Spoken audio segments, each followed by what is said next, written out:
Coming in heavy, the super panel ready with Fatty and Ali and SH the host. We doing the most, we making the toast, the untouchable empire running the coast. They stepping to us, but they moving too slow. The orchestra hitting, we running the show. The 80 is bumping the violins, jumping at 5 p.m. EST. We ready to go. Super panel, ready for the smoke. Yeah. We ain't playing games, no it ain't a joke. Super panel, ready for the smoke. Untouchable empire, leaving you broke. Ali on the left, Fatty on the right. In the middle, igniting the night. Red pill detonation, no simulation. Whole chat on fire when the panel ignite. Untouchable empire, we build different. Blue pill bitter, stay mad and resistant. They talking their nonsense, we dropping their knowledge. Rational mail on the table, acknowledge. Bottle to Messi just walked in the building. Red pill Godfather, the truth he revealing. Hypergamy don't care. Fake control rare, most men simping, but we standing tall here. Super panel, ready for the smoke. We ain't playing games, no it ain't a joke. Super panel, ready for the smoke.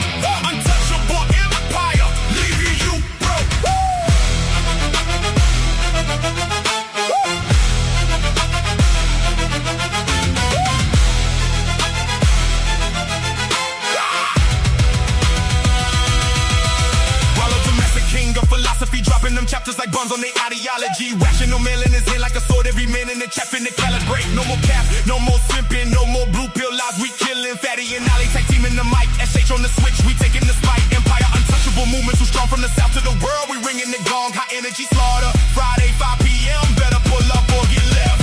Super panel, ready for the smoke.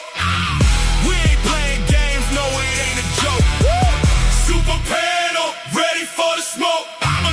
Empire, leaving you broke.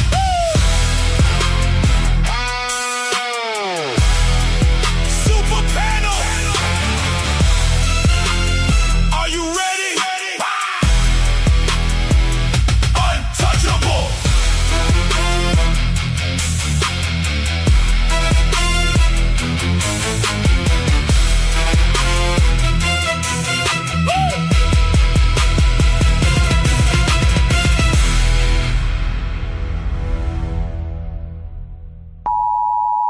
The content presented on the following show is intended for satirical and educational purposes only. The views, opinions, and statements expressed by panelists and guests are their own and do not necessarily reflect those of the host, production team, or channel. Additionally, any third-party content featured in this program is used in compliance with fair use under United States copyright law, which allows for commentary, criticism, news report, teaching, and research. Viewer discretion is advised, and we encourage independent thought and discussion. Welcome to the Untouchable Super Panel with Ilkan, Ali, and Fatty. Kick back, relax, and enjoy the show.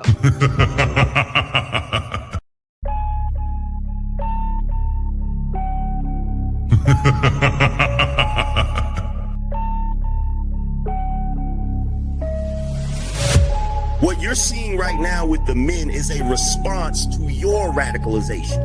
So to try to project that onto us is absolutely ridiculous. And the men are not behaving the way they're behaving right now because they can't keep up. They're behaving the way they're behaving because you broke the social contract. You're having a conversation in bad faith. Did you say women are children? Did you say women are children? No. Look at the construction industry. It's 99%, 98% men. But when you're talking about cooking, right, the reason, and by the way, it wasn't mostly women who did cooking, it was just mostly women who stayed at home who did cooking. That's why it's considered a traditional family role. It's part of the whole child rearing aspect. So you know that you're here because of your father? Because men determine the sex of the baby? Did you know that? Can we just say, if we're doing men versus women, like, women have infinitely more options. If you download a dating app, like, even grandmas get like thousands of matches. Right. And I understand that, like, sexual attention isn't the same as relationship attention, but out of 1,000, one will take her seriously. You wasn't putting it down mentally. You don't know how to touch her without touching her. You wasn't putting it down sexually, and you wasn't putting it down financially. So yes. So you But these women literally get to walk out the house looking like it's Halloween every day, but want to look down on you and tell you how you look. Bitch, I look like my 8th grade picture. You don't look like your 8th day old picture. You go on a lot of these women Instagram pages, it look like 30 different on there. Somebody tell me I'm lying. It's not that she's so awesome and intelligent and everybody missed out and you just so happen to walk up on a flower. Yeah. She's lying to you.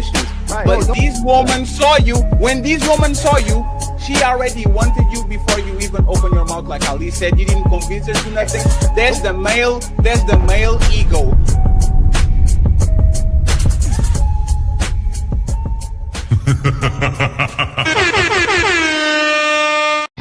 It's time to do. Welcome, ladies and gentlemen, to another Untouchable Super Panel. I hope y'all had a great weekend. Great week. It's been a crazy week as well, too. And I hope y'all have an even better weekend. We're going to try to bring you another phenomenal show that's raw and uncut. And so, panelists, please don't hold back today. Make sure y'all on your best behaviors, but also give us the truth as well, too. Shout out to the Untouchable chat. Shout out to the Untouchables and shout out to the newcomers as well too, man. Make yourself at home. If anybody's on the panel, I'm sure Fatty already told you, you are more than welcome to simulcast. We want y'all to build with us as well too, okay? We're not trying to get in the way of your fans as well too. So anybody that's on the panel can simul stream as well too. So to start the show, we're gonna welcome our Untouchable panel for today. Starting with the one and only legend, my brother Rollo Tomasi is in the building. Now, after that introduction, like I need a suit like that now. And then my sister, all the way from IG, making a lot of noise over there as well too, Mrs. Amanda. Hey y'all, thanks for having me. How you doing?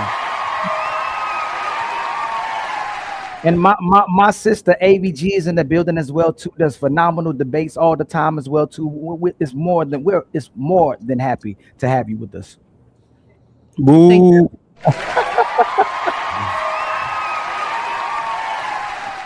And then the Mr. Chosen himself is in the building as well. That's the ladies' man sitting right in front of you. Mr. Chosen is in the building. How you doing, my brother Jonathan? Fantastic, great to be here. Sorry, Jonathan, we missed you here. I know. And then our sister Ghosty, she did not come to play with anybody. She does not play, so you gotta watch out for our sister Ghosty as well too. And then the other legend, the other side of the Untouchable, my co-host, the one and only, my brother Team Fatty is in the building. You don't get to ask those questions. And by the way, Rollo, we tried to incorporate a little bit of guitar on the intro today. We failed miserably, but I think we tried at least. So once again, friends, thank you very much for being here. And of course, the host of the show, his beard is back. So friends, don't. Oh, 1 week. in 1 week. It took 1 week to grow it back. I told you. Build it.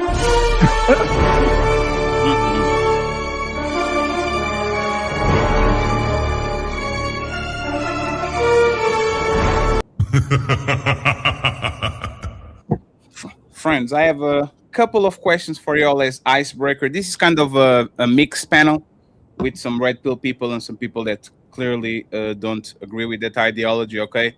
So my first question, okay, or my first statement, and I want Rollo to start and then the rest of the panel to kind of give their opinions. Women don't care about right or wrong. Women care about winners and losers, okay? I'm going to repeat this again. Women don't care about what's right or wrong. Women care about winners and losers. What do you think about this, Rollo? And then if you disagree with him, go after. It's time to Well, first off, that's a bastardization of something that Rich Cooper said one time. So it's not about right or wrong or good people, bad people kind of thing. Rich Cooper has been known as saying that women don't care about men's struggles. that they wait at the finish line and they bang the winners. That's really where that comes from. So it's not necessarily some sort of like red pill idiom or something like that. That's the thing, is a lot of this stuff gets bastardized. People will hear it like third hand, and then they'll say, "Oh, I heard you said this," or something like that. And it's like, no, thank you for bringing this up, but it's just really meant to say that there's I'm on record as saying that I only like halfway agree with that. I have a couple of posts on my Rational Male blog where I understand the sentiment of it, especially the part where it's the not caring about the struggles, but it's really more about results and looking at a guy as sort of like a turnkey relationship, like just stepping into a relationship kind of thing. But I've said, well, in a couple of essays anyways, I've written about how I think that's incomplete, because there's a lot of times where women will get with a guy and the guy doesn't have a lot of money, but she can see a lot of potential in that guy. So it's almost like she's getting in before he's a winner. Like she's saying, she's making a bet, right? She's saying, okay, this guy is going to be a winner later on. So I know I'm 25 and I know he's 25 or he's 26 or 28 or something like that. And he hasn't made much of himself yet, but I can see that he has the talent. I see that he has the drive, and I see he has potential. And then, so the idea is not so much not caring about struggles, but also about making a bet on that guy's future and their collective future as well. So rather than, waiting at the finish line and banging the winners, she's already in the car as he passes the finish line. You see what I mean? So the idea, I think, when we get into, I think a lot of people want to turn the red pill into an ideology, and it's not really an ideology. It's what I've called praxeology. And so it's not really a system of belief. It's not about good or bad, or it's not about, evil or whatever. It's not a system of values. It's just a system of information. And I know it's easy to get that confused these days, because there's a lot of people who are just some bad actors out there who've just decided that they're going to take the most extreme examples and just sort of, amp them up to absurdity and make a lot of money off of those things. Like, for instance, if you look at the most recent Manosphere debacle, really, the documentary that Louis Theroux did, he went and specifically looked for the most outrageous people that he could, put up as sort of caricatures of what he wanted people to believe is the Manosphere, right? So right now, this is a good example of that. This is just basically a bastardization of sort of this jingoism, I guess, or idiom that people hear, and then they lock onto that. And there's a lot of them too. That's just one of many. So is there anything in particular you wanted me to talk about? No. I just wanted, it's because it's an icebreaker. I just want just a sentiment about that quote. Let me hear from Amanda. Okay, Amanda. Women don't care about winners and losers. They don't care about what's right or wrong. They care about winners and losers. Like, what do you think about that statement? For me, it's like super generalized and broad. So when I think about this statement, I think about safety, how women naturally want to feel safe. I think people want to feel safe. But I think the thing about women is they externalize a lot of their safety, especially in seeking men who are winners, right? They have it all together. They have the finances, their infrastructure is taken care of. So she feels taken care of. So I just really think that it's more safety related. And when we're not connected to our own inner masculine, right? The idea that like I'm stable on my own, I can stand in my own, I don't need someone, right? I think that that's where we step into kind of like the winners versus losers. Like, I need you to save me because I can't save myself. You think, just a follow-up question real quick. You think women that have it all or have a lot of the things that they actually desired and they are in the safe position don't want winners too? Do you think they will prioritize right over winning? I don't think it has to be like either or. I think it could be both and. And when I think about right or wrong, I think about like values and character. So Sure. I think that a well-rounded whole being is looking for both someone with values, someone who, like I said, has character. They know the difference between right or wrong. They agree with what's right or wrong, right? Because what's right to me isn't necessarily what's right to you. It's not like an absolute. It's kind of like a spectrum, is how I see it. And then they also want someone, and when we say winners and losers, I mean, like, we could even get a little deeper on that. Like, what do you mean by winners and losers? Because that's also subjective. But I think that we all kind of would lean into wanting someone who is both right and a winner. I think that's a natural, like, inclination. I don't know if I answered your question. Thank you very much. Let me get Jonathan over here. Jonathan, what do you think about the statement? You know, I think it's a really good question, but I have to defer to this idea that I think it's age dependent. I think a lot of it has to do with how naive a woman is and at what age she finds, or what stage of life she finds herself in. Amanda, bless her soul, remarked that women want to feel safe. And I think women that have been hurt want to feel safe.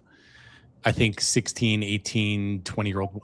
I lost out on a lot of girls that I chased in college because I wasn't a badass and I didn't treat women like shit. And it seemed like those men scooped up all the girls. They were the must-have guy. And maybe I'm a Sigma, so I'm not the alpha leader. Like I could care less about people in that regard. So I chart my own path. But I think early on in a woman's, say, courtship history, 20s, early 20s, they don't want safety. They have desire, and I think they get hurt by those guys. And then when they do get hurt, that's when they flip the script and they say, yeah, I want safety, which is good. And I think it's just a learning experience. But so I think early on in age, women aren't necessarily picking winners, losers, right or wrong. But I think it depends on to what degree they're hurt over time. And then that's when they become more discerning with their choices. So Can I ask him a question, Fetty? Absolutely. You said they looked over you for the guys that treated them like garbage, basically, right? Mm-hmm. Should you care about them? Should they have deserved to get treated like that? If they looked over the guy that was a good guy, if they looked over the guy that would have appreciated and valued them and done for them, isn't that what they probably deserve? Well, I mean, maybe Rollo would have some advice on this, because it's like growing up as young men, we're taught to respect women and treat them kindly. So you do that all throughout college and you get passed over, right? And then the guy who, goes to the club, cheats on girls. I took a girl out for her birthday. I'll never forget this. This is my second year of college. I was head over heels for this girl. She was pretty. I knew her from freshman. We were in the same college, in the same dorm, and we started dating.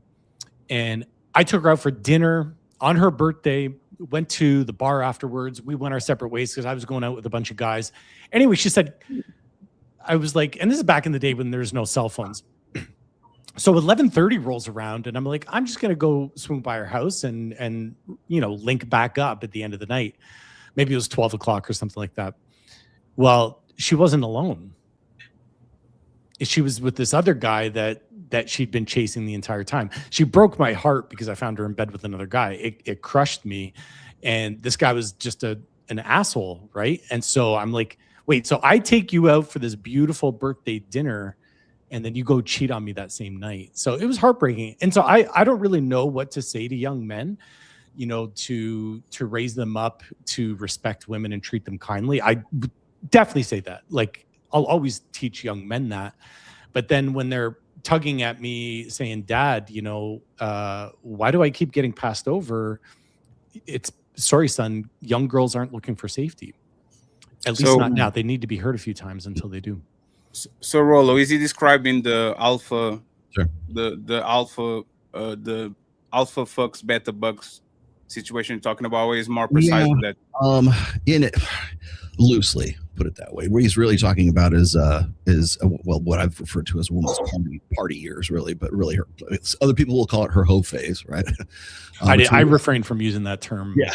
Well, I didn't say it. Somebody No, else. no, I know you didn't say it. I was like, we're on the same level in the sense that, we go through this experimentation. Things because I can remember one time I was on Adam Sosnick's show one time, and Adam is going around because we have a panel of girls that are on the show, right?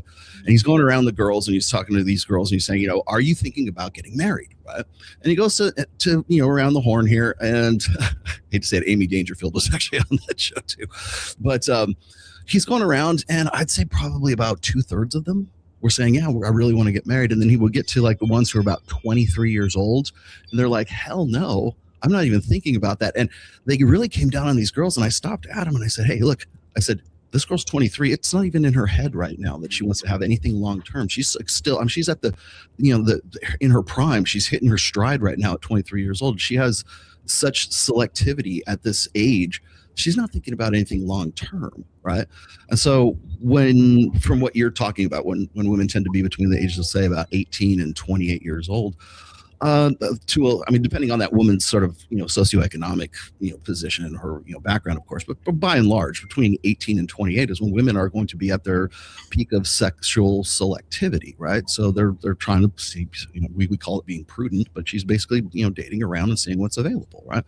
Until you get to be about 28, 29, 30 years old, and that's when the chips come down, and it's like, okay, I need to find a guy, and that's when security, long-term security, becomes more pressing. And so while she's still looking for a good-looking guy, a hot guy, she's still looking for a guy who has benefits too, a guy who's made, a guy who's like going somewhere, has some potential as well.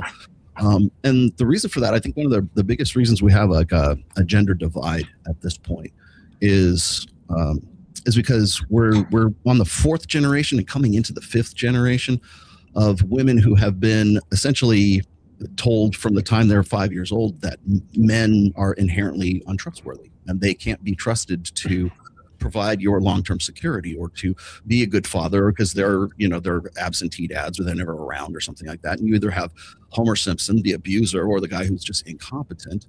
And that's what they get to select from. So now that means I've got to go and if you're a young woman, you've got to go and provide for yourself. You got to get a degree. You got to go and make your own money. And not that there's anything wrong with that, but the impetus for that comes from a need for a long-term security after a while.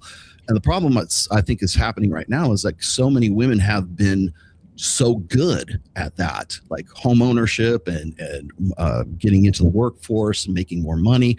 That men have, and I said this on Dr. Phil, that men have become essentially superfluous. So if she can provide for all of those long-term security needs on her own, then what does she need guys for? And the answer is she's looking for a guy who's fun in bed, who's a good time. Maybe he's looking for the bad boy, right, at that point. But the thing is that woman has not been able to find that guy, or as she gets older, she's less and less able to do so. But the long and the short of it is that there's a long-term security need for women that is really kind of an evolved, part of, our evolutionary past, that women are the vulnerable sex. I would say they're weaker sex, but they're the vulnerable sex because they are the incubators of the next generation, right? They're the only ones that can give birth. So if you look in our ancestral past, you're looking at women who have been in some various stages from the time they were, hit puberty or maturity, either pregnant or carrying a child or nursing a child for a very long time. And now we're finally at a point in human history where that can be an option. But the drive for that security, the drive for the need for the guy who can provide all that. Now you're looking at guys who have to live up to the expectation of not only being able to outclass her in her own ability to supply her own long-term security, but he has to match that and exceed that beyond that. So that's when we're talking, like we were just talking before, like the guy who's the winner and they're waiting at the finish line for that guy. I think only very select women can do that. But more so, I think women are looking for guys who are going to be this guy who's going to make something of himself in the future. Maybe by the time he hits 35 or 36 years old, he made he's a partner in the law firm, or he's made a surgeon, he's in his residency and all that kind of stuff. The problem is those guys are few and far between, because now guys are just like, why even bother, right? The juice isn't worth the squeeze. So why would I go and like cater my life around worrying what a woman thinks about me. And so the guys that could provide security, the guys who could be good dads, the guys who could be good long-term choices for them are fewer and much further between. So, and I see my friend Michael has decided to join us. How you doing, my brother Michael? How you doing? What's going on, man? This is awesome. Michael I just woke up. I got Vegas. some caffeine, and Rolo said he was joining a Royal Rumble. So I was like, okay, let's do it. I'm trying to learn how to stream. You guys can teach me how to stream. Of course. Yeah, just stick with us. I'm trying to teach you, man. I'm trying to teach you. My sister Ghosty, do women really operating off of winners and losers? Do they actually care about the man being righteous or not, or are they truly operating off of winners and losers in relationships? So kind of like what Jonathan said, first, I think it's way too broad of a statement. I think a lot of it has to do with where a woman is at in her life. So a woman in her late 20s or early 30s has less of a tolerance for men that are just fucking around, and also less time to wait on a guy, whereas younger women, if she does see something in him, she has more time to see if he's going to go somewhere and get somewhere. And there is that part of it too, where like, you know, younger people really aren't looking to settle down generally. And I think it works the same way kind of for women too. Like, at least from my experience, there were a lot of guys who, you know, they were more attracted to the baddie girls who are louder and going out and very attractive, and the quieter, shy, like typical good girls were often getting like passed over or overlooked, or maybe it's just because they were shy, and I don't know. But like, even guys who, like, these girls were way out of their league, but they didn't want a regular girl. They wanted a super hot chick, like, even though he was super fat, and like these women were way out of his league, but he didn't want to go to prom with just like a regular you know, girl. So I think that happens for both younger men and women. But yeah, I think it has to do with more where a woman is at in her life. So just like a little question for you too. If most of these women we understand have discernment all of a sudden, and all of a sudden they've healed, and now they're looking to have less sex and be more intentional with sex, and they're looking for a good guy. Why do they deserve this good guy if that's all most of them have worked on? Like, they go to church, they get baptized, but they never advertise what exactly is this good guy going to get that the last guy didn't get as well too. So why should a good guy take a chance on the woman who didn't respect them initially, and now she just has discernment? You know what? I'm going to pick better. I've gotten older, I've gotten more mature, and I got to look for somebody to settle down with. It's not really someone I want to love more. Like, why should a good guy settle down if all a woman did was heal and found discernment on how to pick better, and the guy who has a future? Well, you asking me a role? Oh, go ahead. Sorry. No, Miss Ghosty.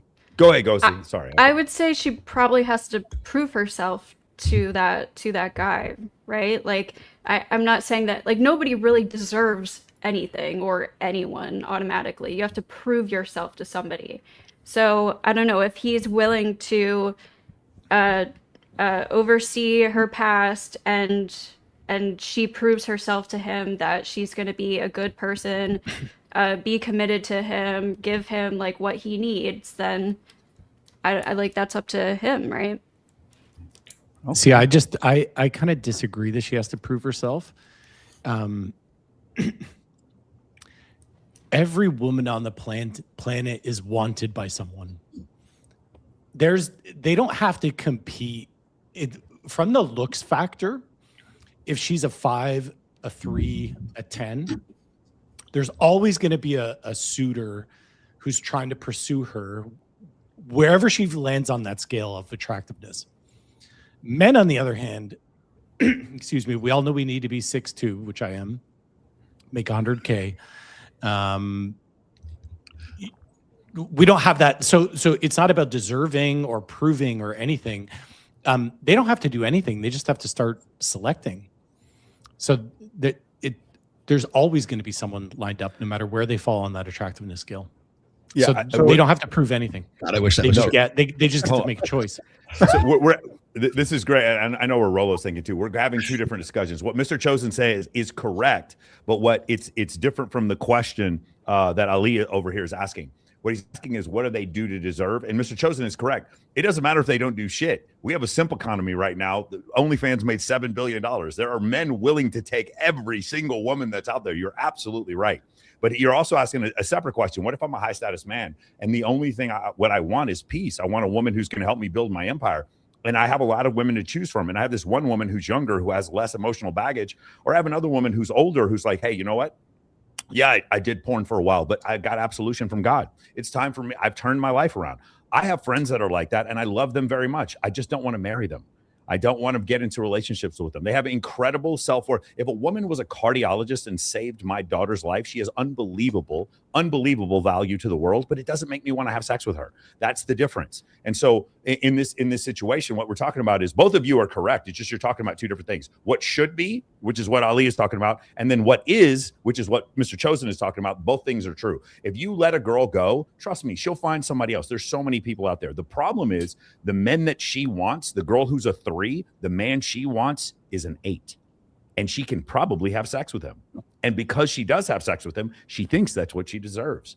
And because she believes that's what she deserves, from the point forward, any guy who's a 7, a 6, or a 5 who wants to date the 3, she doesn't think that these men are worth her time. And that's where we get into this problem of the highest levels of people not in relationships, not married, and not having children. That's part of where that comes from. Can I just say one thing about that? Just 1 second. Let's get Jonathan and Rollo. Amanda was doing faces, so I need to understand why she was doing those faces. Okay, don't forget about that, Amanda. Okay, Rollo. This is just my face, man. No, it's fine. It's fine. Rollo and Jonathan, and shout out to Batman for the $50 cash app. We appreciate you. Okay, thank you very much. I just had something really quick. Go ahead, Rollo. Well, I just want to throw out, because the original question was about what I have referred to as the epiphany phase, and that's when women get to be about 29, 30, 31 years old, and that's when they want to get right with God, right? It's like, okay, I'm done with the bad boys. I'm done. I've had my fun. It's time to get serious. No fun for you. And they tend to reacquaint themselves with the church or whatever. They want to live. They want to turn over a new leaf, do things the right way. And it's at that point where they're, as I said before, I think that's when they transition into wanting to get a guy who is, cads and dads. Now they're looking for the dad. Now they're looking for the guy who's the better long-term option for that. Well, where do I find those guys? Well, you're going to find them in church, or they're going to be more, they're not going to be the fun roller coaster helicopter pilot that you used to have back when you were in, the 23 and, the foam cannon party in Cancun, right?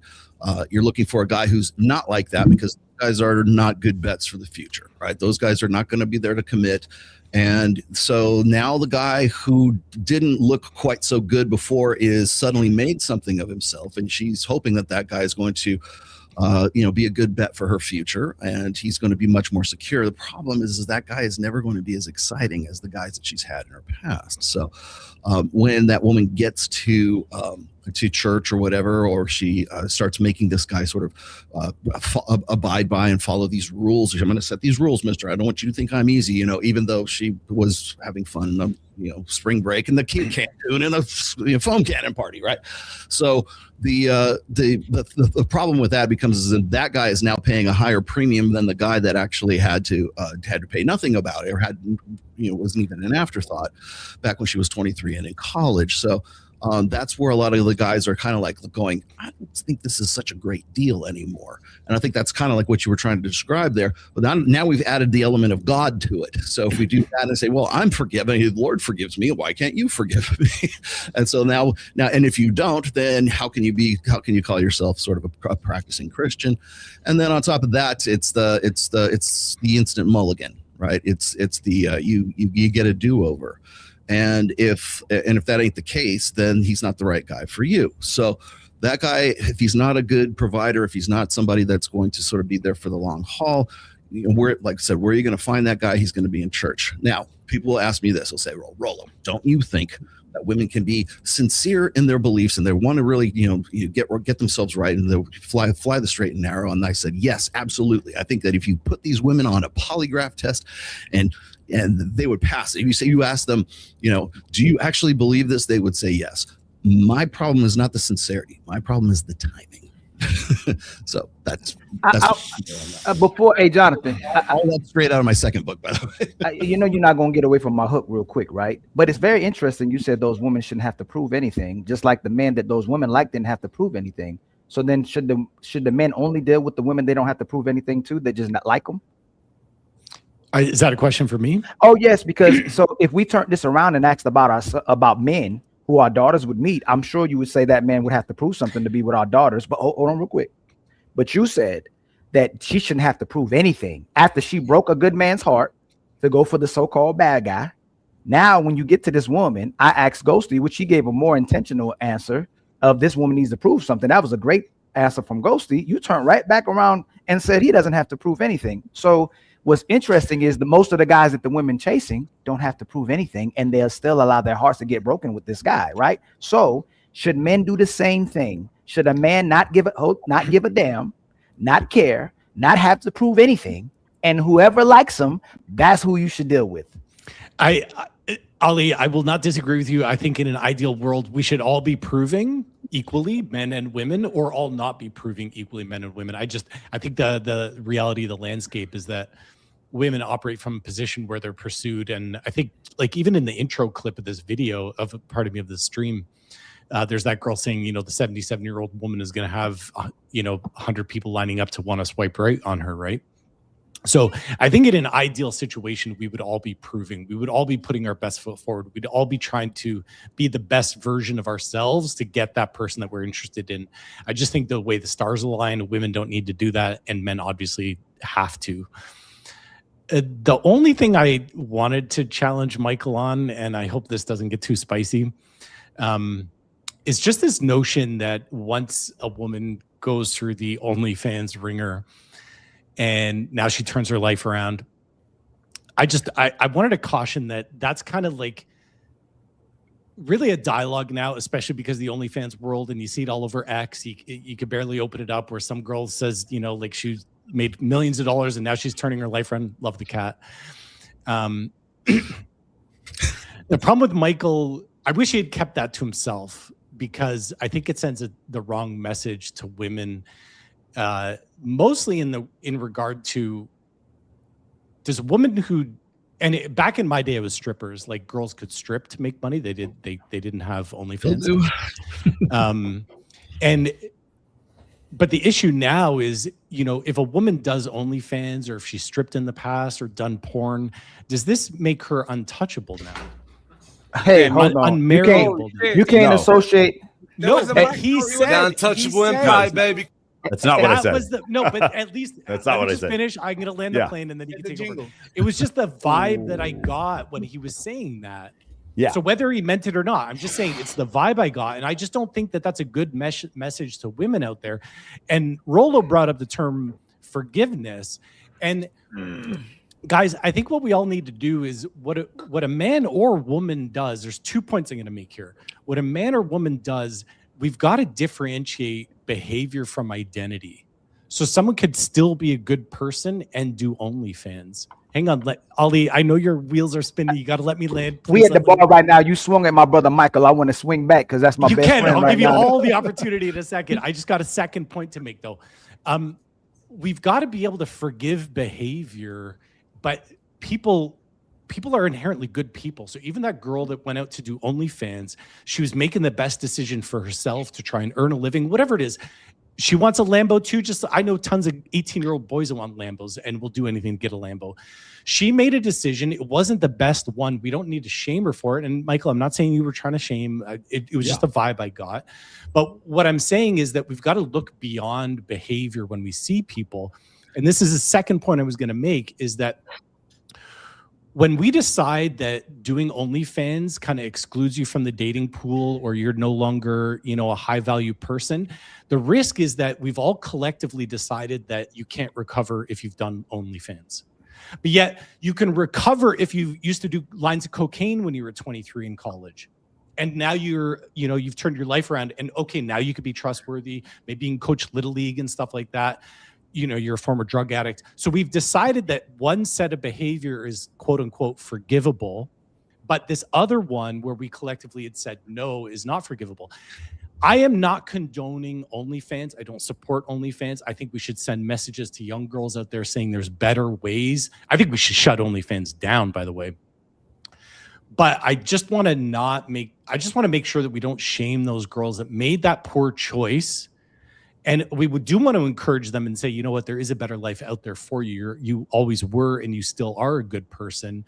You just, didn't perhaps make the best choice. I was just going to say that it was a vibe I got from Michael. I'm not saying that you were trying to shame them or anything. It was just the vibe I got. So. You've never seen our show. Yeah, you've never seen our show. I have dated too many playmates. I have dated too many girls who were in Playboy. I've dated too many girls that I used to manage a strip club. I am in no way judging them.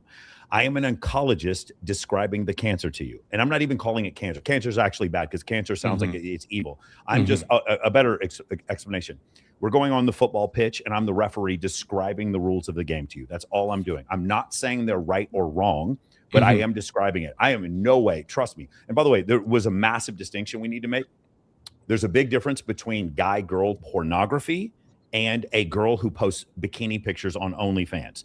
Massive difference between the two. I don't have any, I know a girl right now that I used to date, and she had 3 million followers on Instagram. And then she started posting the same photos from Instagram on OnlyFans and was making $30,000 a month from doing that. That is completely different than a woman who on a weekly basis is choosing a different actor to have sex with and then wants to get into a committed relationship. Those are two completely different things.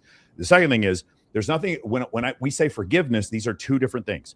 If I have a guy who's committed several different felonies, he's robbed a lot of people, he comes to the church and asks for absolution, I can absolutely respect the fact that the church gives him absolution. I also don't need to go into business with him.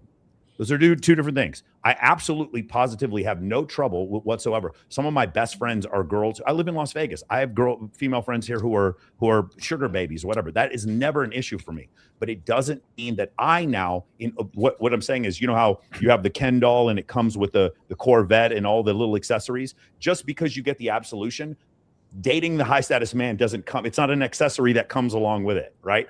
You can have a wonderful life, receive absolution from God, live in the church, and do incredible works and still understand that maybe a bunch of high status men aren't going to choose you. And I only mean high status men because men in general will choose you. What you said before is absolutely true. They don't need the church's forgiveness. There are men lined up by the millions to date any one of these women. You're absolutely correct. You can just look at dating app data. Women on average get about 17 times as many matches as men do.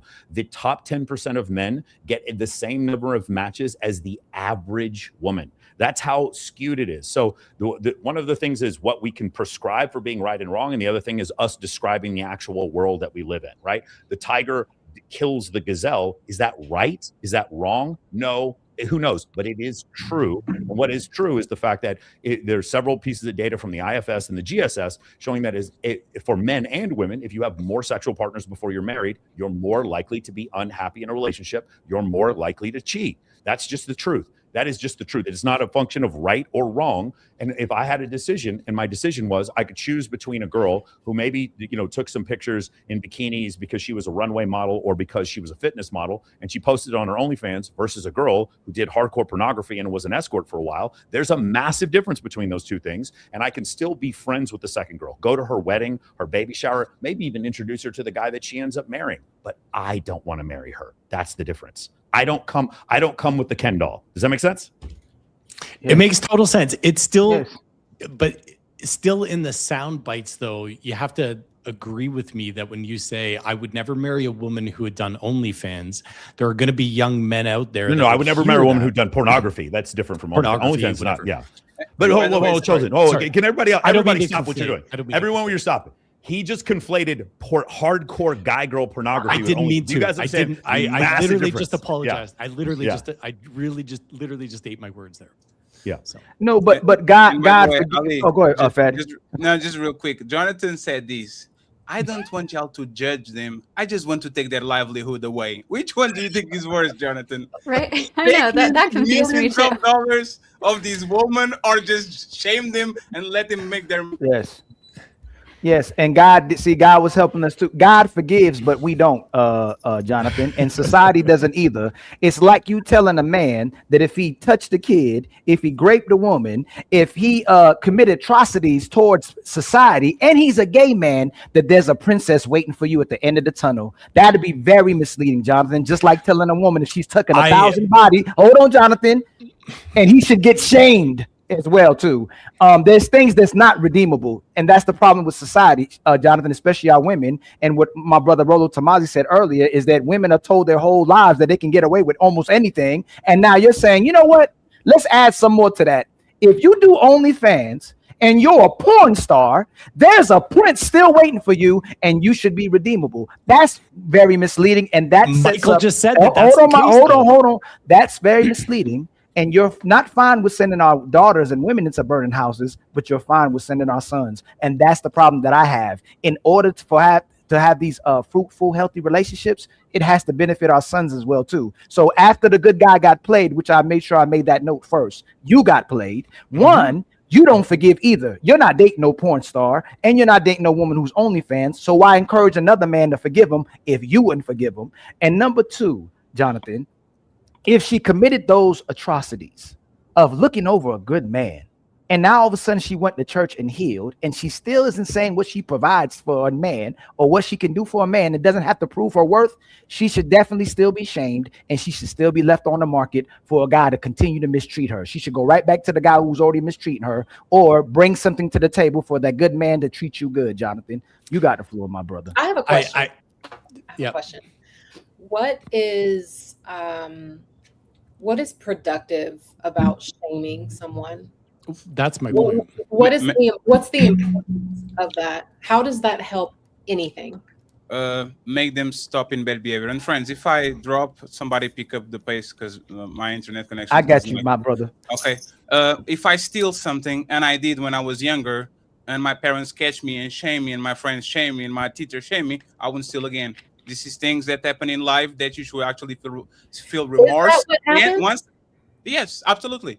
Okay, so if all it took to change behavior was to shame someone, why are there so many atrocities in the world? If we're already shaming people, because some people are shameless, and now with social media, people cannot just be shamed by the village. They can change school, change job, change country. So they still shamed on their region. They just go to the group that is not shaming them. Before social media, if you were shamed by your village, you are going to be called a hoe. You are going to be called a thief. So you add incentives to not be known as the drunk in the village. Now you can stop being drunk in Las Vegas and go be drunk in New York. So is that shameless or shame-based? So if it's shameless, I don't have to change locations. I don't have to change playgrounds and playmates. I can just let it all hang out. Shame-based would be now I have to hide and go do it somewhere else so no one can see me. So both ends of the spectrum are wildly toxic, not only for the individual, but for our society and our culture. So my opinion, I'm sorry, go ahead. No, finish your thought. My opinion would be that the reason that we're in the state that we are is because we shame people. That's why there's so many people in hiding doing things like going on OnlyFans, having, porn addictions, sex addictions, alcohol addictions, food addictions. But people do this in private. It's not out there for everyone to see, because if it is, I'm shamed for it. So people are less likely to get help. They're less likely to change their behavior. They just rather do it in private where they're not being shamed publicly. That's one of our biggest fears, is fear of public disgrace. That's what creates shame. That's what creates the behavior of sleeping around with so many men and doing it privately and definitely not telling anybody about it. You think that every woman you meet has fully been honest about her partners? right? Of course No, not. Why? No, Why? but on TikTok, they're constantly being they're being praised for this. I'm stunned right now. You don't think that you think women are on TikTok being shamed? That is crazy. They're on if I made a video right now talking about shaming women, my TikTok would be removed immediately. Women are on there talking, bragging. They're literally bragging. They're running around. Again, I agree with you that we shouldn't shame people. That's not what I'm saying. My point is the idea that you think that people are having more sex because they're being shamed. That doesn't make sense evolutionarily, mathematically, scientific. No. It is what's happened is that floor of shame that used to exist in the village. What he said, it doesn't exist anymore. It's Amber Rose. It's Bonnie Blue. Dude. I go to the AVN Awards every year. I walk because it's right next to my apartment. I go hang out there. When I'm at the AVN, there's porn stars and they have security guards walking with them and everyone's taking their picture. And these women think they're A-list celebrities. No one is being shamed for sleeping with thousands of men. The idea that it's more shame that's causing this? No, there is no shame. Again, guys, and I voted for him. A man fucked a porn star while his wife was pregnant, got convicted on 33 felonies, and he's president of the United States. And you think people are being shamed? No one is being shamed. Caitlyn Jenner ran over someone, killed them, ran over a second person, was named Woman of the Year 4 months later. No one is shamed for shit. Dude, Jordan Belfort, in a movie they make about him, he punches his wife in the stomach. He fucking kidnaps his own kid, and they make a movie, and he is now the most famous sales trainer in the world. No one is shamed for anything they do. That's why we are where we are. It's not because of shame. Shame does have a benefit. It's gone now. It doesn't matter. The floor is gone. Any of you guys can do anything you want. And here's the thing. If somebody is touching kids, you need to call them out for doing that. When you do it, they don't touch kids anymore. That's how it works. That's how it used to work. But it doesn't work like that anymore. Nobody pays for shit. Kim Kardashian was like sitting there making a sex tape, and she is now the face of prison reform in the United States. I talked to O.J. Simpson a couple months before he died, and he was offered millions of dollars to host a fantasy football podcast. Millions of dollars, and he stabbed his wife in the neck 56 times. It is crazy. Nobody's shamed for anything. No, Your Honor, it was innocent. Allegedly. He didn't do that. Let's stop this right now, okay? Don't get to ask those questions. Let's not do that. Let's not do that, Michael. Let's not do that. Let me just say something before I bring AVG and Jacoby about the question, and Amanda, right? My name is Fatty, right? That's my name for a reason. You probably guessed, right? Shame. Do you think what would work more for me to go back to the gym and for me to get in shape? For people to say, Fatty, it's not okay for you to carry yourself like that. You better stop doing that. You better, or get some Twinkies, Fatty. Body positivity, Fatty. You can do it. Embrace your curves. No shame, Fatty. Like, what do you think actually would work better for me to stay on this planet for 4 decades and take care of my family, take care of my friends and all that, or die at 41 by a heart attack because I wasn't shamed for? What do you think actually works better, Amanda? Just real quick.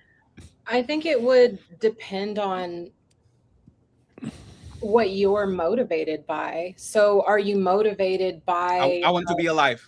I just want to be alive. Well, that's a different that's an internal motivation, right? No, so are we being motivated internally? Amanda, or one second, just Amanda, I'm sorry for interrupting you. It's okay. Uh-oh. He dropped. Guess not. He was speaking too many facts, and they just got rid of him. While he's gone, let me see if I can interject something here, because I think, Amanda, I think there's a sort of a semantic difference between like shame and like when people say, don't, like, ever had these conversations with girlfriends and go, don't judge me, but, and then they tell you something that you should absolutely be judging them for, right? Okay, so if right now I think that there's this sort of, I don't know, social, it's kind of woven into our social fabric about like, well, we're not supposed to be judgmental. God forbid we be judgmental of anybody. But quite honestly, I think in some cases we need to be a little bit more judgmental, at least for the benefit of the person that's, you know, engaging in the things that they don't want to be judged for, right? So there's a difference, I think, between being judgmental and like sort of being shamed. So it's not like, like people are walking around the block, in frocks and a bell going, shame, shame. That, like I was saying, Mike was saying that before, I don't think that works anymore, simply because we are in a global society right now. It might have worked at the local level way back in the day when we're talking about like, there's a few thousand people in a town or a tribe or something like that. Shame actually worked. But the reason why we're still talking about this right now, the shame, the whole issue, is because it worked. We wouldn't be talking about it today in 2026 if it hadn't worked in the past. We're still going, should we be shaming people? Should we not be shaming people? And the fatty was just saying a moment ago, if he's going to the gym, like when I'm at the gym and I see some guy who's in there, if I see Big Mo from Fish and Fit in there, I am not shaming Mo whatsoever. I'm encouraging him. Go, bro. Get on there. Go do it, right? I don't laugh at guys who are they know that they have to go and make an effort. At least they're there, right? Which is more than I can say for a lot of the other people, right? But so there's not that, but I'm not judging the guy, but I also have to tell him the truth, which is, dude, if you don't lose weight, your heart is going to go out. And I don't want to see that because I love Big Mo like a brother, right? I don't want to see you live a shorter life. And so, but here's the thing is if I say that, now I'm talking about, obesity at this point. We can take it and talk about like promiscuity, or we can take it drug abuse or heroin or alcoholism or whatever. You can apply it to anything. But if I don't go in and make an intervention or I don't bring it up, right? Then nothing's going to change. That guy's never going to, be going, gosh, maybe I should, right? But the problem is I think we conflate that concern and that ability to just say, hey, look, I think you ought to be doing something different with your life, right? Then we turn that into judgmentalism, and then we turn that into shame. When in fact, it's sometimes it's tough love, man. Sometimes you got to kick a dude in the ass. Sometimes you got to kill your girlfriend. You know what? I agree with you. I agree with you. And what you're sharing, seeing this friend who's overweight, you want him to get in shape. You're sharing your feelings and your observations. I'm not saying that that's shaming. Shaming is you're a bad person for what you're doing.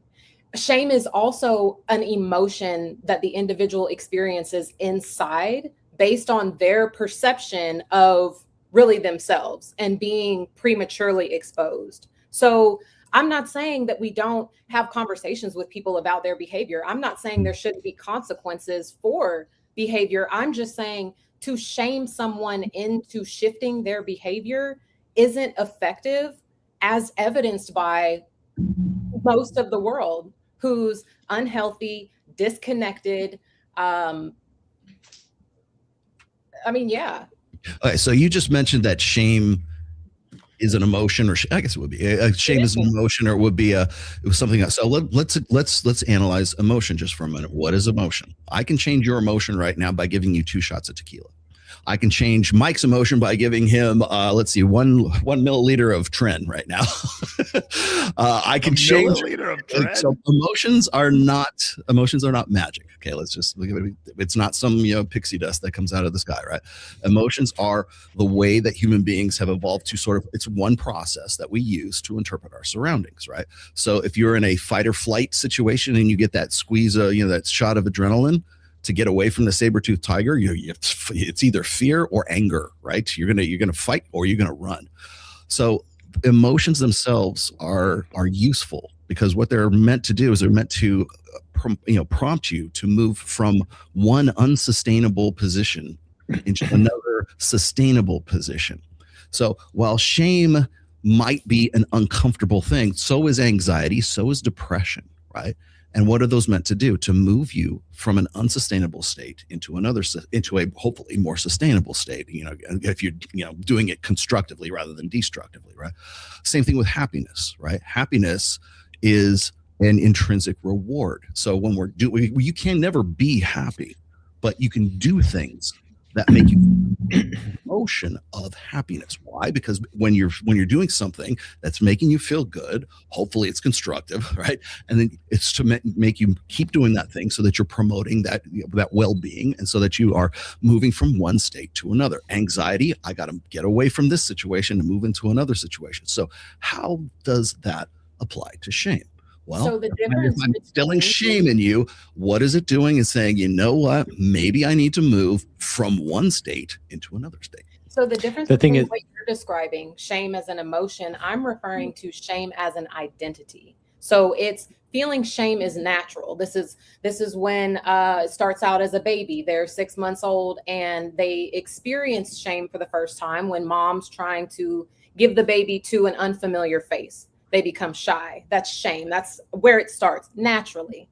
However, shame develops into an identity when I begin to believe that I'm a bad person inside as a whole.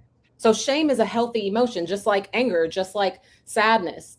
Not wanting to get rid of shame, the feeling, it's shifting out of a shame-based identity. And it's being locked in that identity that keeps people in unproductive behavior, like addictions, like always wearing a mask, wearing a false cover up, not being able to be authentic and myself because I don't believe who I am as a person is enough.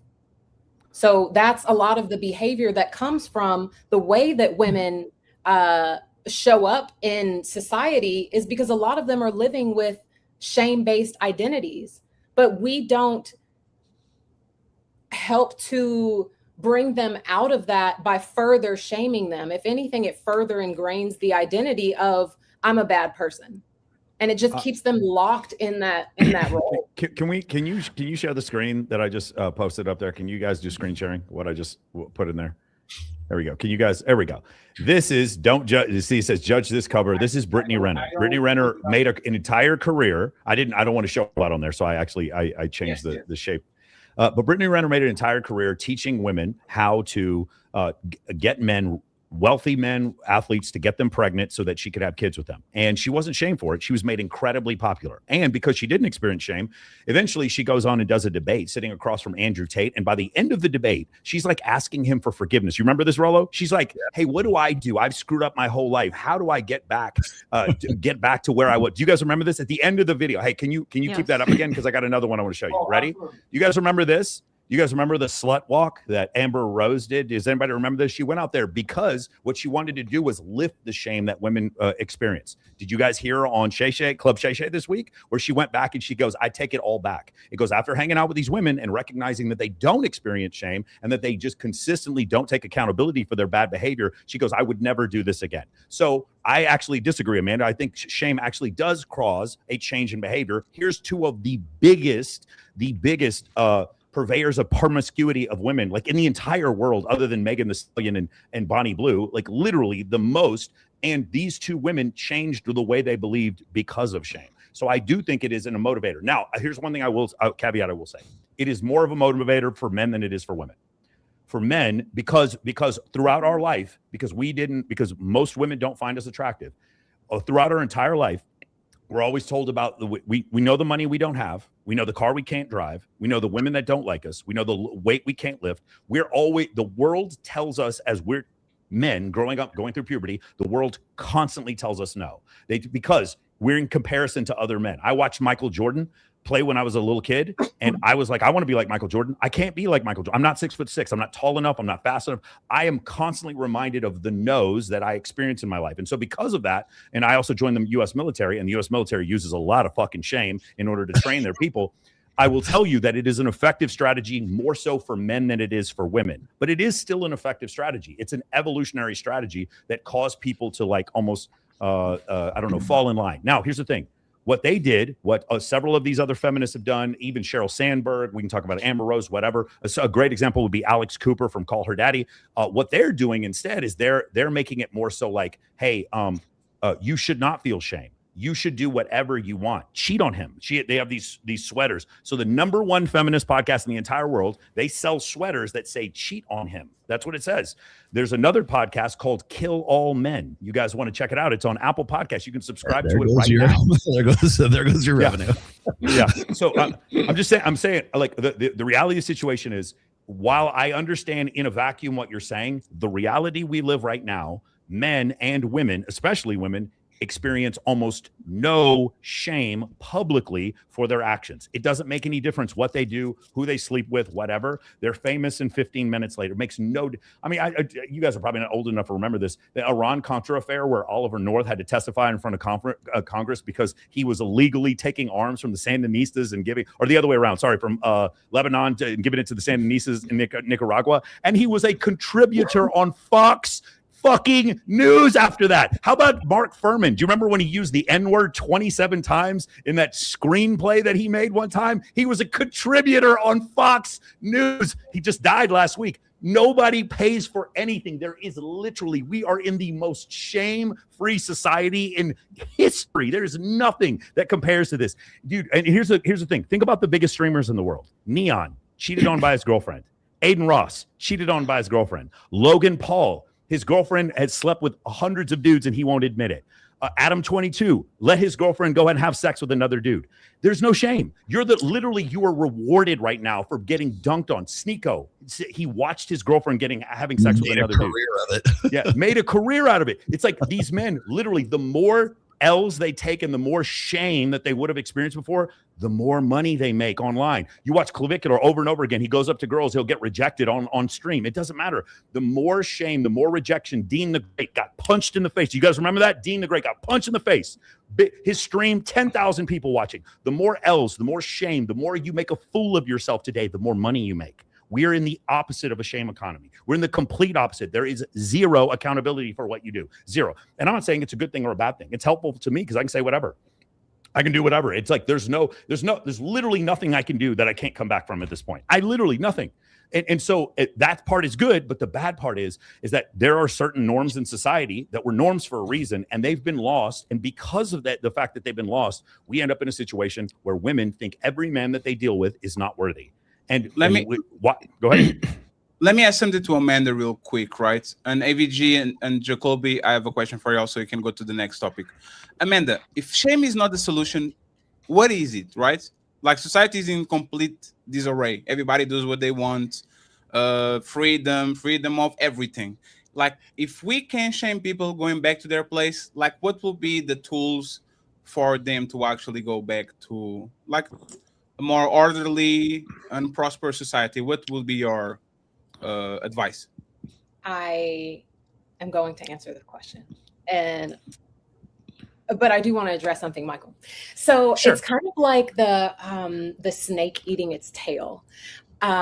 So we live in a shame-based society, and someone does something not okay, and everyone around them who is also living in shame is rewarding this behavior.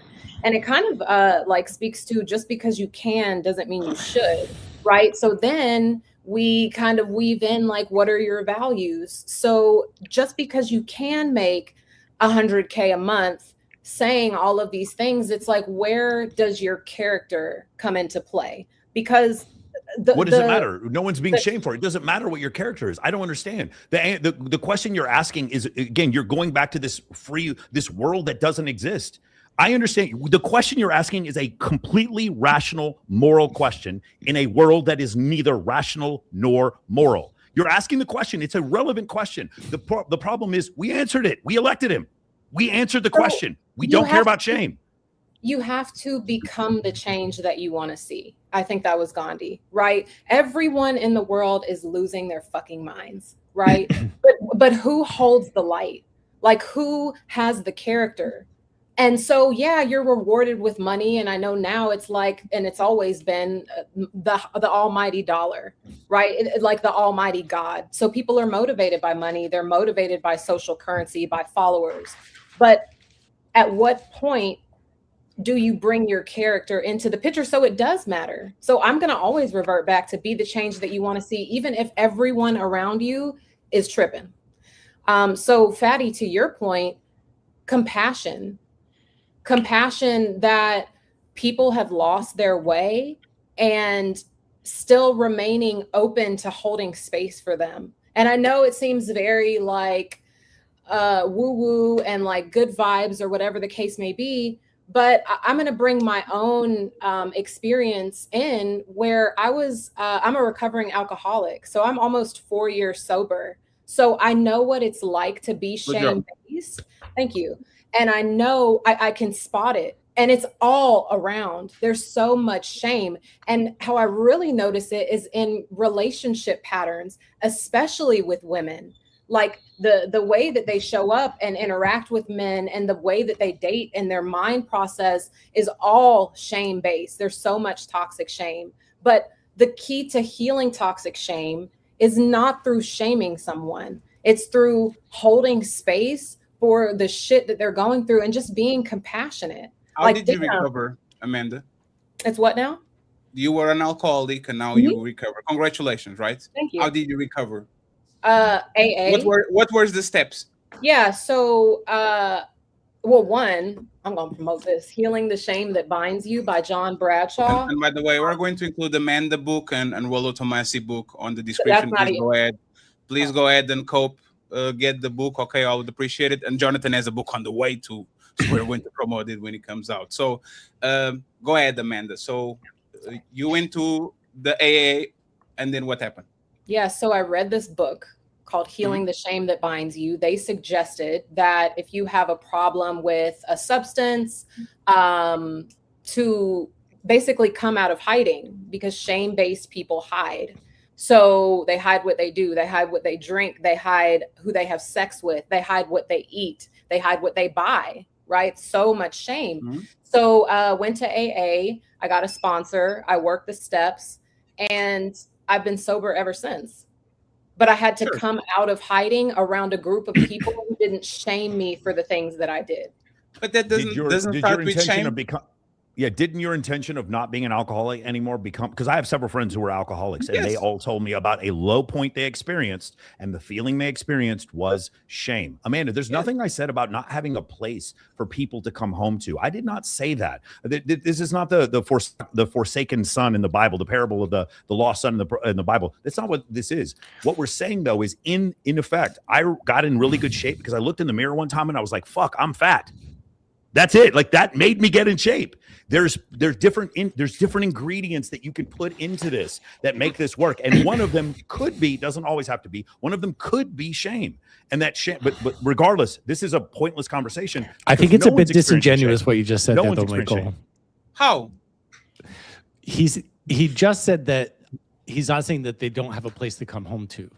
He literally said that, right? Yeah, I didn't say they don't have a place to come home to. I didn't say doesn't mean I have to date them, but I can still support a church I know, but that brings a safe place for them to come back to. Where I was saying it was a bit disingenuous, though, is that we all have large platforms. If I go on my platform and I say I would never marry a woman who did this, this, and this, right? And how many hundreds of thousands of young men are out there going to think about the exact same thing and take my words and spin them and follow? What is the problem? What is the problem with me not wanting to marry someone who was a sex worker? That doesn't make it. I'm not saying I'm not saying that's not a problem at all, Michael. That's not a problem at all. So why did you point it out, Jonathan? I'm pointing it out because I think that's what we need to keep on the down low. No, First off,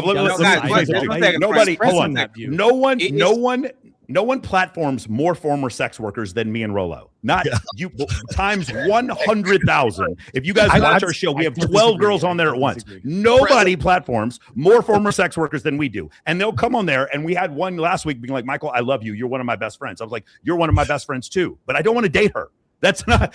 We give them a safe place. I understand. Contextually, you don't understand who you're talking to. We are not the people to be talking about this. No, 1 second, friend. I just don't want to date them. And by the way, Jonathan, you don't want to date them either. So that's the point. So you not wanting to date them. You not wanting to date them either. Are you shaming them? That's a terrible example. You should keep that on the DL, or actually just go date a porn star so that all these other women feel like that. No, that doesn't make any sense. That's not what I'm saying. What I'm saying is that we've got to be aware of the platforms that we have, and we have to understand that as we go out there and say to a bunch of 18-year-old boys, I would never date a woman who was a porn star, right?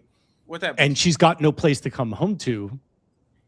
right? What? Or that she's unmarriable. Okay, No, Jonathan, you seem to be missing this one key point. She can have a place to come home to, and So I whose don't place? date her. It's not No, your stop. place, and you're Her telling place for her to 200, come home to. 300,000 young boys that it's not your place. What if they follow your lead? Place to come. So then, does that mean that she's not going to have a place to come home to? No. You're missing two different things. Somebody's self-worth. No, I'm not trying. I'm not. There's nothing wrong with you not wanting to date you're deliberately. Hold on. I'm going to give you one more chance. Although after this, I know you're deliberately just trying to misinterpret what I'm saying. There's a place that you can come home to. When I come home for Christmas, I'm not having sexual relations with my family. I can have a safe place to come home to where I don't feel judged. I am not entitled to a happy relationship. A safe place, say it with me, a safe place and a happy relationship are two different things. You are not entitled to happiness with your dream woman because you did something wrong. Just like just like if you caught an incurable disease, there might be some people who don't want to deal with you anymore, no matter how much of a great person you are or how much forgiveness you've asked for.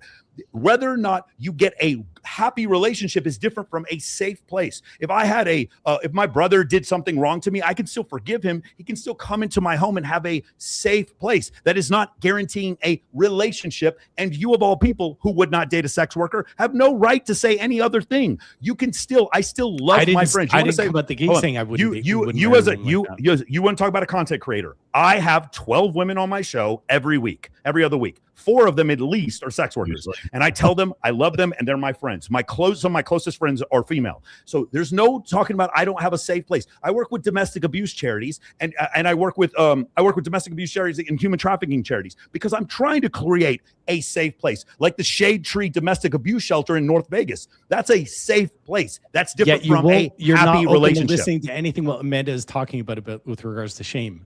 You basically what do you mean open? I addressed every single thing. You addressed in a debate, but you're not opening to changing and listening to what she's saying. She literally was talking about being the change. She's literally talking about being the change. Can I ask you a question, Jonathan? Hang on, everyone interrupts me. I got to be able to say something. You are right. I apologize in advance. This idea that we need to shame people into change, and Rollo kind of backed him up, and I'm not looking to pick a fight with Rollo, but he did kind of say that, if you want, you got to spit the facts to people and then they will, make change. And people were talking about, I think it was Michael that said you need to hit rock bottom and it was shame that made them want to be a better person. Okay, so let's just run with the theory, the hypothesis that shame is the way we get people to change, right? Amanda's saying there's a different way to get people to change and we don't need to use shame. But let's just run with the hypothesis that shame is the best way to prompt someone into taking action in their life. If that's the case, then give me 5 minutes with your children when they get poor grades so that I can shame them. The problem is no one's going to give me those 5 minutes with their kids. When they hit their brother or they steal something at the corner store, let me shame them. No one will let me shame their kids for 5 minutes. My principal shamed me when I was a 50-year-old man. I was going to say, my principal shamed the shit out of me. My football coach shamed the shit out of me. My military training instructor shamed the shit out of me. Like all of them did. Come on, guys. I'm just saying we can do better. Believe it or not, Michael, I just got to say, last thing I'm going to land this plane. Michael, I agree with a lot of what you say. I'm not disagreeing. I just think that there's a middle road that we can find between what you're talking about and also what Amanda's talking about. I am the middle road. My only pragmatic point was that we've got to be careful when we come on these platforms and we say, I would never date a porn star. You will never hear me say that because I don't want 100,000 young boys picking up that. And then correct. Now, but you also would never date a porn star. But you would also never date a porn star. Yes, 1 second. Can you stop there, Jonathan? Yes. Would you date a porn star? Please answer that. No, I wouldn't because I'm married. I would never date a porn star.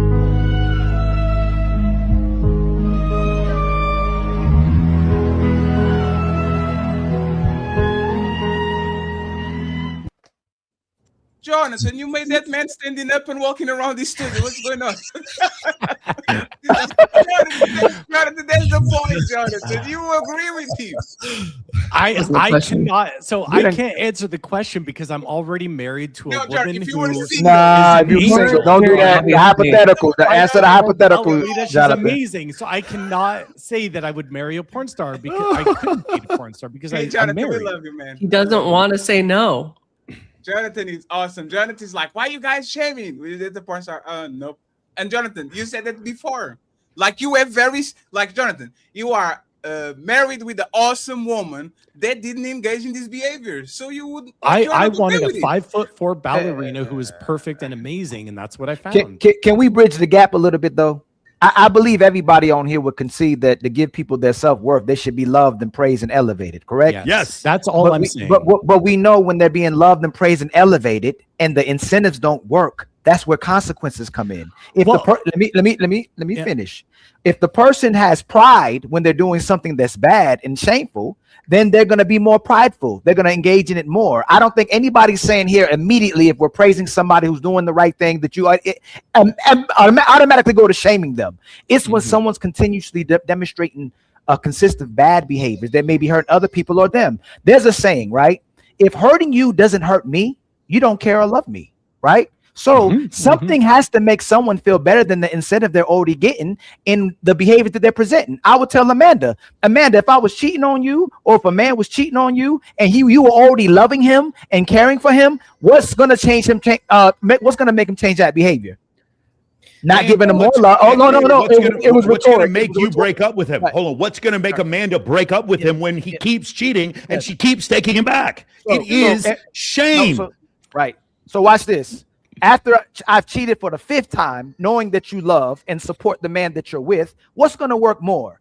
Me seeing you sad and hurt in someone that loves me, or possibly being shamed by men and women in society and possibly losing my job and reputation? Which one would work more for me to change? Because the love isn't working, the incentive isn't working, the support isn't working, the hugs and kisses isn't working, all the things that this wonderful woman is doing for me isn't working. I've cheated for the 7th time. What's going to work more? You crying and hurting again, or men and women in society shaming me and me possibly lose my job and reputation? Which one would work more for me? Well, for you, because you prefer shame, probably that.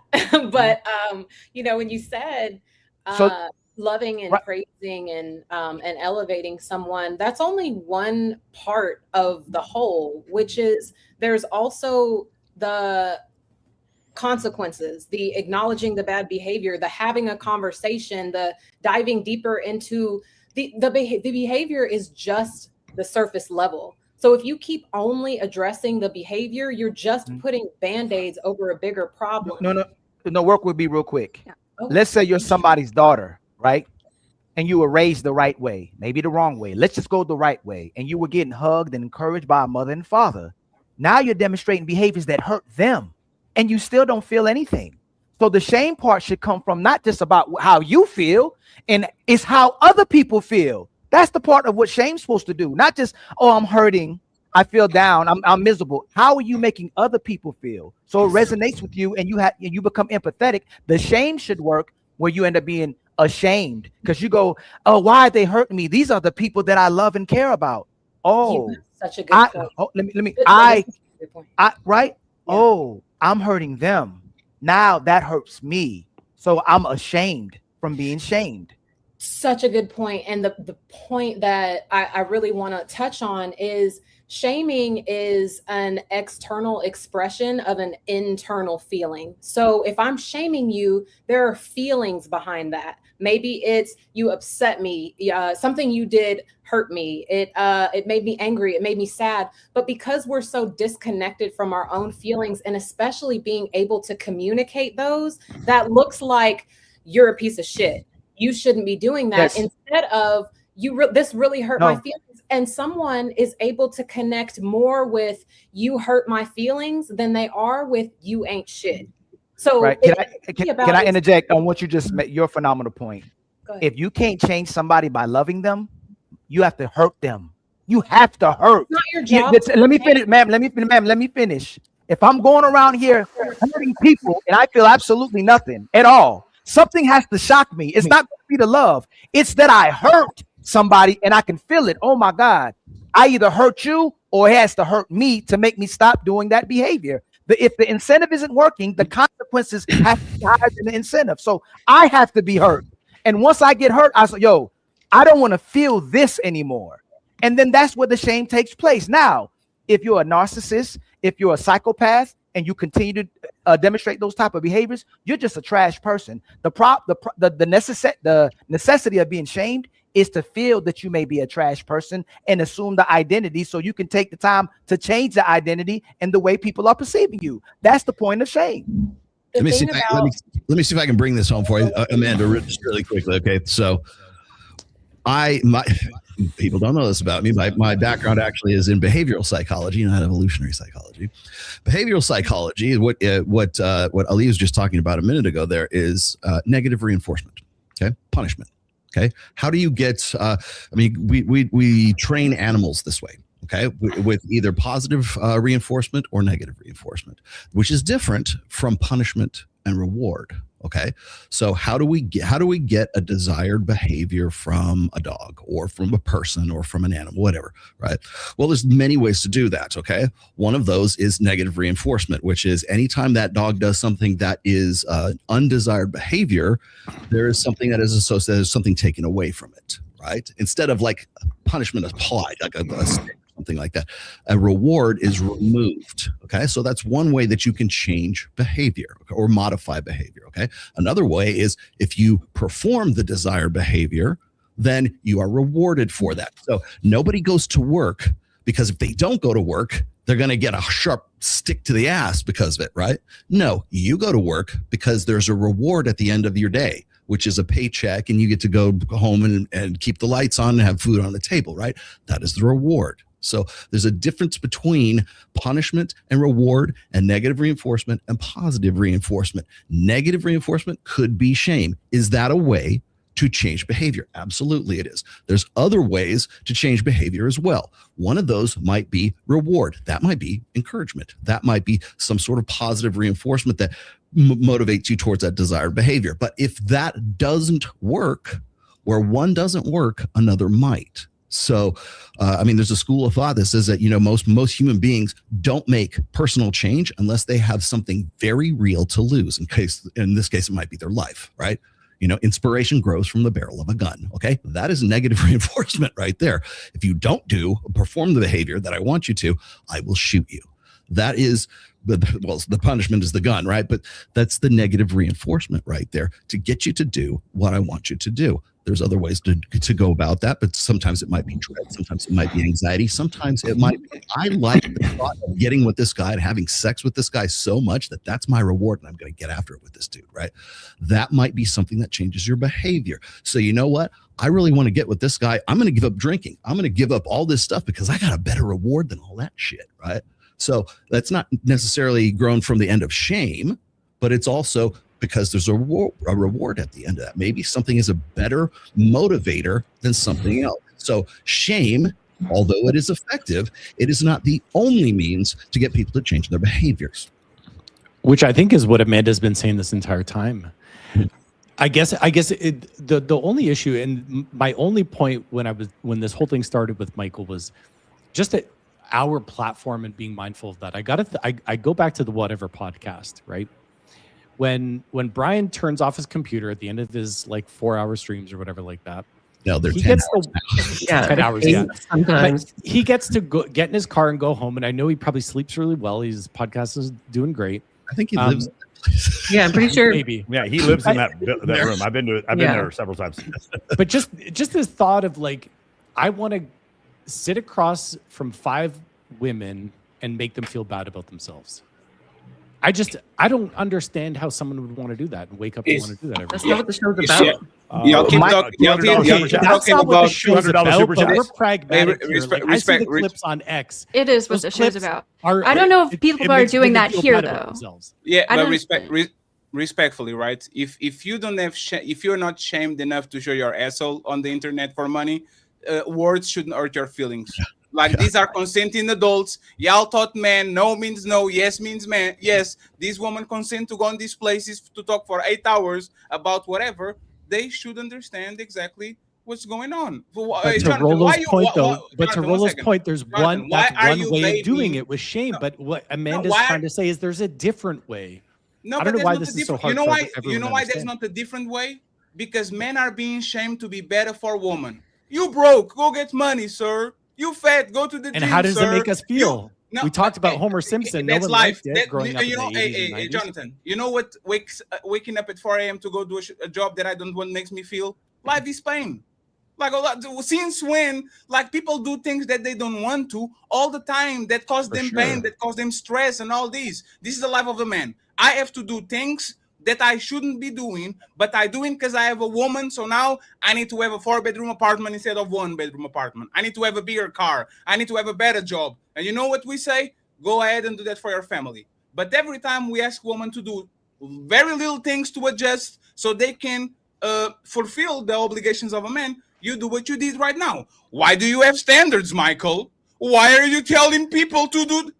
Men are entitled to have standards too. And if if nobody qualifies to their standards, die alone. It's fine. Nobody's watching our show, are they? If your standards are so high that nobody actually wants to come in and be with you, go die alone, sir. You made your standards. But it's kind of fucked up that instead of actually asking people to do better, is a race to the bottom.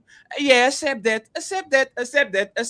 By the time we're done, I accepted everything. She loses respect for me, and now she's with Jonathan because Jonathan actually has self-respect and he puts his foot down and he has standards. So you are telling men to become a man that this woman will despise because women don't hate a man more. A man that they hate is a man that has no spine, no standards, and accepts anything and everything they do. What are the standards that men should uphold, Jonathan? Can you give us some? I think Michael is setting good standards. I think we can make a choice as men to say, no, that is not someone that I would want to date. I'm not trying to sit here and say that he should, because she's, found God and turned her life around and now all of a sudden she's worthy of marrying Michael. Michael can definitely have that standard. I just think that there's a line there. It's not a black or a white, but there's a way that we can look at it and look at it from the perspective of our platforms to reach across and show love the way Amanda's talking about, show acceptance, show understanding, but also at the same time call people to a higher standard. So I think we can do that. I just don't think that we need to do it from a place of shame. And I actually don't, I mean, as far as I know, and Michael, I'll definitely go and check your podcast and your stream out after this, roll yours as well. I don't think any of the men on this panel would want to sit across from 5 women and make them feel bad about themselves. Oh my gosh. Can I say something? Right? I don't think any of them would do that. Please. Right? When I'm hearing Amanda and Mr. Chosen talk, it all just sounds like we have to treat people with kid gloves and oh no, don't offend them or they might become a bad person or give up on life. That's the most moronic thing that I've ever heard of in terms of a logic train. So what, there might be an adverse reaction on one particularly weak individual, so just don't even try and fix them? No, not at all. So I'm not saying that the behavior doesn't get addressed. I'm not saying that we don't have conversations. I'm not saying that consequences don't happen. I'm just saying we don't have to say you're a piece of shit to do that.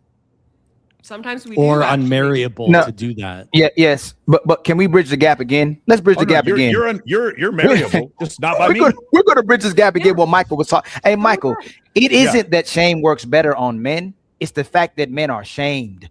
Women shame men if they're bums. Women will shame men if they're rich. Women will shame men if they're tall, if they're short, if they're fat, if they're broke, if they're vulnerable, if they don't express themselves, if they're emotional, if they talk, they don't talk, if you're ugly, if you're handsome, if you just breathing. So the main thing is what Amanda's trying to say, even though she's not saying is we shouldn't shame men and people. We shouldn't shame women. We shame men every day to be what's great for women, but we empower women every day to do what's great for themselves. So we can praise them for being hoes all week, then pray to God on Sundays just to do it again the next week. So again, it's not that shaming doesn't work on women, it's that they don't get shamed at all. And that's why you have the slut shame, don't fat shame, don't LGBT shame. No offense to anybody who LGBT, but you can't shame nothing except for a man. The man has to be righteous and great and a leader every single day, but a woman is great just being a woman. True. Yeah, that is the way the world is. Where did that come from though? Why are there all those statements? That's because growing up, women are constantly shamed for those things. If like you're shamed for being too sexual. If you just have like one boyfriend in high school, now all of a sudden she's a slut. You're shamed simply for just being a woman. Oh, you're a woman, you can't do that, you shouldn't do this, blah blah blah blah blah. Like women are absolutely shamed. You're too fat, you're too ugly, you're not like this, you wear too much makeup, you're too blah blah blah blah blah. Women are constantly shamed. I agree, men are also shamed. But yeah, I don't even like I don't know. I have complicated feelings about shame. I don't like it. I don't think it typically works. I do think judgment is good. Certain amounts of judgment is good. But I don't think it's unfair. Shame is literally judgment. Shame is literally Well, hold a on, form hold of on. I judgment. don't think it's unfair No, Ghosty. for Michael to make the statement that most, or anyone to make the statement that if you go into sex work, there's going to be a lot of men who aren't going to want to date you. That is a true. How's that not fair? No, I'm saying that is a She fair said it's thing not to fair. say. Yeah, Or okay, she said yeah. it is fair. Yeah. Sure, but It is a fair thing to say. But once there are you more start men that will date you. There are once more you- men. They're just not as high status. Go ahead. once you start harping on like, oh, you have no value because you did sex work, or you're worthless, or you're just a useless slut, or you're a bad person, blah blah blah, that's shaming, and I think that's bad. But I haven't seen anyone on this panel in particular do that. So, but Ghosty, the problem is this, right? It's not that women are not shamed. We just erased the loser label for women. And that's extremely problematic because men loser label is in anything and everything. You short, you fat, you broke, you live on your mama house, you ride the butt. Like men are losers for anything and everything. You're not funny, you're not charismatic, your accent funny. Like you can literally loser. And if I ask you what is a loser as a woman, is a fat woman a loser? No. Is a woman with a bad attitude loser? No. Is a woman with 100 bodies loser? No. Let me ask you, for example, is Bonnie Blue, I think it was Bonnie Blue, like what Michael would say, that fuck 1,000 men in one day. Is she a loser? If you think she doesn't get shamed, that's just asked ridiculous. no. Also, most of the shaming is coming from other men. By the way, most of the men shaming comes from. To ask those questions. It was a very particular question, Ghosty. Let's prove right now that women are losers. Is Bonnie Blue that fuck 1,000 men in one day a loser? No. What do you mean by loser? Like she's a winner. Is a man that put his hands on women? Is he a loser? Yes. Yeah. No, not you. See, you answered it so fast. Well, you're comparing sex work to abuse and domestic violence. I mean, I'm just like. 1 second, please. 1 second, friends. Ghosty, do you notice when I was telling what society consider man a loser over and over again, being broke, being short, being fat, being this, like you didn't register because you know it's true. You know, men literally get slotted into certain categories when they don't measure up to par, and the standards for the most part are pushed by men and women. As do right? women. Absolutely, right? So if I ask you, is such and such a loser, and the first thing you say is define a loser. You've been on this planet for 30 years. You should know what is a woman. Is she? loser. I mean, first of all, she's going to jail, I think, in Australia. So that's kind of like that would make you a loser, right? But is she losing at life? Like she has a lot of money. Does having a lot of money make you a winner? Like that's where I'm like a little confused. But go. Yeah, So this is about $15, $20 million. No, she's not a loser. and this was exactly my point. That's not the See what life I'm like saying? I want, but- Ghosty. And this was my point. While we're looking for anything and everything to disqualify men and to put him a negative label, no matter like they may be good people, they might be righteous, they might be all this, but he's unemployed, a loser. Women have to have a complete train wreck of a woman in front of them to say, you know what, this woman is a loser. And when I say is a loser, nobody should admire her, nobody should aspire to be like her. Most of society should look at her and do yuck. So yeah, like Amber Heard. You just picked a weird example. Like if you picked like somebody dangerous like Amber Heard or someone who falsely accused people, they're losers, obviously. You're comparing domestic violence to someone who does sex work, which but you know No, but it's a double standard. You know why y'all That's not you know why it is two different categories. That's two different categories. One is immoral, one is like a choice like you might or might agree with. You know why I know that y'all lying? Because in private, if I am telling you the Bonnie Blue situation, all women cringe. All women do did she did what?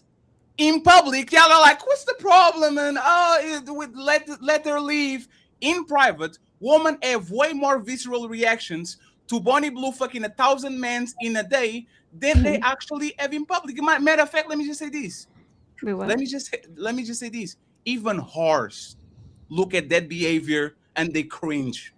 Like, why did you, even women that either are on sex work or OnlyFans models, they look at their behavior as something repulsive because, like, why? Why would you do something like this? It's not that you're starving. It's not that you are. So she is a loser, but you just called. So she is a loser, even though you just called her a winner. That's why I asked, like, in what way? Like her lifestyle. No, Rolo called her a winner. Because she's rich, right? So that makes her a winner. But her lifestyle, like, I don't know. Like some people would consider that her being a loser. That's why I'm asking. Like, in what way? No, so you consider her a winner? No, we're confusing the point. Like, I can see the circle. Like, not personally. Like, no, I understand. It's like we're saying two different things, right? So it's like one of these things where it's like, in my household, I understand morality, reason, accountability, and logic. But outside of my household, in the world, they don't. So in our mentality, is she a winner? Well, I probably wouldn't want my daughter to be like her. So I agree with you. In the world, though, what we're saying is, what Rolo is saying is, how does the world react to her? With money, fame, praise. She's a feminist leader now. So that both things can be true. What we're doing is we're both sides of you are illustrating the lunacy of the world that we live in now. That's it. That's all we're doing. You're both right. It's just one of you is right about what we all in this still be evil as fuck. Yeah, that's correct. That's what I'm saying. Like Pol Pot was probably considered a winner while he was murdering all those people with the Khmer Rouge back in Cambodia. He's probably a winner. So Joseph Stalin probably thought of himself as a winner. He's also a terrible person. Like both things can be true. So that's where we're going to keep going in circles until we come to that realization. Sure. You're saying like in general. Yeah, in general, you're right. Morally, in my home, no, I don't. I'm sorry, honey. I don't want you on the pole. That's not how you're going to pay from college. I'm your dad. I'm going to pay for your college. You're not going on the pole. In the world, she's not going to be shamed for being a stripper because TikTok has taken the shame away. Both things can be true. Mike. Dan Bilzerian, winner or loser? Yes, it's such a great point. Such a great point. I have all time so many women that I've talked to are like, Dan is a piece of shit. No, would never fuck. I know 6 girls that literally told me they would never fuck Dan, and I went to Dan's house and they fucked her. I know at least 6 girls. It is so wild to me. Like, yes, Dan is a good friend of mine, but it's like one of these things where it's like people are like, he's a loser, and I'm like, he's a loser with $400 million. Like, I understand what you're saying. I understand why you don't like him. I don't agree with a lot of the shit that he says, but I watch women kick each other, literally foot push each other to try to get into bed with him, and everyone's telling me that he's a loser. And no, he doesn't pay them. No, he doesn't. He doesn't pay them. They're literally just want the clout, and they are killing each other to try to get with him. So I don't want that lifestyle. I think that's too hedonistic. By the way, so does he. That's why he doesn't do any of that shit anymore. But at the same time, for you to say, again, here's the best example. The S&P 500 does not get to determine its own value. The S&P 500's value is determined by buyers and sellers. Whether or not someone has high levels of value is not determined by any one of us. Even about Bonnie Blue. Now, internally in my home, I can determine whether or not I think she's a winner or a loser. But externally, I can't be like, I can't believe these. Did you guys see Bonnie Blue's like engaged to some guy now? And it's like, I can't believe this guy engaged to Bonnie Blue. Oh, it's so no. I don't get to determine that. Someone picked her.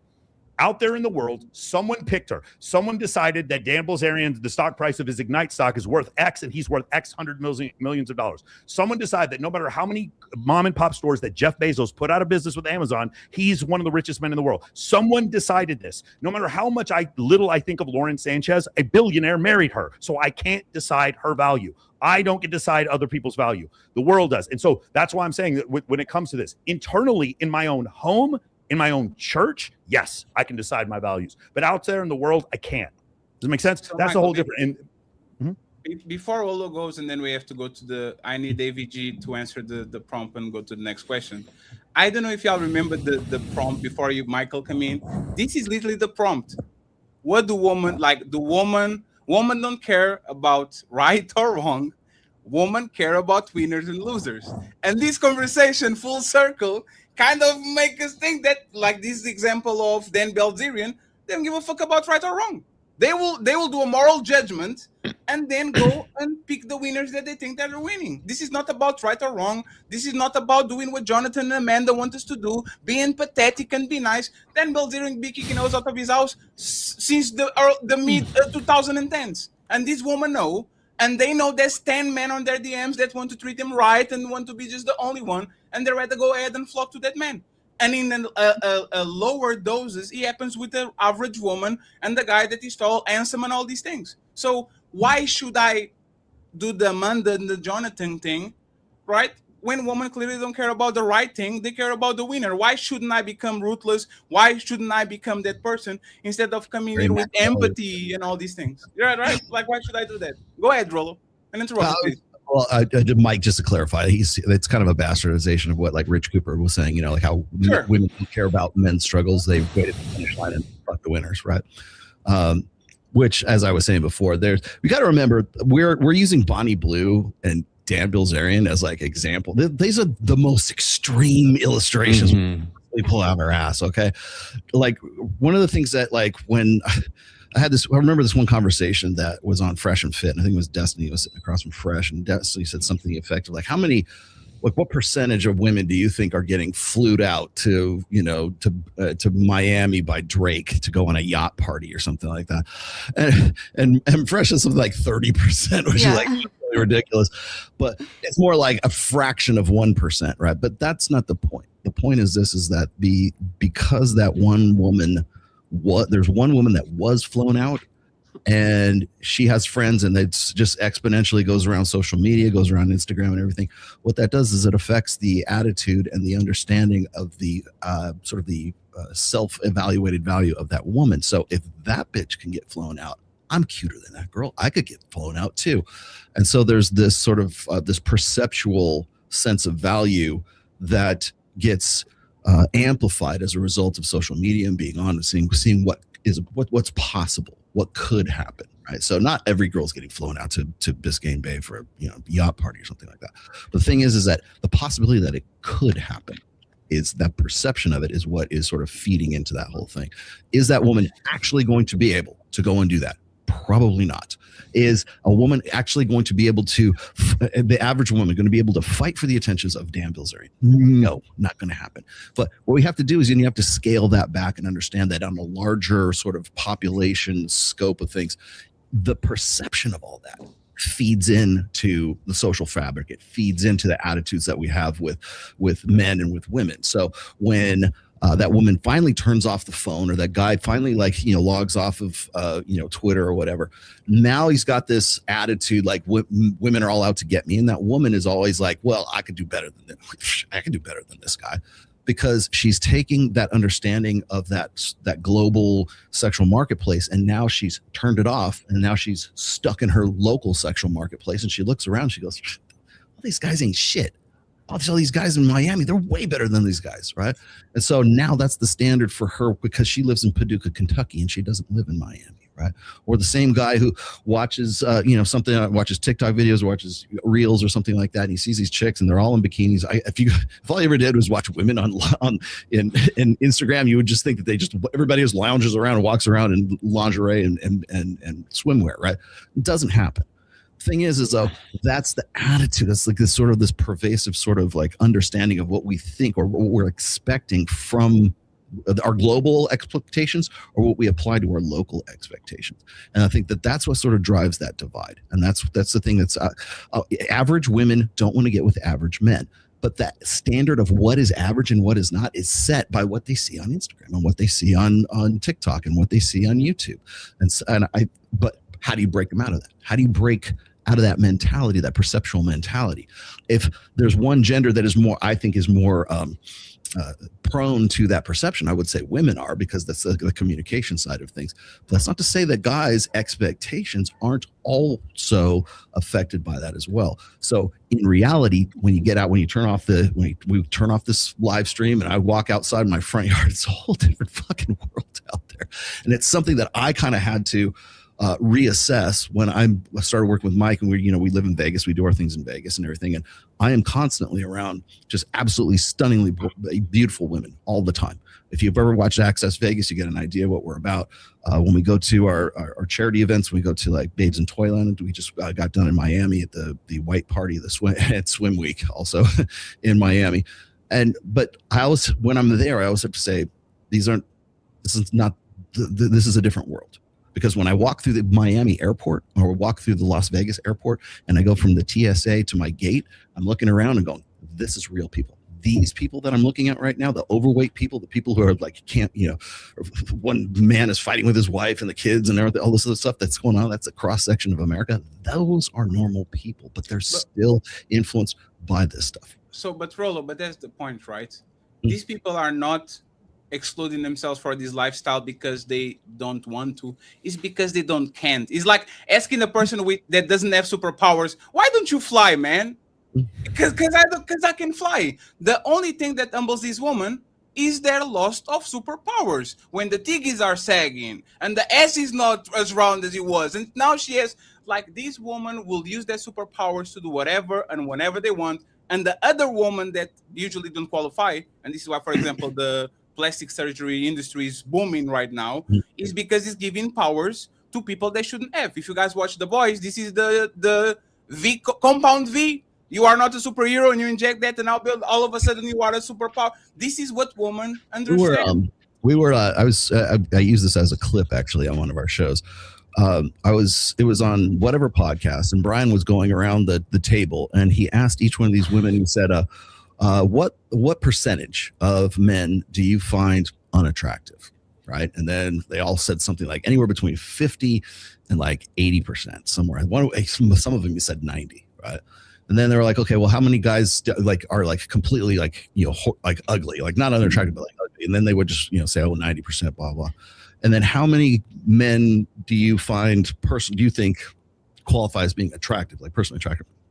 It was anywhere between like 10 and 5%, which tracks with everything that me and Mike have talked about for forever, that tracks with every survey, every research data set that's ever been out there. I thought it was interesting because I'm looking at the women at that table and none of them are like above a 5 or a 6, right? At least by Vegas, standards anyways. I'm looking at this and I'm saying these are average women who don't want to get with average guys. And if you want one reason why we have the fertility crisis right now, why we have the male loneliness epidemic, like name any sort of gender issue right now, the political divide between men and women. If you look at the marriage rates, if you look at anything that is sort of relationship, men and women related, it all distills down to one thing. Average women do not want to get with average men. In fact, they feel entitled to above average elite men because those are the only ones that will do at this point. And we were just talking about, I wouldn't marry, I think it was Jonathan. I wouldn't marry an OnlyFans girl. Well, guess what? The average woman doesn't want to marry the average dude either. She just simply doesn't want to get with that guy because she believes, thanks to the global sexual marketplace and this pervasive perception of an overestimate of her value, that she deserves, not only just deserves, but is entitled to a guy who is an elite level dude. And if she can't get that guy, she don't want to get married.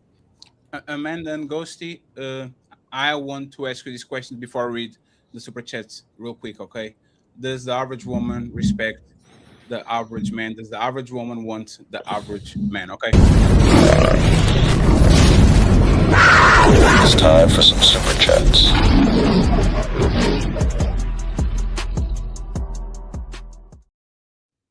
Thank you very much, Mr. Philly Old. Oh, damn, the camera is on reverse. I can't show them anymore. Thank you very much, Philly Old Ed, for the cash app. I appreciate it. Thank you very much, sir. Cha-ching!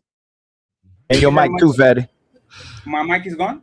It's not on. No, it's good. It's not the spatula, man. Oh, yeah. Oh. That's crazy.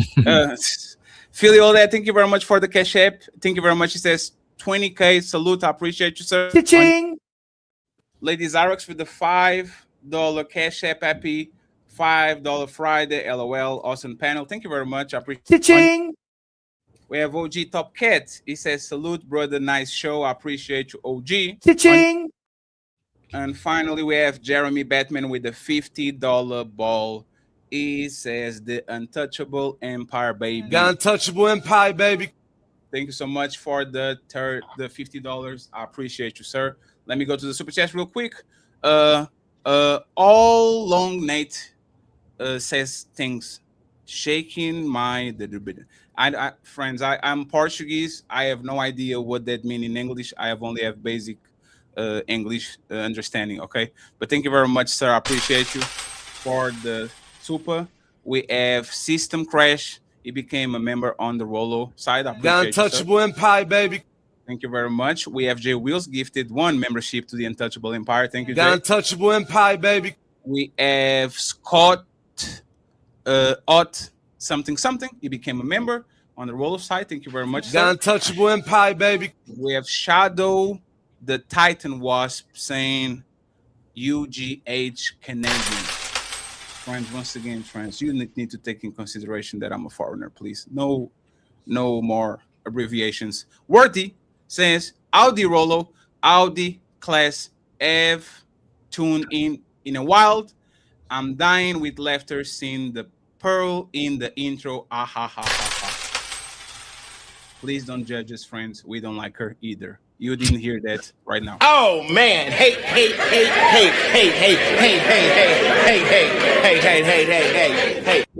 Leisha became a member. Thank you very The much. Untouchable Empire, baby. I appreciate it. Big Ed in the building.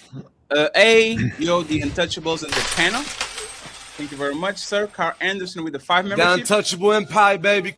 And we eat this with another one. Another 5. Thank you so much, The Carl. Untouchable Empire, baby. Big Ed says compliment to the chef, Ilkan and Fatty, the Untouchables. Thank you very much, friends. Thank you. We have my boy Twisted Pup with 5 Untouchable memberships. Thank you very much, The sir. Untouchable Empire, baby. We have 20 to go. Tilgy, should arranged marriages be more common in the society moving towards the future? Rolo, can you give us a quick yes or no? Should arranged marriages be more common in the society moving towards? Okay, so when it comes to arranged marriages, I understand the logic behind that. I just think that they're untenable in modern society right now. I don't think it won't happen. Is it a good idea? Sure. There's a lot of great ideas, but can you make them actually, functional? Not gonna happen.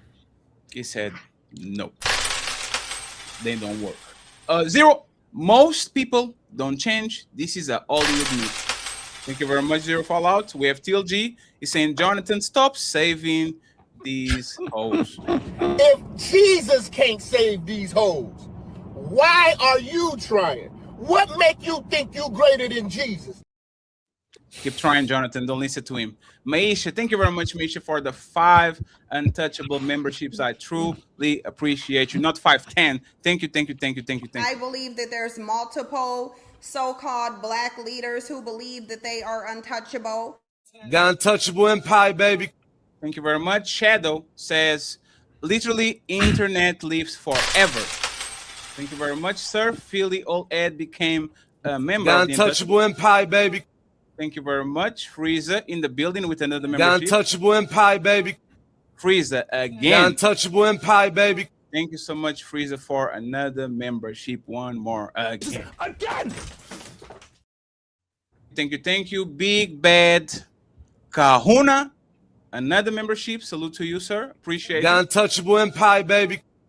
We have a bit of smarts. Should your woman prove equal love, Jonathan, or no? Jonathan, should your woman prove equal love or no? 100%. I definitely think that we all need to put our best foot forward and be constantly earning the admiration and respect from our partners. So yeah, I don't think it's Wait. Was that what you said on the beginning of the I show? didn't say that. I said No, that that's what you He said what is, no. not what should be. He was saying what is the reality, not what should the be. reality is that that's not the case, but it should be. Yes, I do believe One men second. and women should make Sure, equal amounts of Jonathan, let's effort. go with reality, right? Should you qualify? Your woman, probably an attractive woman, probably can replace you tomorrow. Should you work? Like, should she earn that from you? 100%. Like when men operate from their best moral high ground, they can call their wives and their partners to be the best version of themselves as well. It's not a one-way street. No, but Jonathan, you didn't say that at the beginning. you said earlier she don't have to prove anything. She shouldn't have to prove anything. Jonathan, you That's why said we had a you- conversation. Jonathan, I this was is what you stating the said. reality of the situation is that a woman out there today, even, and you guys, and Fatty, you brought up the woman whose breasts have changed and her butt's changed. Sure. Even she's pursued. So even she doesn't need to prove anything to get a lover, right? So what I was is just your stating stand? that that's the reality. I don't think that it's right. I definitely think she should be putting in just as much effort as a man. Yeah, Let it go. For you know what? that, Jonathan? that he did one of them. You know what? He did one of them backtracks. Michael is I'm going agreeing to- with me. I'm I did going to- not do a. I'm going to play this for myself, Jonathan. I should be quiet. Boy, you don't sit your stupid ass down. Who the think you is? I'm going to be quiet, Jonathan. I am wrong. Okay, I am super. wrong. Thank you very much. We have Dottie Girl supporting Fatty. Great show. Thank you so much. I appreciate it. Shout out to my brother Ilkan Ali. Did a great job this week. We have Dottie Girl with 5 untouchable memberships. Thank you so The much. untouchable empire, baby. We have more 10 to go, and then we'll go back to the show, friends. Uncle Rick, your feelings are yours. How you feel isn't what happened. Let's go, Fatty and Ali. Shout out to Uncle Rick. I hope you had the happy birthday week. Thank you very much. Striking the Rich, £5. I don't want to judge them. I just want to take their livelihood away. The Book of Jonathan. Shout out to Jonathan, always on. Damn, that's not the Book of Jonathan. He has another name. Stop hating. Zero Fallout. Why should men care about these 3 or 4 getting cuffed up? Women just don't like to take L's. We are not at extinction levels like the old days. We kept them as a pariah for the next generation to learn. Which is true. Zero Fallout comes with another untouchable man. The untouchable empire, baby. I appreciate you striking it rich. Jonathan, I'm not disagreeing, Michael. I'm just pandering to my 2 supporter base. Weasley's also attempting to get the viral clip that can help promote my new book.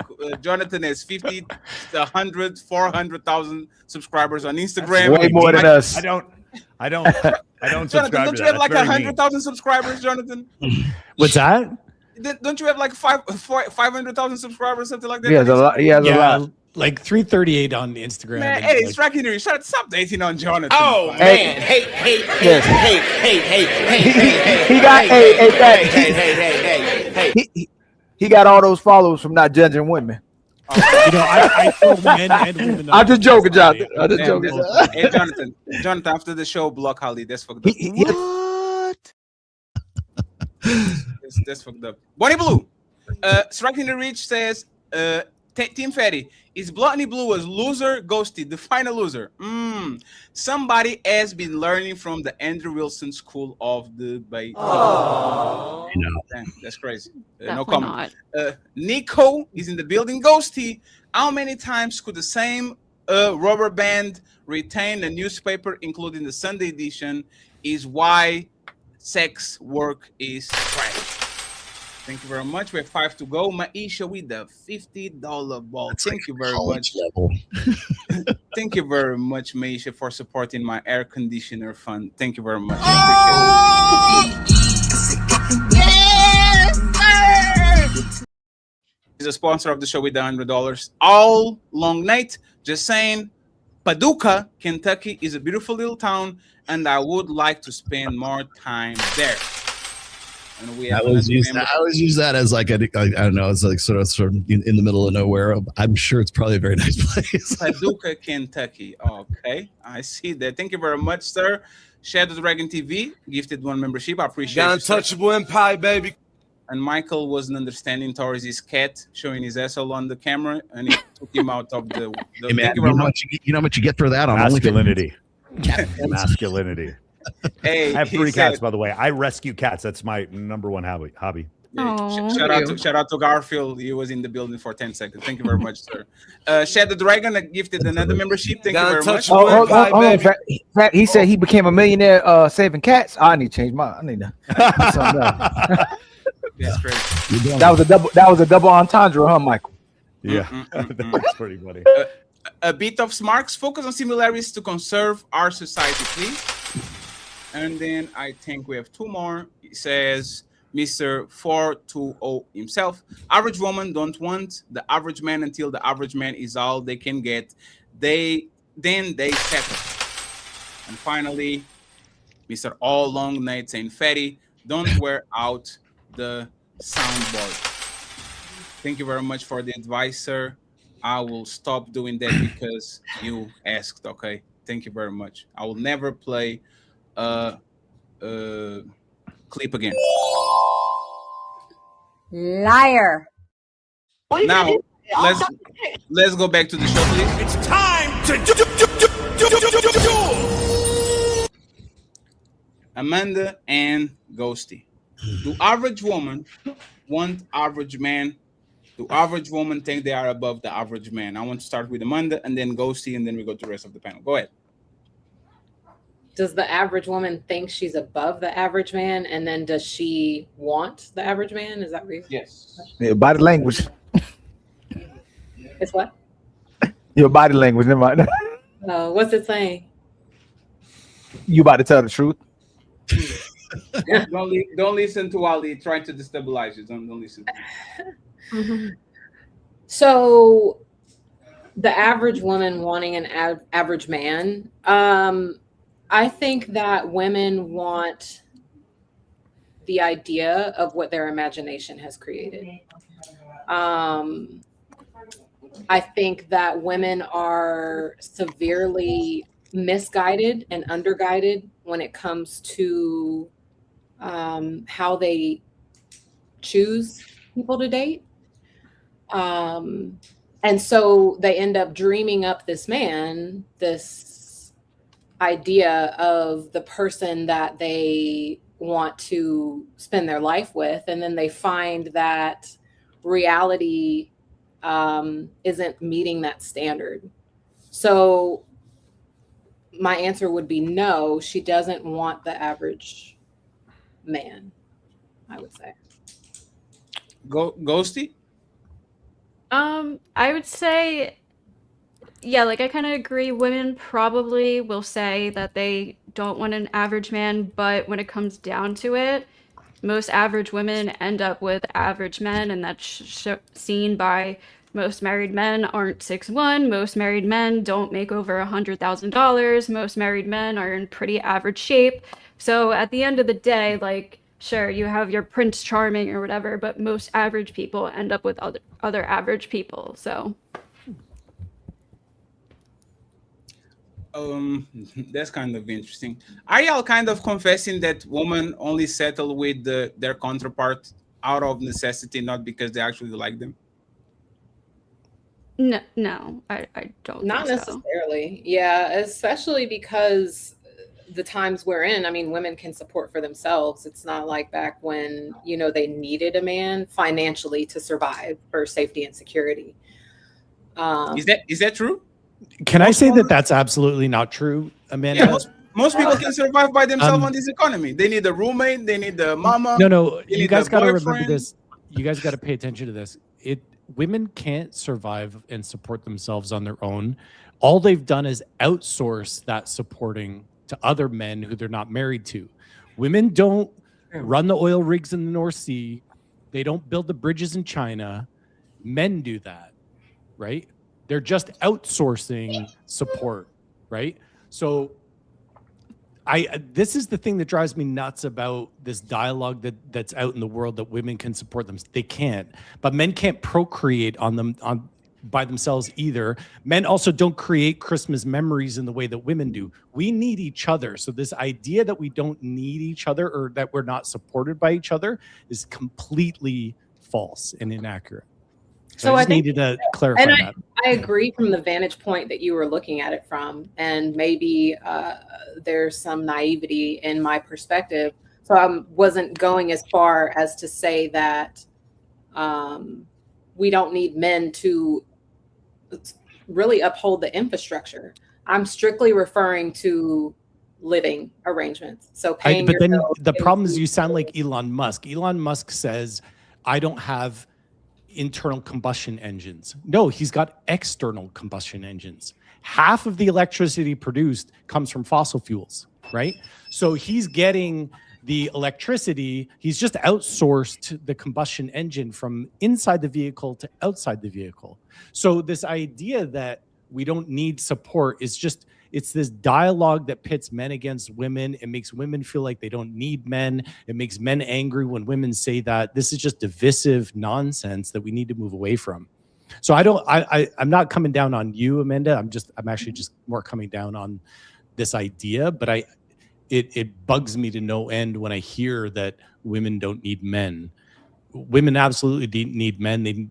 They need to be supported by men just as much as men need women. It's called reciprocity. We all need each other. So sorry. If I could jump in here real quick, because I know Jonathan mentioned something about him being a Sigma. So you must know something about sociosexual hierarchies. So when we're looking at, like, this is from Vox Day, by the way, is the author that came up with this. There's alpha, there's betas, there's deltas, there's gammas, there's omegas.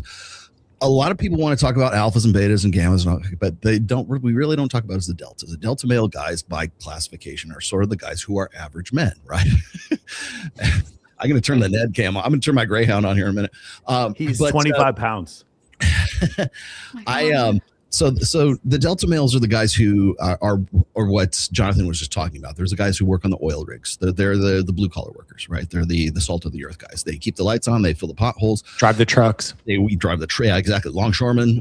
They are the guys who keep the lights on and keep the power grid running. They could be policemen. They could be whatever. The average guy is just, maybe has a college degree, but usually it's a sort of, they're welders, He has more money than the guy with the college degree, by the way. Yeah, exactly. Or they work in raw sewage, right? Or they're garbage men or something like that. We need those guys. But the problem is that when we say average women don't want to get with average guys, those are the guys that we're talking about. So up until recently, really probably within the last, right around the millennia. So for the last 25 years, we've been telling guys that they're superfluous. Average women don't want to get with average guys. Who are those average guys? Those are the guys who keep the lights on. Those are the guys who had a social contract right up until about 25 years ago that said, hey, look, if you go and you make a good living and you're not an alcoholic and you go to church on Sundays and you pay your taxes and you work 40 hours a week and you do what you're supposed to do, right? You're a real man. You get out there and you get the work done. You come home and you shower when you come home instead of like shower before you go home, before you go out, right?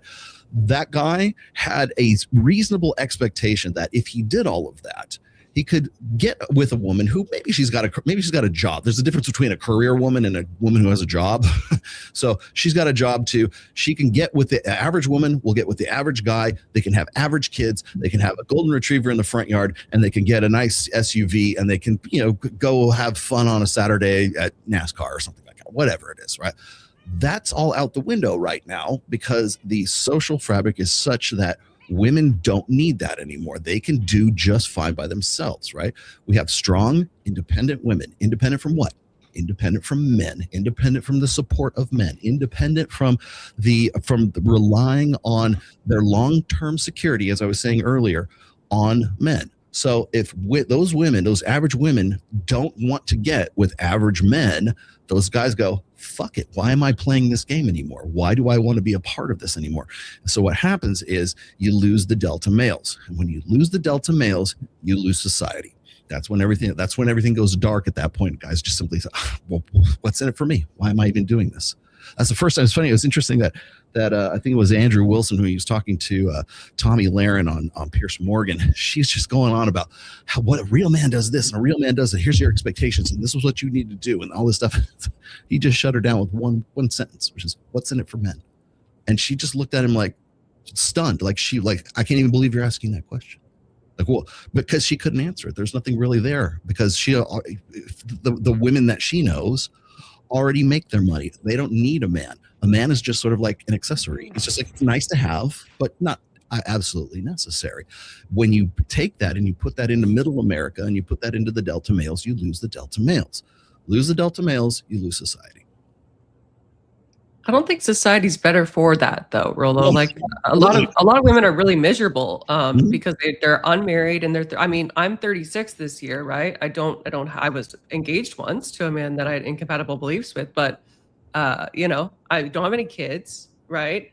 And yeah, I think the amount of years I have left to have kids are probably quite limited, right? And I'm quite successful in my career. A lot of women are like me, and I don't really think that builds happiness, because I'm living the feminist dream right now, and I don't find it, you know, as rewarding as some of my friends who have kids and have a husband, right? Not just I don't like my job. I love my job, and I'm very happy at what I do, but I don't have a family.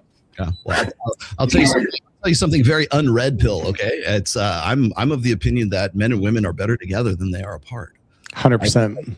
I think that men and women are innate, natural, evolved complements to one another, right? So your weaknesses make up for my strengths, and my strengths make up for your weaknesses. Like, so if you look at the things that we're naturally, innately have proclivities to be good at, and we're not so good at in other areas, put us together, and damn, we make a pretty fucking good team if everything, you know, locks in and we gel, right? Which is the way it used to be back in, you know, the caveman days or whatever. But the thing is that now that we have gotten to the point where we have technologically made one sex superfluous, you know, courtesy of hormonal birth control, then, you know, yeah, I don't think people really realize the impact, like the worldwide global humanity scale impact that hormonal birth control had on just human beings certainly for the last 4 generations, at least. We're still, by the way, I think it's funny. It's like when people start talking about like the sexual revolution in the past tense, I'm like, no, we're still doing it right. This is the experiment. Yeah. We're doing it right now, man. 100%. But should we prioritize, like, I'm asking the women too, and Rolo too, and Michael, should their happiness even be prioritized? Should we care about their happiness anymore? Like, if it's impossible to make them happy, and regardless of what situation they're in, should it matter anymore? Like, should society's security, the security of society, matter more than a woman's happiness today, especially when her happiness is all about herself? But even if she has herself, she's still miserable. Like, it would seem like the man's happiness is more prevalent or important, and society's security is more important than a woman's happiness, because she's never happy. A very easy answer. I'll tell you exactly why men are more happy than women are today. Very easy. Because men do shit. You got to remember that I think one of the biggest lies and one of the biggest crimes we perpetrated on women since really the mid 60s with militant feminism and everything is that women have an entitlement to this perpetuated, maintainable, sustainable state of happiness. I mean, you'll hear women who'll say they're divorcing their husband. Why? Because I'm unhappy. And it's like, okay, well, what is the happiness? Well, I just talked about that earlier on. It's like happiness is bullshit. It's unattainable, because our definition of what happiness is what we do, not what we are. You will never be happy. You will never be able to sustain happiness. That's why when I always see these research data on the single women without children are the happiest demographic, and then like 2 weeks later there'll be another one that says married women with children are the happiest demographic. It's all based on the same bullshit lie, which is that women can and should be happy all the time, and they are entitled to be happy all the time. The problem is that happiness is a proximate outcome, not an ultimate outcome. So I can do the things that make me feel happy. If I'm petting my dog, that makes me feel happy. If I'm playing guitar, it's making me feel happy. What do we say about emotions? Emotions are meant to move you from one state to another state. And usually that has something to do with survival or reproduction. So in happiness, sometimes it's probably about reproduction, right? But it could be other things. We got to remember that the way we process information in an emotive state, we have those emotions are meant to move you from somewhere to another place, right? So happiness is not some nirvana. It's not some place that's sustainable. It's not like, well, once I do these things, then I'll be content. Then I'll be happy. Discontent defines the human condition. You can never be contented. You know what? That's a good fucking thing. Because if we weren't, we would stagnate. We wouldn't have progress. We wouldn't have this wonderful, YouTube studio I've built for myself here, because all the people who put all this shit together that I have no idea how they did, they were trying to figure something out so they could profit from it, so they could feel happy, or they liked doing it. I'm happy right now being able to sit here and talk to you guys and have a good time doing this, right? I'm doing something that makes me feel the reward, the inherent, innate reward of happiness. when I'm feeling stressed, when I'm feeling anxious, when I'm feeling depressed or sad or something, guess what? That's another emotion that's telling me I need to move from one state to another state. But only with happiness do we use that as a metric for success. We only use happiness to say, well, the reason why women feel the way they do, or the reason why women hate men so much, or the reason why women think that men ain't shit, is because those guys are expected to deliver a happiness that simply can't exist, because happiness is a proximate outcome, not an ultimate outcome. And so what we do is we say, okay, well, ladies, you can't feel happy and you deserve to be happy. All women deserve to be happy. But guess what? You can't rely on these sons of bitches to do it. But guess what? I've got these great antidepressants over here, some SSRIs. Why don't you take some of these? Oh, you know what? I also have Patron. Would you like some tequila? That will make you feel happy. I have a chemical solution. I have a chemical remedy for to make sure that you feel happy all the time. And it doesn't necessarily have to be a chemical. It could be a thought process. It could be a drug. You want to know why we have SSRIs prescribed to women at you just see these skyrocketing rates. Why is that? And people go, well, it's because women are all fucked up. No, it's not, because we've sold them this lie that they can be happy all the time. If you would just find some way to say, look, you can't be happy. You can only do happy. And you know what else you do? You get anytime somebody tells you women's happiness or men's happiness, they use some sort of research or some data set that says that he wants to prove some kind of point, that then they're using happiness as the metric for them. Tell them to fuck off, because that's part of the problem. It's this social narrative that it just keeps getting repeated over and over and over again. You will never be happy. You can only do happy. That's why guys are more happy than women, because we're out there doing shit all the time. That's why we don't have time to think whether or not we're happy or not, because it's a approximate goal or approximate outcome. It's transient. So if you asked a woman, what's your overall state of happiness at 25 years old and you don't have kids? Babe might have just got back from EDC and going, yeah, man, it's fucking great, man. I feel fucking great and happy, right? You ask them when they're 30 years old and they're like, damn, I can't find a man or anything like that. I'm not very happy, right? Well, it's because you're not doing happy. You think that happiness is a sustainable nirvanic place you go to and you could find it. And what's really dangerous is when we attach that idea to a guy. So when a woman marries the guy and the man can't provide this sustainable, endless state of happiness, that, like what was saying, I think it was Jonathan was saying, you can never make a woman happy. That's very, very true. But it's true because you have to feel happiness in the doing, not in the being. There's no, you're just going to sit there and, okay, what do I have to do to make you happy? Like, you're doing the things that you're doing, and she's not. She's the one who's supposed to be the recipient of happiness, but she can't be happy because she's not doing. You are. Is he telling the truth, ladies? Like, what actually makes y'all, what can all the people that's watching right now, there's almost 700 people watching, what actually makes y'all happy, so we can do it right now today and we'll go forever into the sunset making you happy or adding to your happiness, and help you to do what actually makes you happy? Well, I think it's okay. You can go first.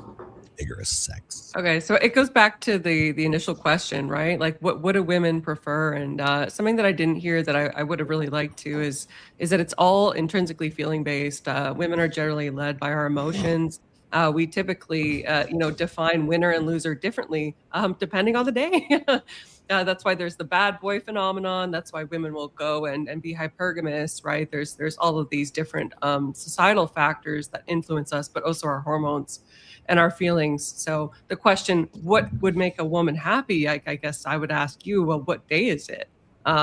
Is it a certain time of the month, right? Am I, pregnant? Do I have a husband or a boyfriend? Like, it's a very complicated question. You're talking to the sex that doesn't know what we want to eat. When you say, like, okay, what do you want to get for dinner, right? It's like a 20-minute conversation, right? What makes us happy? It's the mystery that philosophers have been trying to figure out for decades, honey. It's parked in my garage right now, actually. Rollo might have a point, though. Most of our mothers that were fortunate to have Ali, a can you mother. let Ghosty answer that before you? Oh yeah, I'm sorry. Go ahead, Ghosty. So I was gonna say that And a man. this is why I think a lot of women tell other women to figure out yourself before getting into a relationship, because it is true that when you're young, like relationships and getting married and having this beautiful wedding is so like put into our heads that we focus on that so much, and we think that we're going to find this perfect man that's going to make us happy, rather than figuring out like what truly makes you happy is figuring out yourself and how to make yourself happy. And then when that all comes together and you find a person to complete your life, they shouldn't be your source of happiness. Like, yes, they should bring happiness into your life, but you shouldn't be dependent on them to be happy. You need to find happiness within yourself, give yourself purpose before getting to that stage. So I think a lot of women have this like falsehood of, I'm gonna find a man that makes me happy, rather than learning how to be happy yourself and then finding a man and feeling complete like that. Ghosty, what do you like to do? I'm a photographer, so I love photography. I love being around animals. I love You have great taste in nature, music as well, so I know you like music. music. Yes, I love music, concerts, stuff like that. No, but that's a phenomenal point. Go ahead, Mr. Man. I'm gonna let you go because I want to ask another question, but I'm gonna let Amanda go real point about what she just said. But go ahead, Amanda. What actually makes y'all happy? I don't really have a whole lot to add. I really want to second what Rolo said, that happiness is a fleeting emotion. It's not a constant state of being. So I would say that reaching for fulfillment and peace are more solid goals than happiness. And that's being at peace with what is, no matter what's happening around me. And then to what Ghosty was saying about that needing to come from within first versus trying to get something outside of you to give you this emotion. Because that's essentially, we're all always reaching for emotion. We don't want the money because we can cuddle with money and be friends with money. We want the money because it gives us an emotion. We want the relationship because it leads to an emotion that we want to experience. So, yeah, finding that within first instead of using people and things to create that for you. If you gave somebody, you met a friend, they gave you $50, and every time you gave them $50, they gave you $200, would you appreciate that friend? Say that one more time. If you met a friend and every time you gave them $50, they gave you $200, would you appreciate that friend? Would I appreciate it? Yeah. Would you make more friends like that? You meet a friend, you gave them $50. Oh man, thank you so much. Here's $200. Would you appreciate that friend? Yeah, I would appreciate that. Because I'm listening to what you're saying on top of what Rolo is saying. And what's weird is most of us that are old enough to have mothers that were beautiful, mothers that were purposeful, it was hard to tell them to sit down somewhere. They love performing for their husbands and for their children. So when Rolo asks what Ghosty says, she loves animals. She loves taking pictures.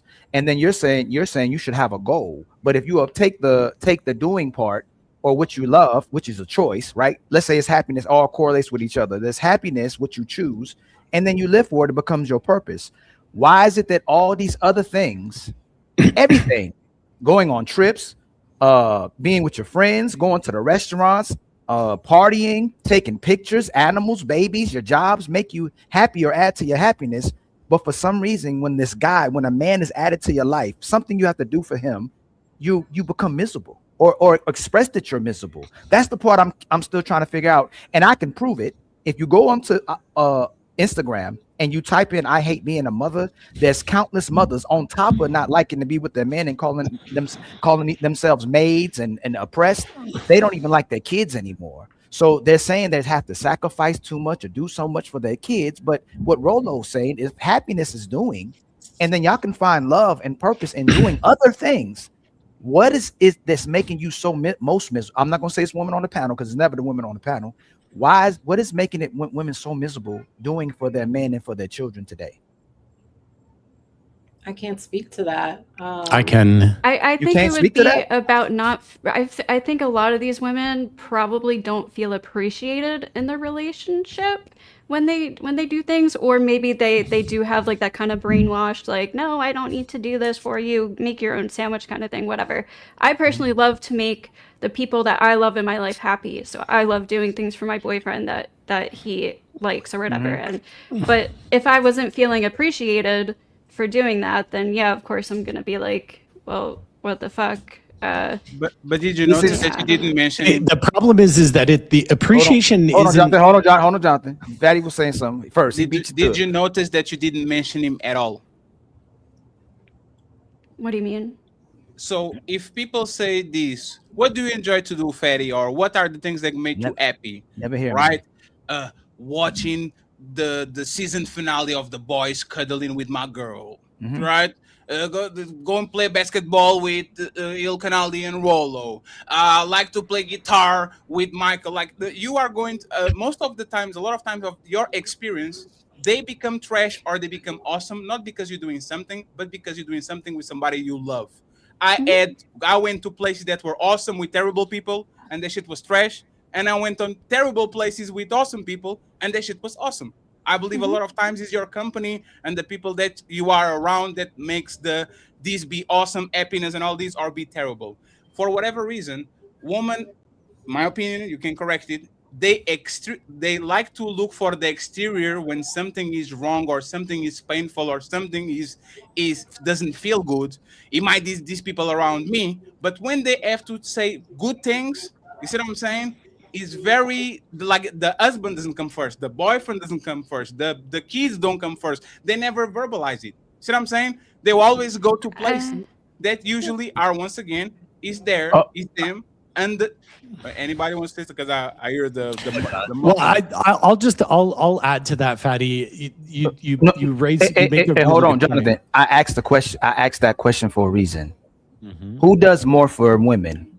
Babies, their friends, or men in general? Who does more for women? That's why I asked, if somebody gave you $50, if you gave someone $50 and they gave you $200 back, who does more for women? Is it the babies, their friends and animals, or is it men in general? Just like was it Rollo? No, Jonathan made the phenomenal point that most of everything you go to and outsource is from men. So I'm asking, who does the most for you? Animals, babies, your friends, or a man in general? But I thought he was asking me like what I like to do outside of like I did, and that's why I correlated. He asked you because he correlated happiness with doing, and it becomes your purpose, something that you like doing. You make a choice to it. I love pictures. I like taking pictures. Now it's my purpose. It brings me happiness. That's why he asked you. It's the doing. So when you said that, I asked you. Now we get to the point, who does more for you? Who does doing is happiness? Men find happiness in doing for women and children, right? Who does more for women? Is it babies? I think if you ask women, like what's your life purpose, especially if they have children, most of them are going to say, I know, I'm going to answer your question. Most of them are going to say my children, even though they don't really do anything for them, right? Except for like give them happiness and a purpose in life, right? But so I don't know, like probably your partner does. You just made my point too. Like, there's another thing. What makes women feel more? Is it their animals, their children, their friends, or is it a man? So it has to bring me to three things.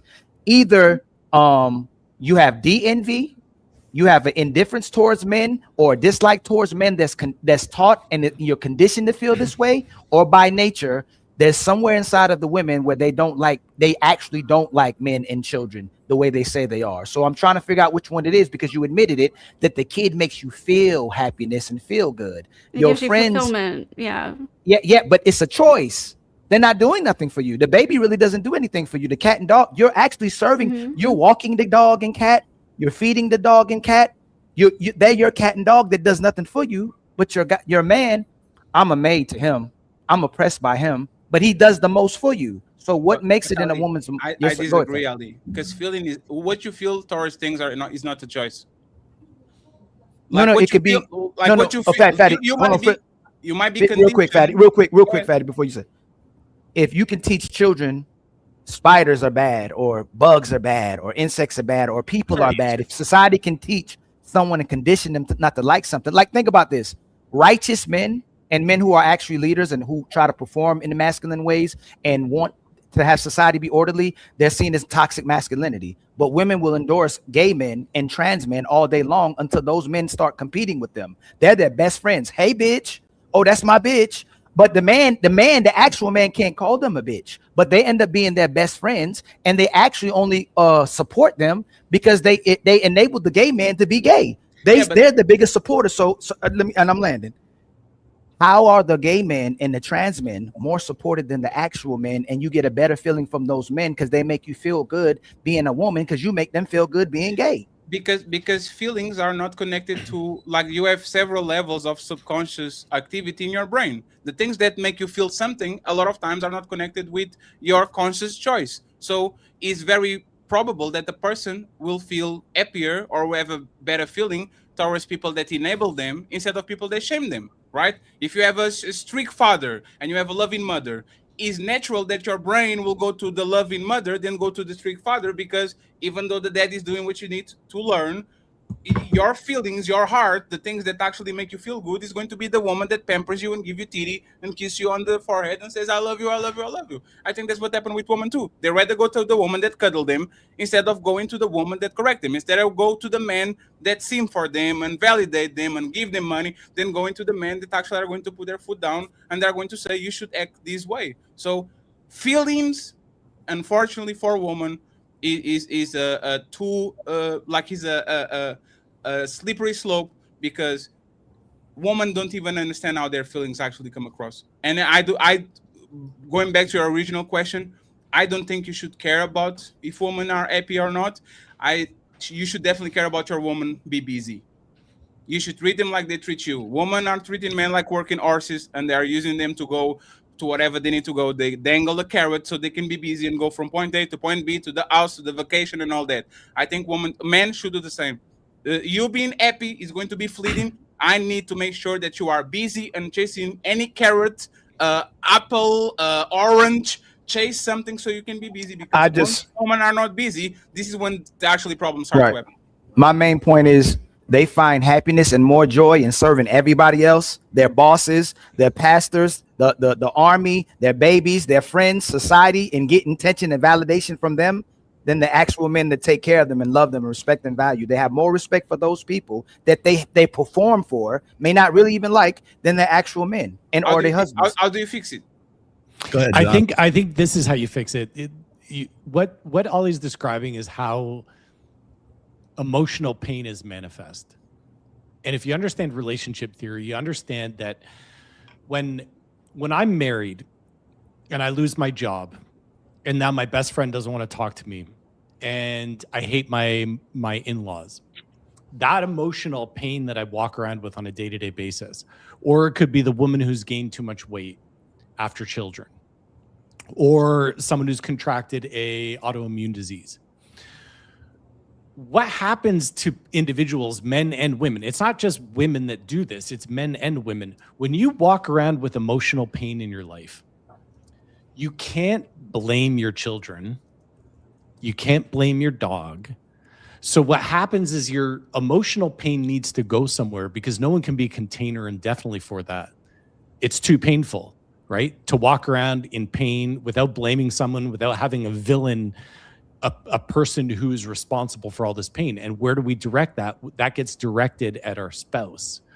And so what happens, and I think, Ollie, what you're describing is essentially men, but women too, but in this case, men are paying fines for crimes they don't commit.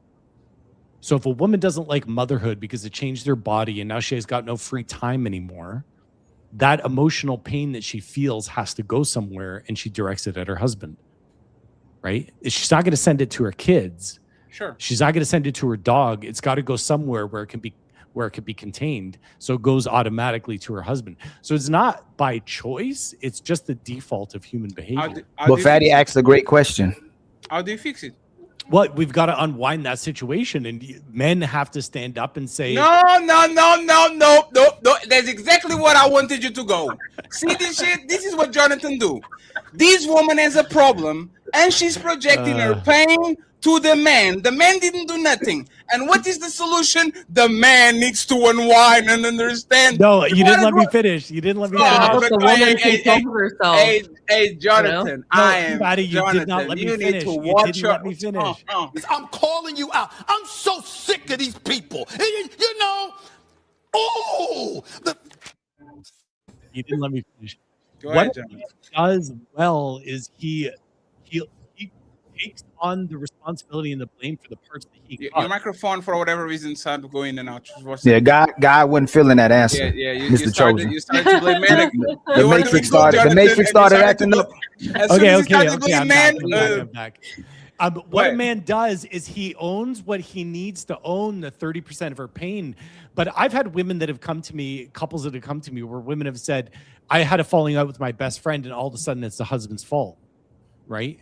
A man's got to stay firm, and he's got to lead and say, you know what, you can't pin that shit on me. That's not my cross to bear, right? So a leader doesn't get defensive. He just stands there and says, yeah, you know what, I'll be the container for your pain, but I'm not going to be seen as the cause of your pain. So really all you're describing is, and which is what Ali was saying, is that these women are deeply unhappy with certain parts of their life, the changes, the responsibilities and everything.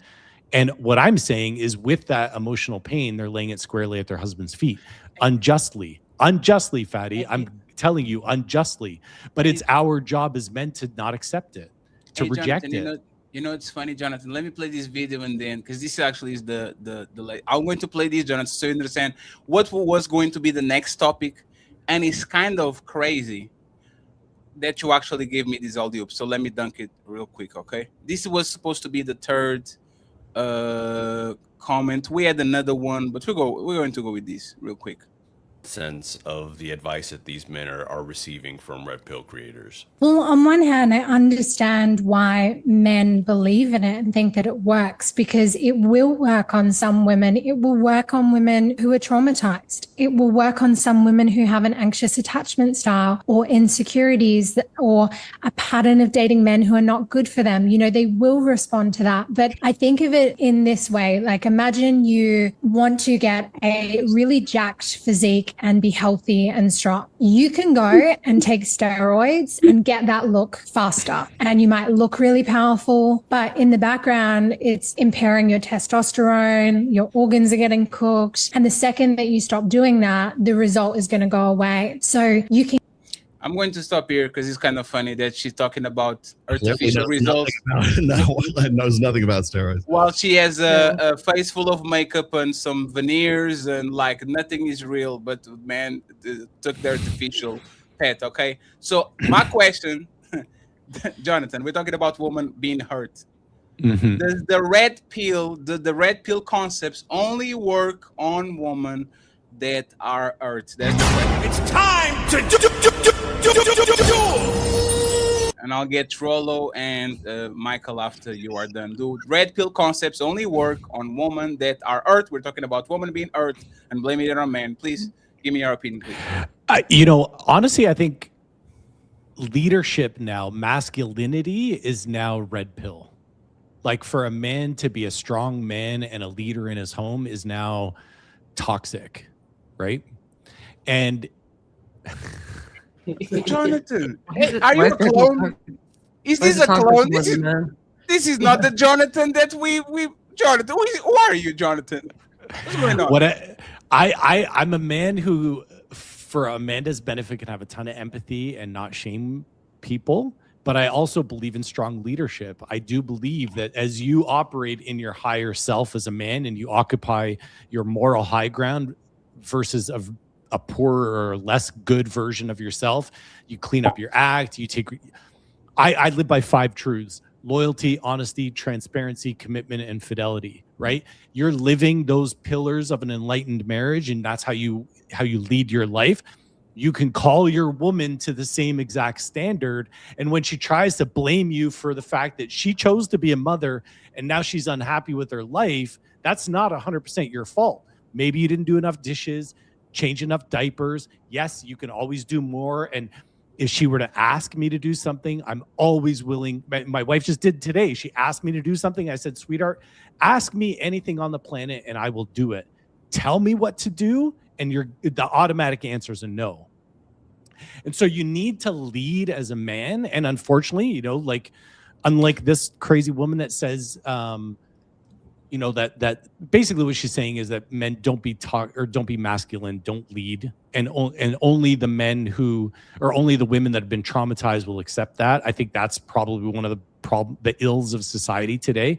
Kind of, it's not all that dissimilar from Amanda's vein of women don't need men to support them. Meanwhile, they write out that message on the iPhone that men made in the condo that the man built. That said, men need to lead, and we need to do it proudly, and we need to embrace our mature masculinity. But yeah, I don't know what else to say other than just be good, solid leaders, men. So. And by the way, you didn't answer my question. No, you didn't answer the question, Mr. Chosen One. Michael, you are muted. Michael, you're muted. You didn't answer the question, Mr. Jonathan. Sorry, can you repeat the question? You ran away from it. Red pill concepts only work on broken woman, injured woman, damaged woman. Do you agree? To be honest, you know why I didn't answer the question? Because there are some values in the red pill that, again, like I said, get conflated with leadership and masculinity. And I think it's a weaponized term, red pill. It's weaponized in a lot of ways. Like a man all of a sudden wants to be a leader in his home. Now he's red pill. I don't know much about red pill. I haven't even heard of the term until I came on the stream 6 months ago. So yeah, according to her, maybe Michael can chime in. He seems like he's got something good to say about it. But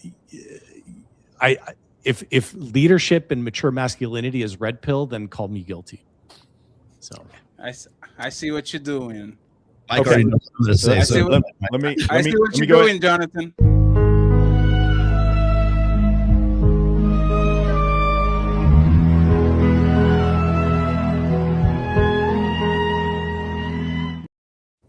Go ahead, Michael. Jonathan Neck is very suspicious today. No, it's all good. I understand what he's saying. So here's the reason why. So a lot of times whenever I do a reaction video, I always try to see the underlying reason for the reaction video. And I think that Hispanic guy that was asking her question, he's this massive panderer. I think I've seen on whatever podcast before. I don't remember the guy's name. Show it today, actually, but the guy just panders. It literally, like, he starts from the idea that so basically the way a female panderer works is they start from the idea that men are always wrong, and women are always right, and then they work the logic backwards. So that's the context of that clip that you guys are seeing to begin with. Number one.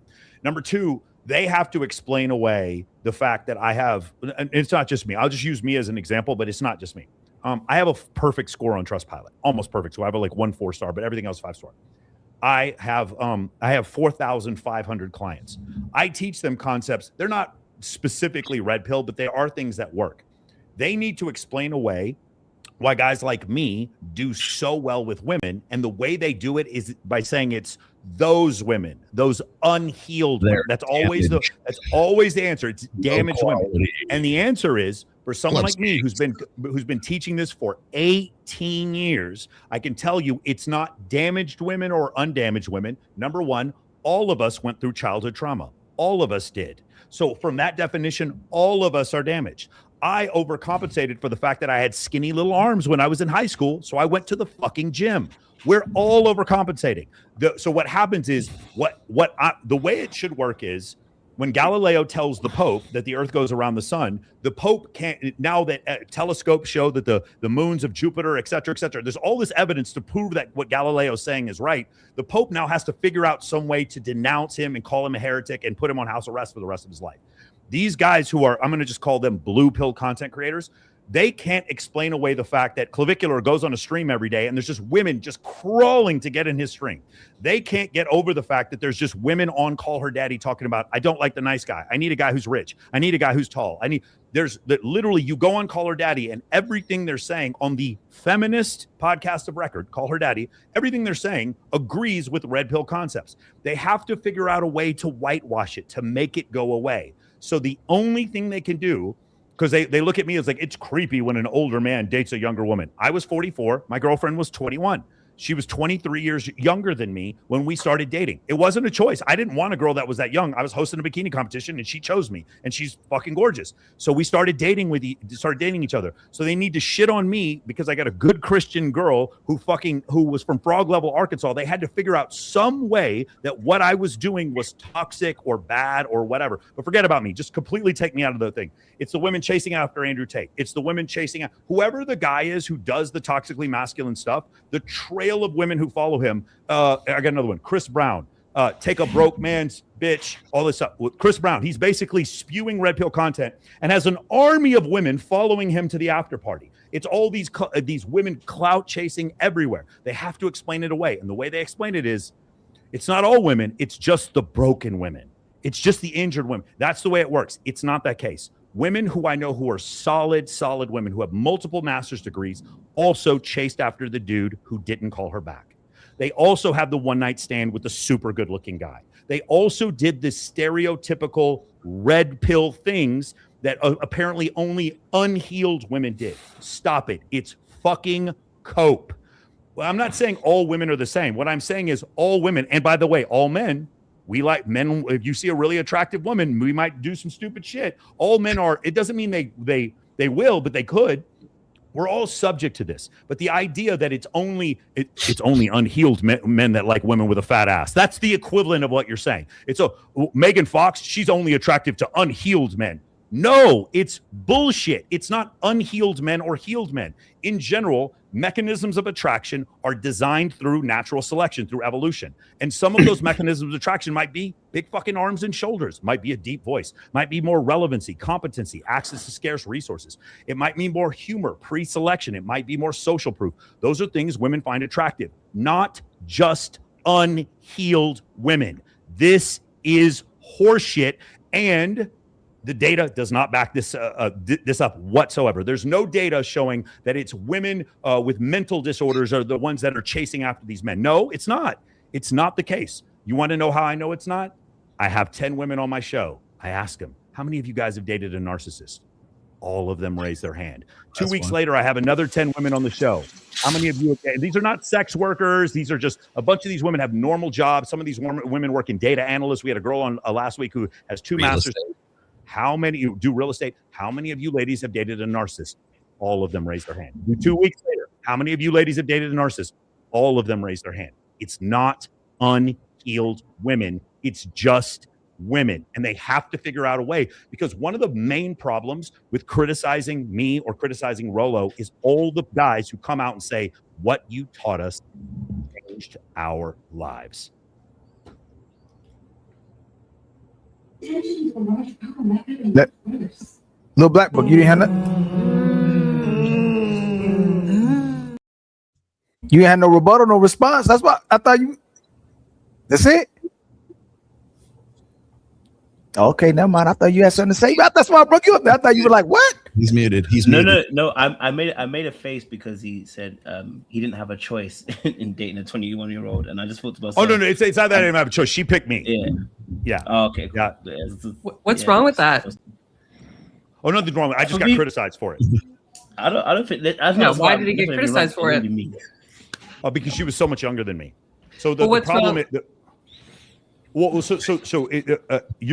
I'm on your side. I agree with you. I understand what the point you're trying to make. I just want to let you know I agree with you. The difference is, do you guys remember Carol O'Connor, the first year of All in the Family, 1970 CBS, fat guy with a gut, gray hair, drinking beer, smoking cigarettes? Carol O'Connor, when he did that first season, was a year younger than I am right now. We now can do things as men to stay in better shape longer and maintain our attractiveness at a later age. Because of that, younger women, that we're not grooming them or, we're pursuing them. No, sometimes those women find us attractive. They're choosing to date older men because we have decided to maintain relevancy, to read the right books, to stay in the right shape, to have the right career, to support the right philanthropies, to be a great speaker and a great leader. We have chosen to do so as older men. I'm almost 50 years old. And when I turn 50, I'm going to be more relevant than most people were when they were 30 years ago. I'm about to turn 50 years old. So my whole point is men can stay relevant. So I agree with you. The point is my girlfriend, if I had been overweight or unattractive or just not let myself go, of course, a 21-year-old goddess like that would have never gone out with me. Of course. I had to maintain a level of attractiveness. But you and I agree, like, I don't think there's anything weird about me dating someone younger. It's just a lot of other people thought so.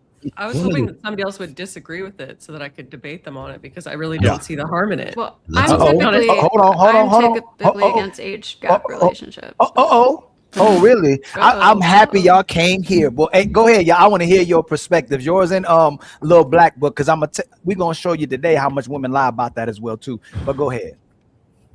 Yeah. So what's wrong with it, Ghosty? What's wrong with an age gap relationship, provided that both parties are of legal age? Right. So I think it can work in slim cases, especially when you're talking about like celebrities or something like that. It's kind of a little different. Typically, like those women kind of understand what they're getting into. Like I'm 30, and if I like, and I know you're gonna say it's different, because I'm a woman, but like just even like talking to or being friends with people in their early 20s just makes me very uncomfortable. They are in a completely how it would work, though. different. You'd be looking at an older man, right? Not a younger man. Well, that's what I said. I knew that's how you're gonna say it. But even just like being friends with like having a 21-year-old friend, female friend, just makes me uncomfortable because she's in a completely different state of mind than I am. Like Is she's selection the same as friend selection goes? No, AVG. Ask her why. We want to know why it makes Okay, sense. Because when I was 21, I was naive. I didn't. You're just in a completely different mind state. So when people are dating, like an average 40-year-old man, if he's only looking to date women that are under 25, that's just like uncomfortable and weird to me. Did you add older boyfriends? Gives you the ick, right? Did you add older boyfriends when you were younger? No, when I was extremely young, like when I was teenagers, I had men in their 20s who were talking to me and trying to date me. And yeah, it's weird, right? Hey, Rolo, hold on. I'm gonna show y'all something today. Hold on. So women should not be promiscuous, right? They should be virgins and wait till marriage to get married, right? I don't care one way or the other. But no. We gotta. I'm gonna show you how what's gonna happen is we're gonna get to a place where it correlates around what could possibly benefit a man, or where a man can deal with women in a certain capacity that women choose to deal with men as well too. But women know they use sex for power, and that's what my brother Fatty says, and men use power for sex. But the thing is, when we get to this age gap conversation or age of consent conversation, they never promote women not being promiscuous, not being on OnlyFans, not being porn stars, not calling them losers, not making them baby mamas, not being women who are using sex for their advantage, or taking advantage of men using sex by making a whole bunch of money from it. So what I want to know is, if we're saying that the age gap matters and the age of consent matters, does it mean that a woman should be extremely careful with what she does with her body, and that we should go back into the past where a woman should be a virgin until she gets married? Should women be promiscuous? Ghosty? I mean, I don't think you have to be a virgin, but I would suggest dating your own age. I also personally believe that all sex work should be raised to 21. It shouldn't be legal for women to enter sex work until they're 21. That's my personal view. No. Fatty asked. This is why Fatty asked you. Should a 15-year-old girl be having sex with a 16-year-old boy? I don't see a problem with that. You see what I'm saying, y'all? This is what I'm saying. If she's dating him, like, it's not about the sex. It's about what a man is doing. It's never about what a woman's doing. The woman doesn't have to practice pussy discipline, but the man has to practice dick discipline. If a 30-year-old woman I feel the same way about older women dating younger guys. It's about a different state of mind. Let me land real quick. This is what the man gets shamed for what he does sexually. The woman doesn't. So they changed it when there's a double standard, to where when men have sex and engage in sex, it actually demonstrates his value when he has access to women. And they'll literally call men incels if they can't get sex, when they get upset with them and tell you the truth about what they feel about men. But we had this conversation about sex. They're okay with how they use sex. They're not okay with how a man uses sex. But if we're going to have a baseline, and a reference point to how we should move in sex, and men should get married and women should be get married too, then I would think the woman should make sure she's not promiscuous and wait till marriage to get married if we're going to start having a baseline or speaking about what we should be doing with sex, because we only make the men predators. We don't call the women predators who want to get paid $25,000 per butt cheek or go on OnlyFans, and especially getting financed with married men. You're fine with that. See, women are not fine with getting cheated on, but they're fine with cheating with a man. So that's all I'm saying. As long as the woman's benefiting from sex, it's okay. But if the man's benefiting from sex, it's not okay. I just want to say this before. I want to say this before y'all go, right? The problem with the age gap situations is because y'all assume the worst for the man and the best for the woman. Okay, that's the only problem. Is you assume the man is the worst man at 40 and the woman is the best at 21. Let me actually tell you this: Little Black Book, Fatty, Ilkan Ali, Rollo, Michael Sartain, and Jonathan. All of us were way worse version of ourselves at 21 that when we are in our 30s, 40s, and 50s. Look at Michael. Michael can offer his girlfriend a lifestyle. He's more responsible than he was when he was 21. He has more money. He has things. He has a mind now. He has experiences. The fact that y'all think that the 21-year-old is in better hands dating a 21-year-old man that is full of testosterone and hormones, wants to fuck everybody, has no life experience, no house, no car, no nothing, going college acting crazy, instead of dating the more secure, more respectful, more like grounded version of that said man at 40, is ridiculous. That woman is in more danger than she is when a guy is 40, 50. And you know why? Because I was young. You know how many times you do some dumb shit just because you are young and you don't know nothing and she doesn't know nothing, and y'all are putting each other in danger because y'all doing things that you shouldn't be doing by the age. Like maturity, y'all can say that y'all like mature man and responsible man and reliable man.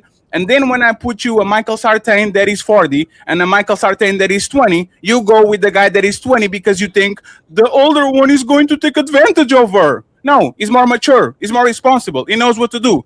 He's not going to try to tell her, come to my house in a bus, let me nut on you and a morning after pill and you go home. This is what we used to do when we were younger. You get a glass of water and a towel, and you get no more than that. You get the McDonald's. You get running from your parents. A respectful and irresponsible man is going to do more for you than a knucklehead at 21. So once again, y'all don't need to assume the worst in men on their 30s and 40s, because men usually actually become more calmer, more reasonable, more experienced with time. They don't become more reckless. That shit doesn't happen usually. Would you agree that there are like certain predatory men that just want to date young women because they're young and hot and they just want to use them? I think he's taking issue with the word predator. You see, You one agree second. that exists, No, one though, second. right? Ghosty. That doesn't exist. I'm fucking crazy. Ghosty. You just did what I literally accused you of doing. Assuming I'm asking you if you think that exists. Let me finish. Yeah, the question is yes. And I'm going to do this, right? Ghosty, I'm going to do this, right? I'm going to give you a locker room of veteran basketball players that used to play when they were younger, and they meet at Friday. They are all 30, 40, and 50, and they play basketball. They have regular lives, regular jobs, and all that. And I'm going to give you a locker room of 19-year-olds in high school or first year of college. Mm-hmm. I have to recommend a woman to date one person in this locker room. Who is a locker room that probably has more dangerous behavior, more risky behavior? Like, who do you think is the locker room that actually is going to put women in more danger? The first one, 19-year-old inexperienced people that never lived nothing, full of hormones, trying to discover the world, want to fuck everybody, or the locker room or experienced 40 years old, even though both of them probably have bad people there. Which one do you think the woman is more in danger? I don't think age has much to do with whether a person is dangerous. Thank you very much. You just checkmate yourself. You just checkmated yourself. Congratulations.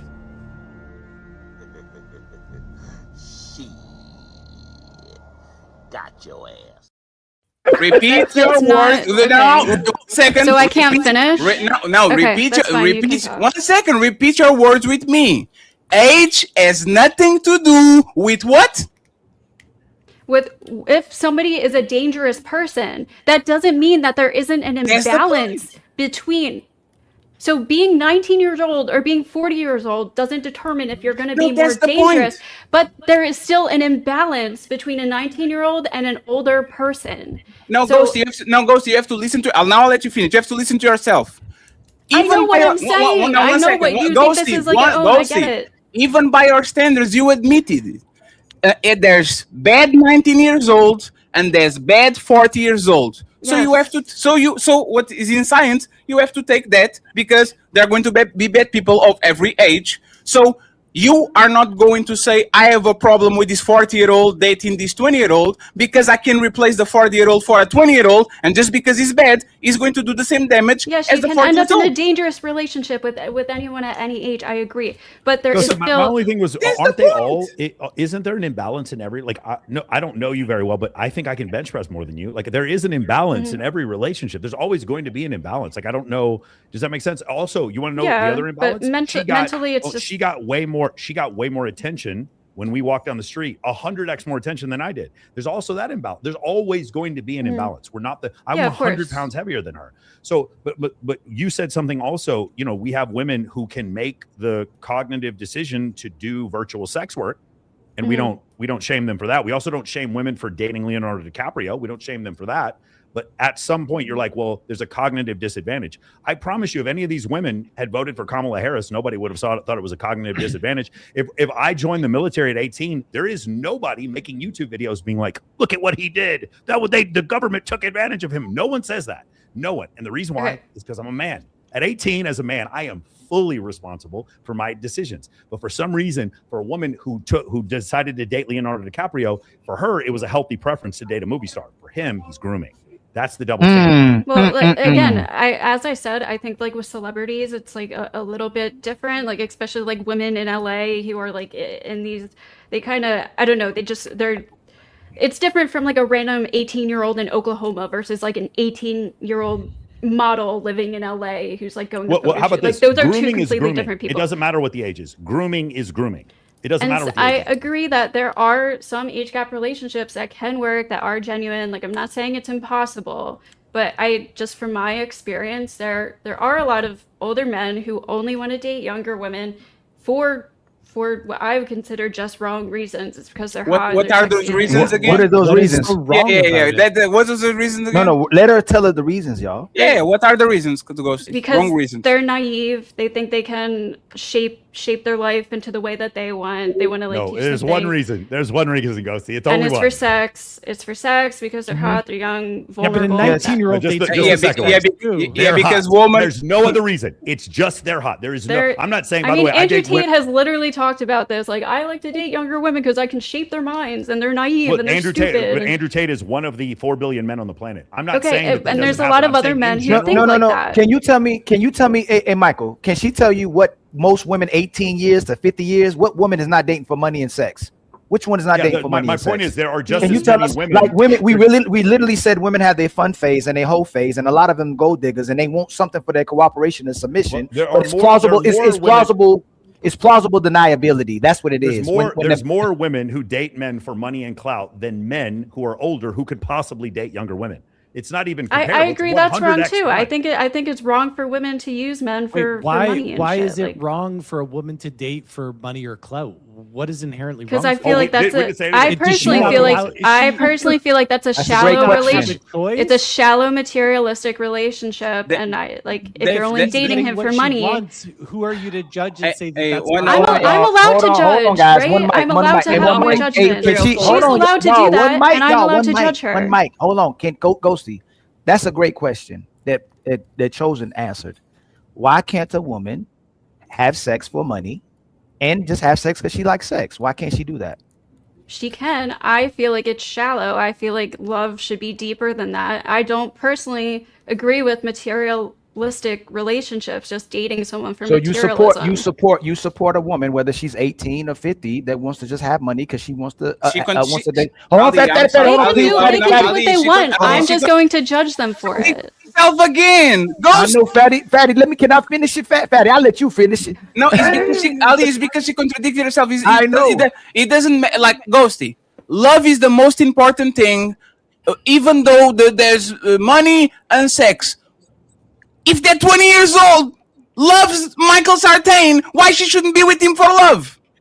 She can. I'm not saying his relationship in particular is bad. I No, there's an example. feel Ghosty, there's an uncomfortable with Ghosty, age there's gap an relationships, Ghosty. and I have a lot of experience of bad intentioned Ghosty, age there's gap an example. relationships. Ghosty, there's an example. That's all If I'm a 20 saying. Ghosty, What- woman no, woman what's fall in bad? love for women fall in love with their mentors all the time. Since high school, y'all fall in love with your teachers. You go to college, you fall in love with your tutor, with your pastor, like you fall in love with your coach. What is the problem? Since the beginning of time, women fell in love with men that had more power, charismatic, funny, and all these. So if this Because at woman, that age, they're naive. so They don't understand everything, and the older person does. They have a better keep changing. understanding and more experience. What if she's naive and she truly loves that man that is 40? What's the problem? She loves doesn't know him. she doesn't know she truly loves that man because she's naive and inexperienced and stupid. She doesn't know she doesn't know she loves him. Ali, I'm sorry for interrupting you. Ghosty, this is crazy. She's too inexperienced to She make can that still drive decision. a car, like, join the in my military, smoke opinion. cigarettes, do virtual sex work. In those places, she's never criticized for her decision. Well, again, I said That's I the would point. raise the age of No. sex Hey, Michael. work. Hey, Michael. Chosen already told her, and they know it. They try to get it with the guys they call assholes, and they passed over the good guys, and they know they were deliberately dealing with the guys who had money, who had the reputation, and men they didn't want to deal with. They know they weren't good guys, and they know they were moving that way as well too. They weren't being naive. These women knew exactly what they were doing from 18 all the way to 50. Yeah, So again, Ghosty, if I'm you just- support, hold on real quick, this is- Michael, hold on real quick. These women, these are the same women that support feminism and sexual liberation. These are same women that support they can do whatever they want to do with their bodies, then turn right back around and tell us they're naive and don't know what they're doing when they're building a whole empire off of sex. I don't think Ghosty's being that draconian. I understand what you're saying. Your point in general, like in a vacuum, what you're saying is correct. I don't think that's what she's saying. But the point I was trying to say before is, because she's not being hypocritical. She's saying she thinks women dating for money is also bad. I grasp that concept. The point is, I think maybe Ghosty might be missing here is, in general, younger men under 25 are never, in general, not you, Ghosty. You have a different set of morals. Hey, Michael, In respect. general- Oh, Michael. Respectfully, brother. That's 3 times she said something, and you pull her right back out of it like she doesn't know any better. That's 3 times you did that. Now we'll get on Mr. Chosen for it, but I'm that's trying to be nice. I'm trying to be nice. No. But that's why our women remain the way they are, and people watching, the young girls feel like they have the opportunity to do that. So we mislead everybody. You know what? That's the part of red pill that sets men and women up for disappointment as well too, because we are pushing up and making men into the women that they can use. We build these men up to be men still that women can use. That was my point. What you're saying is that was my point. My point is before, just let's just say 25 and under, when men do things 25 and under, they're not told, hey, you are too stupid to know to do this. When women are 25 and under, then it's like you shouldn't be dating someone who's 40. That was my only point, is that there's a double standard. Yes, sir. For me, Yes, sir. when a man, and the best one I could think of is enlisting in the U.S. Army. You listen to the U.S. Army, there's not a bunch of podcasts that are out there being like, why is the military? There's not a bunch of women who want to marry these men saying, why is the U.S. military taking advantage of these men? No one does that. I'm against that too. Like, yes, that's my personal opinion. I think 18 is too young. Sure. Let's just say I enlisted at 26. I was an officer at 26. Let's just say I joined. There's no cadre of women trying to defend and saying I'm being groomed or taken advantage of. No one is saying this, because my choices as a man in general by society are my choices, and I have to take responsibility for them. But when a younger woman wants to date Leonardo DiCaprio, then she's too young and immature. No, I wasn't too young and immature, so she's not too young and immature. And I know a lot of women who are of sound mind. One other point I want to make. Women, especially if they're really attractive, they're approached by more men and are more socially adept than men are at the age of 21. As soon as they go through puberty, men are constantly approaching them. They have more social acuity than most men do at 40. They do. So the idea, whenever I see these women all the time online taking advantage of men, they are more technologically advanced than men are at that same age because of OnlyFans, dating apps, social media, and men approaching them. They are more socially acute. I actually think that men, even if you had a 25-year-old man and a 25-year-old woman, the man is at a massive disadvantage. So I think from a intellectual standpoint, I think women are not maybe intellectual, but the idea of using leverage, a 21-year-old woman who has a lot of followers on social media propositioning her and giving her money has way more leverage than a 40-year-old man. That's my point. Ghosty, can you please? He made the statement, and you kind of saying what he's saying, but he said it on the way that I actually like it. Young women are stupid. They are. Do you agree with that, Ghosty? They're naive. Yes. No, I didn't ask if they are naive. Michael Sartain said They're naive, which leads them to make stupid decisions. Yes. So young women are stupid, right? They often make stupid decisions. Yes. Okay, so they are stupid. I just wanted to actually clarify this statement because there's a thing. I will accept it. I'm not even going to comment on it. Ali, and then I need to go around the panel because now we are on the age gap conversation. I need to know Little Black Book, Amanda, AVJ, Rollo, and Jonathan opinion. Okay, so Ali, take it home, and then we go. Hey, Michael, you and Tommy look like y'all been around the block, and I mean around the block with the ladies as well too, and y'all well versed. This is one of their superpowers. Is using their beauty and sex to play dumb, and they get us to play dumb for them as well too. If this was a different conversation, they'll tell you they're the most educated, they got the most degrees, they're the leaders of society now. But all of a sudden, these women were so naive. They even say they mature faster than us at a younger age as well too. But when the conversation is fitted to make them look naive and slow and being taken advantage of to make the men look bad, then all of a sudden they can't think. And that's why it's phenomenal what Fatty just asked. So if women are stupid, do we need to change the laws for them to change the age of everything to 25 when they can drive, when they can smoke, when they can drink? Do they need chaperones wherever they go? If it's naive and stupid, is it imperative that they should need a man? No, Ali, no, older man. Oh yeah. Right? If you are young and dumb, it wouldn't be awesome to get the experience. Older man with more. If women are so dumb and naive. Ghosty, listen to me. Ghosty. I did listen. Ghosty, there's different levels to different things. Ghosty, 1 second. So Ghosty. like driving versus dating someone. Okay, just repeat. Ghosty, 1 second. Listen carefully, right? Ghosty. No, it's because you're not listening. Ghosty. I did listen. No, you're not, because listen to what we said before. You know what? You know he's young and dumb too? Man. Yes, I agree. 19-year-old men are young and dumb. 21-year-old men are young and dumb. So, Ghosty, if you have a young and dumb woman and you need to pair her with somebody, wouldn't be ideal to pair her with somebody that is not young and dumb, meaning is a more older, experienced, more responsible? Isn't that the perfect thing? You get a person that is young and dumb and you pair them with somebody that actually is not young and is not dumb? No, because the younger person is at a disadvantage in that relationship. Oh my God. You're on the same level with somebody when you're dating someone at your same age. That's all. So who the basketball NBA players, these young NBA rookies that are dating these buzzer beater old women that are trying to get money and get impregnated by these men, who's at a disadvantage? Is it the men or is it those old women getting impregnated by them? Wait, what's going on? Older women. Brittany Renner effect. These older women are getting impregnated by rookie basketball players, young basketball players, to get taken care of for the rest of their lives, and they're older women. Are the men getting taken advantage of? Are the young men getting taken advantage of? Or they don't know they're having sex with these women? They are obviously aware, but they're on a different mental wavelength.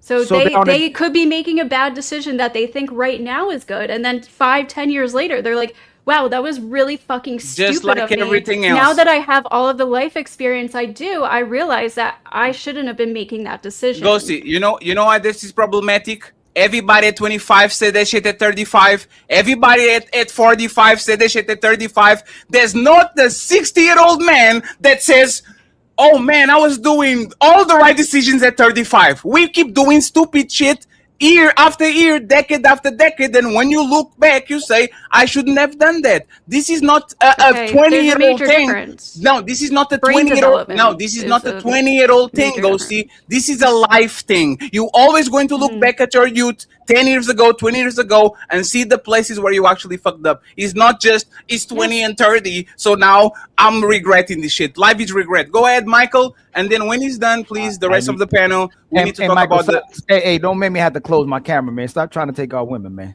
Yeah. that's Okay. right. Listen, a couple things. Number one, I need to go to the gym because my current girlfriend's 18 years younger than me. So I'm going to go right now. I have Oh, to go. shit. But I would like to invite all of you. I just started my own live stream. I'm learning how to do it. I'm actually teaching my clients how to live stream and build their personal brands. And so I'm going to put in the private chat, there's the link to my live stream. If any of you guys want to join me, Rollo's going to come on. We're going to be doing reaction videos, all kinds of stuff, a little bit different than the panel show. You guys that are on this show right now, you guys are welcome to join me in 90 minutes at 7 p.m.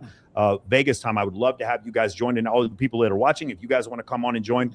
And then at the end of the live stream, we're only going on Kick, Rumble, and X, and we're going to say whatever the F we want to say. Make sense? So it's going to be a freedom of speech live stream if you guys want to join us at 7 o'clock. But other than that, I got to get out of here. This is a great panel here. This is a lot of Thank fun. you very much, Michael. We're going Appreciate to it, drop guys. Thank you all so the much, links. Thanks, Michael. Yeah.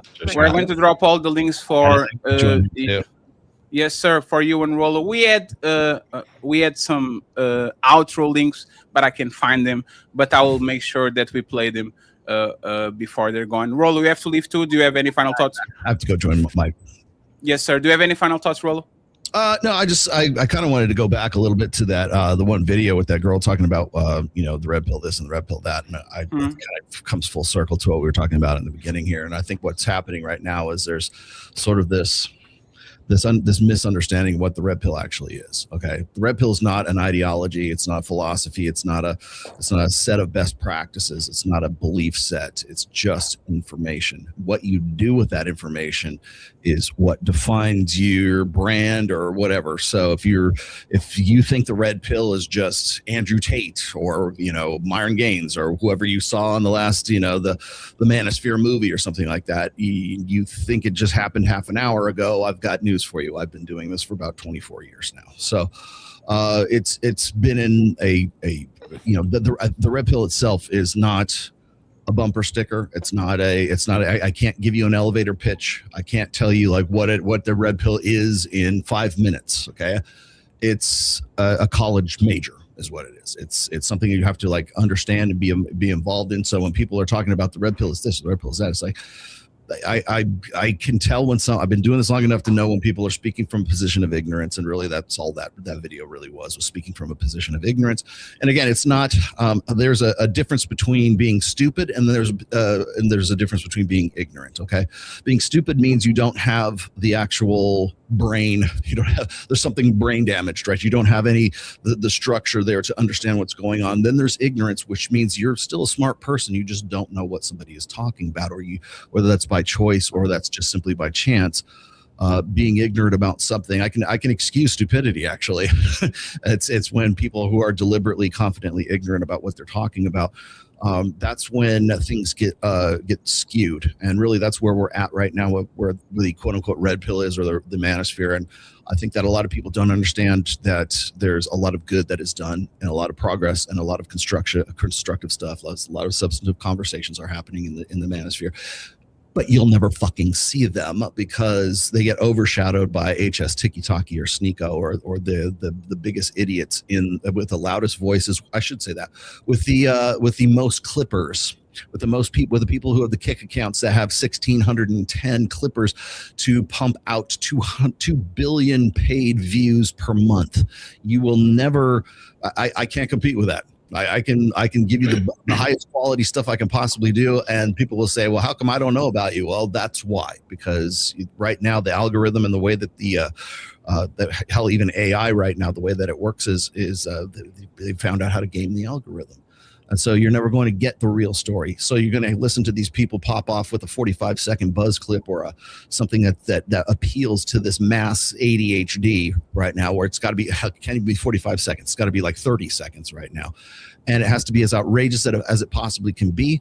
And then we move on from there. And then we form an opinion after 30 seconds of watching whatever it is. And we never dig into it. Maybe it was even just a 3-minute video. that would have helped you get some context. Maybe it was a 10-minute video. Maybe it was a 2-hour video that would have really enriched your life. You're never going to know about it because there's too many people who just want all their purpose to brand build is to misappropriate and to misconstrue everything that any good that anybody could possibly do here. So I think there's a lot more positivity that's going on in the red pill spaces. I think there's a lot more positivity going on in the manosphere spaces, but you're never going to hear that from the mainstream, which is why I told Myron and Fresh but way back in 2021, when they asked me, do you think the red pill is going to go mainstream? My first answer was, I hope not.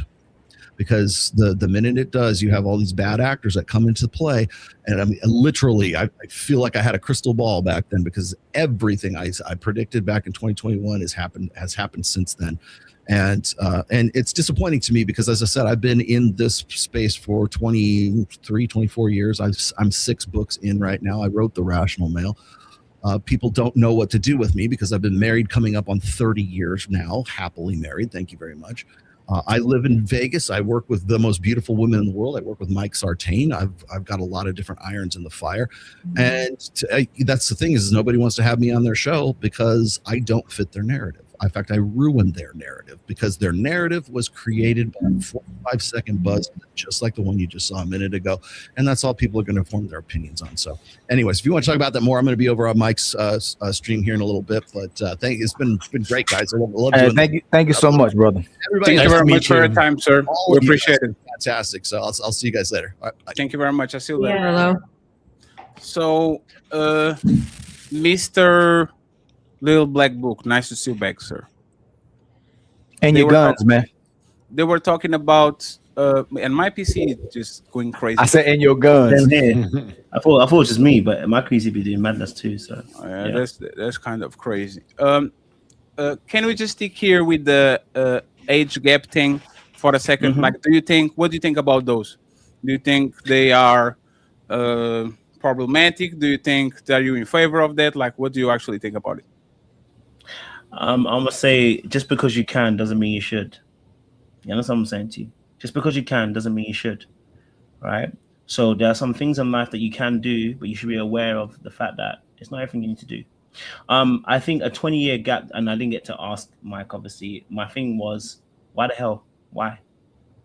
Why not? But my thing is, for me personally, and again, it might come down to the mental aspect. What has a 20-year-old got to a 40-year-old? So I'll give you an example that you probably understand, right? I've been looking to your social media. You look like you are having a great time. You're traveling, dancing, having fun, and all that, right? Wouldn't that be awesome for you to give the first experience of what you're feeling like now to a person that you love and admire and love, instead of somebody that's been doing that for 20 years? What do you mean? It's awesome. Like, you know, the Titanic thing? When she does the I'm the king of the world, so that if you do that, if it's the 7th time somebody actually went through that with you, that shit is nothing. That shit is terrible, right? You remember the first time you went to Egypt. You remember the first time you danced on Aruba. You remember the first time that you were on a Valentine's Day to Rio, which, like, you don't want to be the 3rd person to take the love of your life to Rio. You want to give her the first experience so she actually feel it like it's something that y'all share in common. Woman ate that too.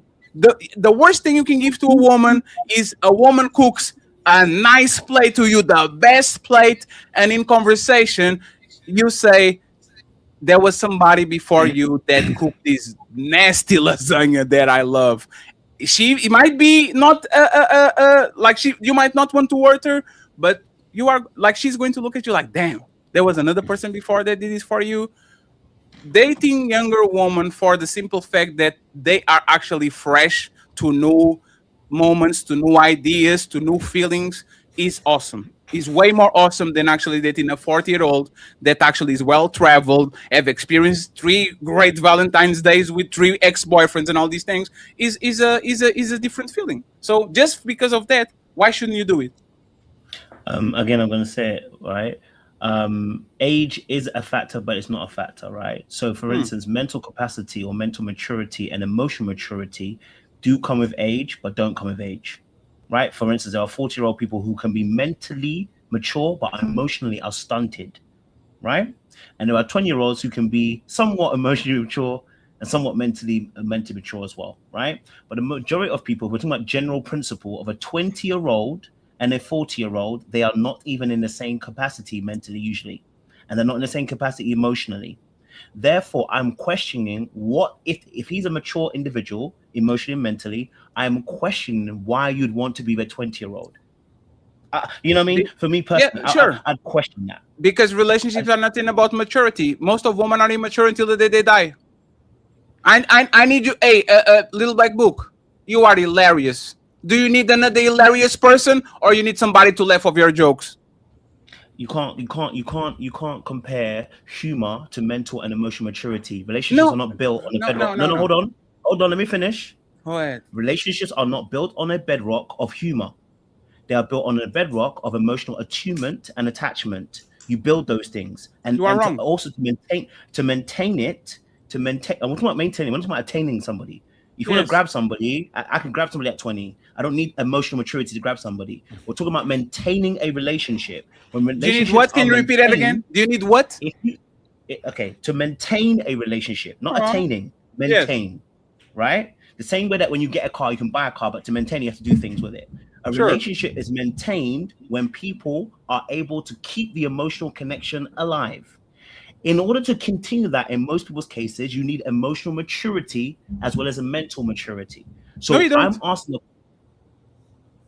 No, you don't. Emotional maturity and emotional connection. You can be emotionally connected to a puppy. That motherfucker is dumb as a motherfucking rock. He loves you and you love him. Every time he sees you, and every time you see him, you love him. We fell in love with rocks. Hey, little black book. My ex-girlfriends, hey, God praise them. I don't know talking shit. They were not, no, they were not, respectfully. I didn't love them because they were very intelligent and had the depth. And they were, no, but one second, sir. Emotional. I don't understand this. Why do you invite me? No, you are. You know what? One second. You are right. Come on. This is emotional intelligence. I'm wrong. You are right. Finish your point. No, go on, man. You really started, didn't it? No. You are displaying low emotional intelligence right now by not accepting my apologies when I was emotional intelligent and I said I was wrong. Go on. You've already started. Bro. No. You have to show emotional intelligence right now. And since you're still doing it, you're showing. But he conceded. No, it's because I concede. Yeah, you see, hey, this is relationships, right? This is what these people do. You need to be emotionally mature. I showed emotional immaturity. I interrupted you. I apologize. Please go along. No, you keep doing your thing, man. Are you showing emotional immaturity? Go ahead. It's fine. I was wrong. Go on. I don't even have my point anymore. Go on. You know. But hey, and this in real time, friends. This is what we deal with our woman. I made a mistake, and I apologize. This is the most emotionally mature I can show. I interrupt you in middle of the statement, and I took it back, and I says, you know what? You are totally right. I apologize. Finish your thought. And instead of you rewarding me, you are punishing me for literally show emotional restraint and give you the microphone. I was wrong. So you see how somebody who is emotionally less immature is going to cause more problems with somebody who is emotionally more immature, right? No. They're just not mentally compatible. They're not able. It's going to cause a lot more problems. One second. Good question. Me and these men are on our 30s. I know. I'm making an example of what you're trying to. So who was emotionally immature on this back and forth? I'm just making an example. Since you make an example, tell me. You interrupted him. I think he maybe forgot what he was going to say, and now you guys are at an impasse. But that was not the question. I'm using this as an example to show why there's going to be a lot more issues in relationships that are at two different mental maturities. But in most cases, it's not certainty.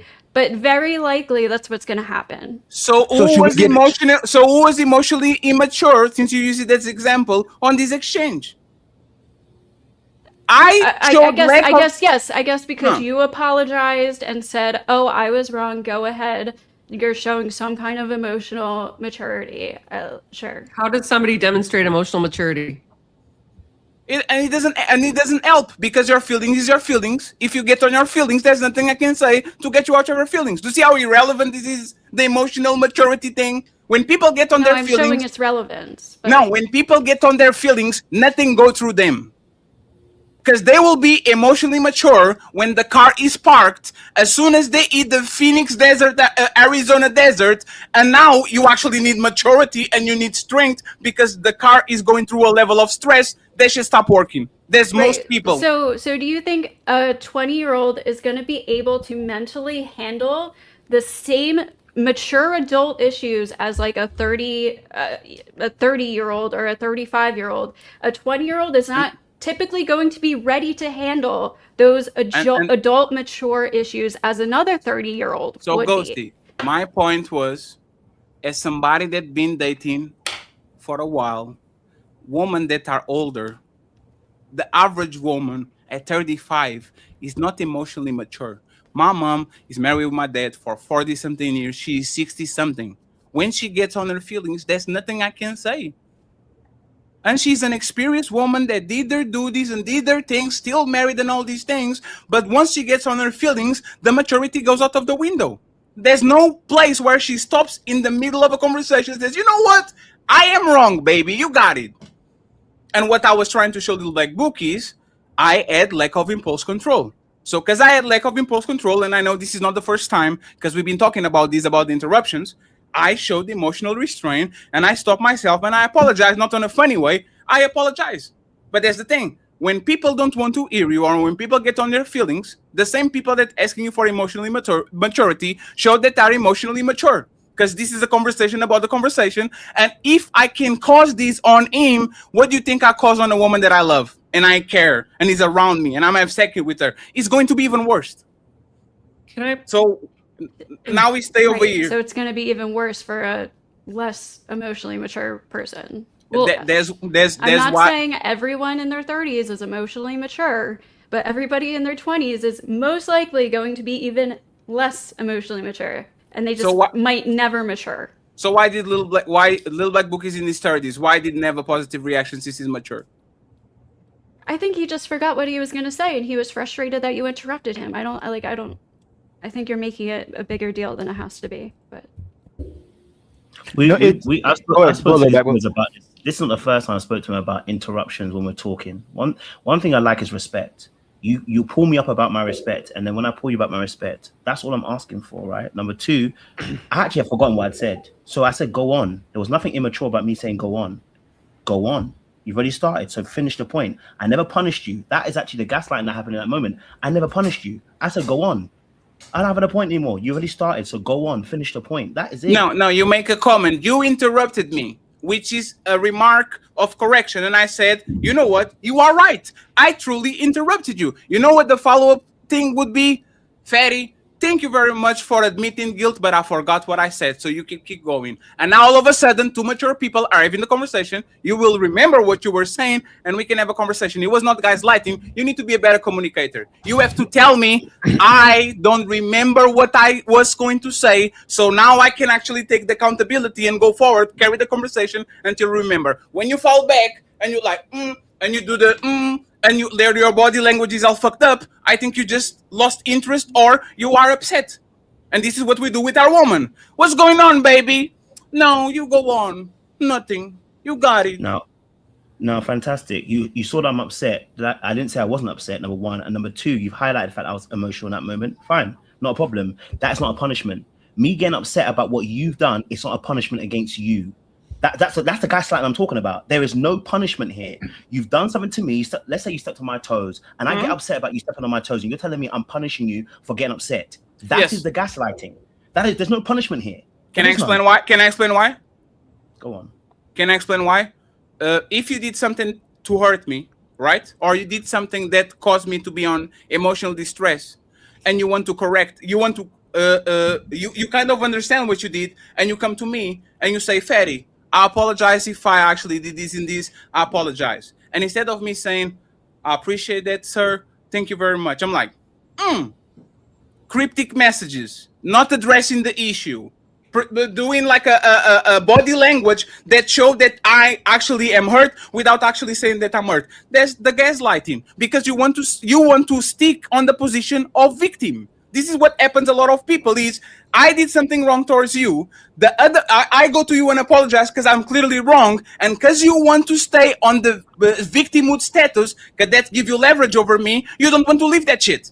You don't want to be a man and say, Ferry apologized. Ferry said he's wrong. I'm going to leave this victimhood status and I'm going to move on. You want to eld it over me. So now you're saying, this is gaslighting. I can't understand this. No, I was as a man, came to you, apologized, so emotional regulation, and told you that I was wrong. And instead of that, instead of you actually accepting it like a man, you literally responded like you are in a state of victimhood for whatever reason. I just cut you off. It's very. I don't think there's a problem with that. No. If we all, little black book, if we all at the table, right, and we talk about emotional regulation, emotional intelligence, how you should respond, right? When he quickly did that, and you have any right to respond to it the way you wanted to as well too. Shouldn't you have practiced the same emotional regulation? And you know what? Like first you were nah, you got it. Nah, you got it. Instead of okay, you know what? You did concede to that. Let's continue the conversation, man. I forgot what I was going to say. Go ahead, Fatty. Thank you for acknowledging you were wrong. Versus continuing the being upset. That's the part. That's the part. You can't tell me not to be upset. No. That's the point. You I didn't say not to be. No, I didn't say not to be upset. What happens? So me and Fatty. No. You're a coach too, and so is Chosen. The recovery rate is what makes us get back into the position of being able to have the conversation. Right? When you hold on to it, then the person has the justification to respond back or hold or even take it back and say, hey, man, my apology isn't even good enough. You know, if since you mad at me now, you upset now you stand mad now. Okay, I conceded. Well, I have the right to be mad too then because I didn't purposely do that to you. And then we stay in the place where now we're disconnected instead of coming together based on the recovery time. So if we truthfully, intentionally trying to have a conversation, shouldn't you establish and do the same thing? The recovery rate should be like you have the right to be mad. No, you have the right. He cut you off. You have the right, hey man, you cut me off. But then he goes, hey man, my bad. I didn't mean to cut you off. You go, and you had the right, maybe hold it a little bit longer. I'm like, you know what? You did concede to it, man. Let's continue with the conversation. My bad, man. You know, it did make me upset. I have the right to be mad, but let's continue the conversation. You know, yeah, I could have acknowledged it. I ain't gonna hold you. Yeah, I think you get what I'm saying. You get what I'm saying. Ollie, it's really just I'm not gonna that. Upset feelings and absolutely. It's basically. Honestly, but Little Black Book, I could just give you just a word of advice when it comes to these two cats. It's all just fun. They know it. No, Jonathan. He knows. He knows this. Jonathan, he knows. No need for the disclaimer, Jonathan. We are. We invite them because we like them. No, we are repeated offenders when it comes to cutting people off. And Little Black Book gets upset about it. But that's the thing. I did something I shouldn't. And I took accountability for it, like in real time. I was wrong. There's no reason for this to become a 20-minute conversation because what it actually reminds me is this is what you usually have with our woman. People ask for good communicators. No, I'm not calling you a woman. I'm saying women ask for good communicators. Is the best thing I could do. I cut you off, you reprimand me, and I said, you know what? You are right. I'm communicating that I acknowledge your feelings and you are right. I definitely cut you off. Can you continue? And instead of saying, oh, damn, I don't get this usually. I don't get the acknowledgement of my feelings. I don't get the acknowledgement that I was wrong. Matter of fact, I didn't gaslight you. I acknowledge your feelings. Gaslighting, you would say, nah, you don't. You shouldn't feel the way you feel. You are seeing things. I actually stopped to acknowledge your feelings. So if I stop to acknowledge your feelings, you might be in a mood for the rest of the show. But like I said, if I'm being punished by actually acknowledge your feelings and assume guilt, I actually should go the opposite and go evil. I just wanted you to go on, if I'm honest with you. Like that's why I said go on. Like it's dragged on because you want me to react the way that you feel comfortable with. That's fair. That's the mature. That's something my emotional. You have to be comfortable. You see, you became uncomfortable with my reaction. But I said move on. I said go on because I don't even have a point anyway at this point. I don't have it anymore. So go on. Okay. That's why we're having a conversation. But you know what? I'm gonna take my accountability. I should have acknowledged your apology before I said move on. So I'll take that and I'll take that on board. No, no, I want more. No, I'm kidding. Thank you very much. No, see, no. I was kidding. I appreciate it. Let's go back to the age. Now we can sleep better at night. Yes. I got to sign off, guys, because it's getting super late and I haven't eaten any dinner yet. I appreciate you, John. We're going to close in 10 minutes, so much, John. Mr. So thank you very much, sir. I Thank appreciate it. Thank you for showing us that you're actually red pill every show. Hey, Jonathan, we need to talk about your Ali. Jonathan, we need to talk about your red pill ascension. Okay, we need to have a conversation about that. We'll definitely do that again. Thank you guys so much. Okay, pleasure to see y'all. I appreciate Ali, you, cut my Jonathan. stream for me if you could. I'll make sure to Awesome. do it. And friends, we're going to cut it in 10 minutes too. So I Thanks so much, appreciate all the guys. people that are watching on all platforms. Thank you very much to Rolo and Michael and the rest of the guests. I appreciate y'all. Thank you very much. Little Black Book, the age gap thing, right? I believe that inexperience should go with experience. Tall should go with weak. See what I'm saying? Strength should go with weakness. People with money should date people with no. A power dynamic is important. It's important to establish this person is stronger than me. If something happens, it goes in front of me. I am the nurturing. I am way more nurturing than this person in front of me. So if we have to do something nurturing around the house or something, I will take the initiative because I'm doing this better than this person. When it comes to age gap, I think people fall naturally on their place because I can be very combative to a guy that is my age like you. But if I'm talking with somebody that is 60, 50 years old, it's more probable that I fall back and I literally get in my position than with a person that is my peer, right? So I think that if we look at mentors, we look up to mentors, we look up to coaches, is less of an attraction when a person is clearly above you or clearly below you, so you can be on a mentor position, on a coaching position, on a pastor position. I think relationships are the same thing. Is two people that are in two different parts on their life and that is going to complement each other because experience usually tempers risky behavior, and risky behavior makes the people that is more experienced and boring feel alive, so they kind of like a good match. I think there's a good explanation to why I think it's kind of okay. What's your thoughts about it? And then I want to go to the bottom panel so we can wrap it up, okay? And thank you very much for all the support, friends. I appreciate y'all. The super chats are going to be read before we go. So I think I'm not against all age gaps, right? I think the 20-year age gap was a bit much for me. I ain't gonna hold you again. I think there's a very large gap in terms of, again, going back to what I've said, mental capacity is very vastly different at 20 than it was at 40. I think most of us can agree that the thing you might be doing stupid stuff still, but at 20, the things you were doing at 20 is not the same things you're doing at 40. There's an expectation of growth as you get to those ages. Now, of course, there are some people who don't make that. I understand that, but I'm talking about the average person. We're expecting people to grow and mature. So for me at 40, I'm not even 40 myself. I'm 34 and I'm looking at somebody who's 20. I'm going, we have nothing in common, blood. Like you at 20, I thought I knew the whole world. I really did. Yeah. Right. If at 20, I thought I knew everything. You know what I mean? And I get to 30 and I'm like, blood, I knew nothing at 20. Knew nothing at 20. So yes, when I see somebody who is 40 telling me that they're okay dating a 20-year-old, I'm questioning your mental capacity. Then maybe you've got a mind of a 20-year-old. Maybe that's why you're dating a 20-year-old. Because I don't see how you two are meshing.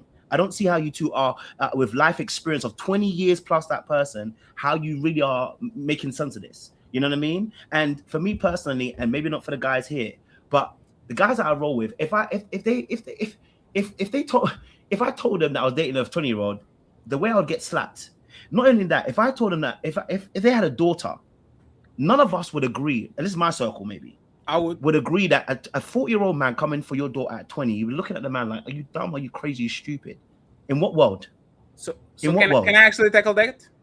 Yes, I will trust my daughter and my sister with you and Ali. I saw enough. Think about it. Think about it. Just out. I'm talking about the man on the panel. He's 42, and you are 32. I saw enough that I can trust my daughter with y'all. And you know why? Because I'm just comparing with the average knucklehead. I know she's going to date knuckleheads, and y'all are not knuckleheads. So she's 21, and I know the quality of men that Little Black Book is at 32, and I know the quality of men that Ali is at 42.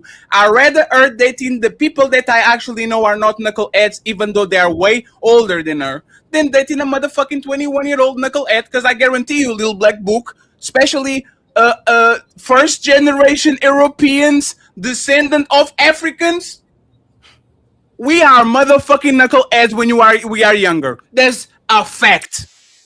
Go see the motherfucking first generation Europeans that come from Africa, like me and you, on our teens and on our 20s. We are knuckleheads. We just do some dumb shit.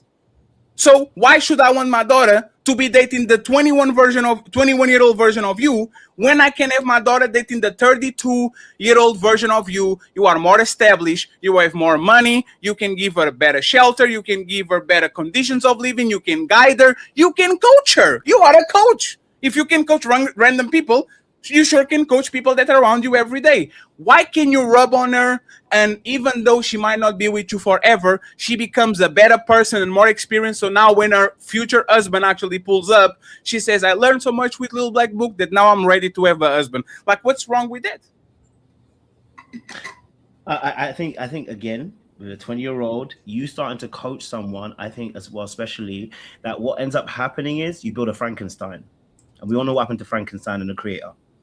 Whenever you try to start building somebody, right? When you start building somebody rather than building with somebody, what tends to happen is the person who's getting built, they finally get some maturity, they finally get some sense, they finally see the world clearly as it is, and they turn against the person. The same thing happens even in close age range groups, right? When a woman builds a man, what happens? The man tends to leave that woman. And I'm saying build a man, not build with, build a man.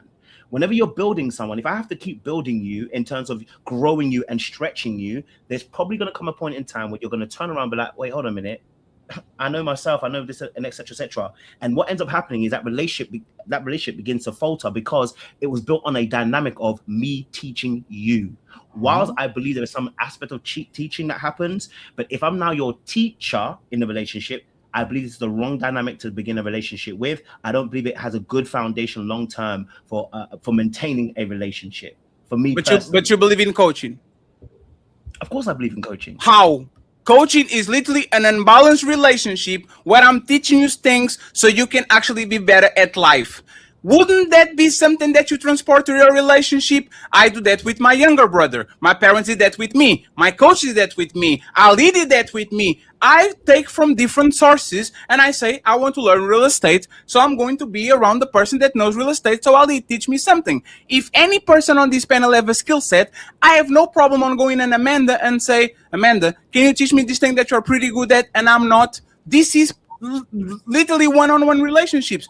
I learned AI from a 19-year-old called Cami, and I was 33. And then you know what I do? I don't know about this. Go ahead and teach me real quick. I'll pay you for it, and we go to the sunset. Why can't I do that with my lover, with the person that I appreciate, with the person that I love, and teach him the ropes while I actually offer them a safe place so they can fall and not get hurt? I gave them training wheels. You go over there, you do this, you do that, and they actually learn, and they're on the safe space because I can always grab the bike and says, you know what, let's stop over here. I think that's a beautiful thing. I actually think that most women would love to have a person like that.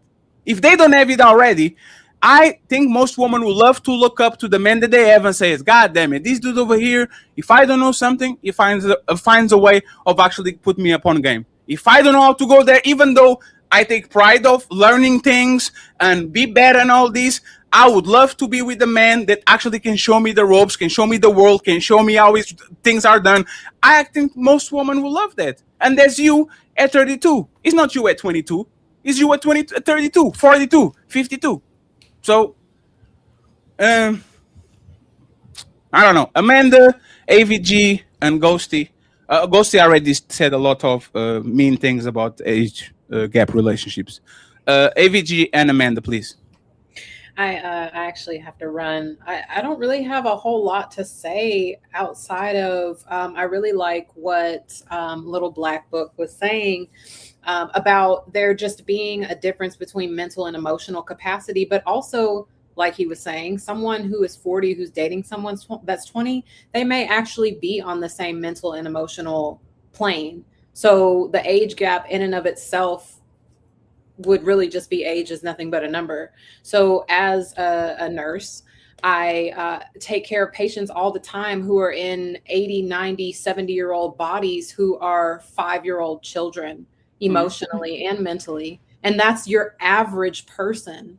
So we're not all, the age isn't always going to line up with the emotional and mental capacity. And so that's okay. I'm not really like for or against the age gap.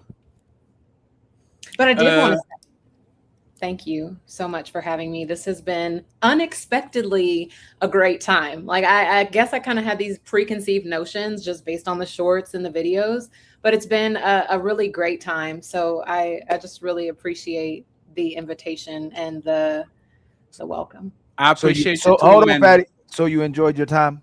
I did.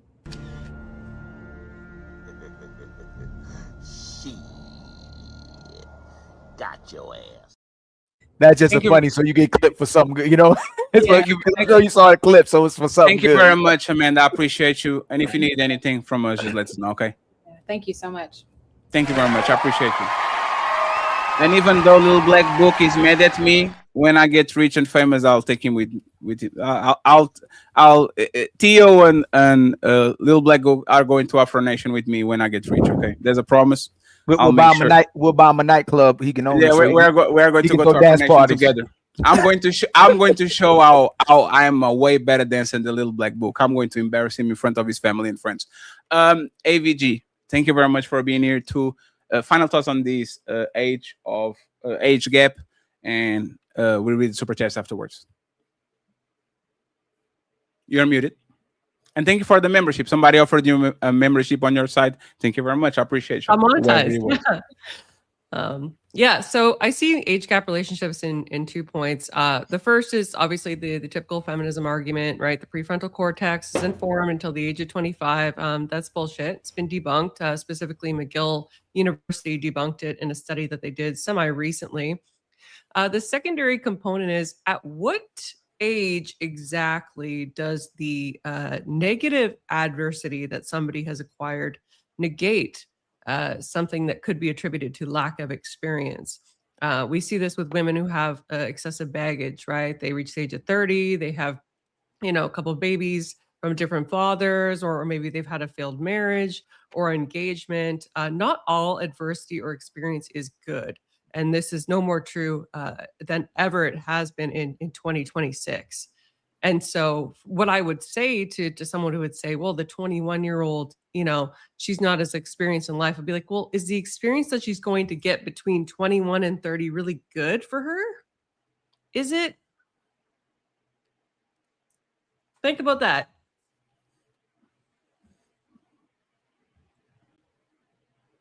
He won't. He won't. Nobody wants to think anymore. That's crazy. Oh, Cecily. Friends, very disrespectful of you, Ali, to ignore a question. It was not a rhetorical question. You needed to answer that. She did what you did. She asked a question to the crowd, and everybody was. Oh, you did? AVG, can you ask that one more time? I thought that was really. I thought it was okay. What's the question? I'm sorry. Yeah, so taking the prefrontal cortex argument aside, because it's been debunked scientifically, in terms of the experience argument, right? A 21-year-old woman does not have a lot of experience. I would say to you, I would say, is all actual experience good, right? Is the experience of that 21-year-old woman and she's going to obtain between now and 30 really going to make her a better wife, make her a better woman, even make her happier? And I would submit that the answer is necessarily probably not. Probably not. That's why we said that the woman should get out the game as early as possible, because Yes. the longer she stays in it, the older she gets, the more she'll tell you she's traumatized, the more she'll tell you she needs to heal, and the more she has issues pair bonding. And so that's why it's another thing too that's more critical, and I'm sure you'll say the same thing, Little Black Book. When people have the experience with each other and two people are claiming to like each other, they shouldn't bring in all the negative experiences they had with people. They should learn from it and they should treat it as a fresh start and let this person be innocent till proven guilty, right? But now we're getting to a place where the men have to prove themselves, and it's understandable, and he has to get himself from a place where he's compared to all the other men. But the woman never has to compare herself, but she gets to hold on to the past experiences of men, that a man has to dig himself out of that hole instead of having a fresh experience with each other, especially again, the women, because the men don't hold on to the grudges, the men don't hold on to the trauma, and the men don't hold on to the experiences as well too. That's hilarious. Sorry.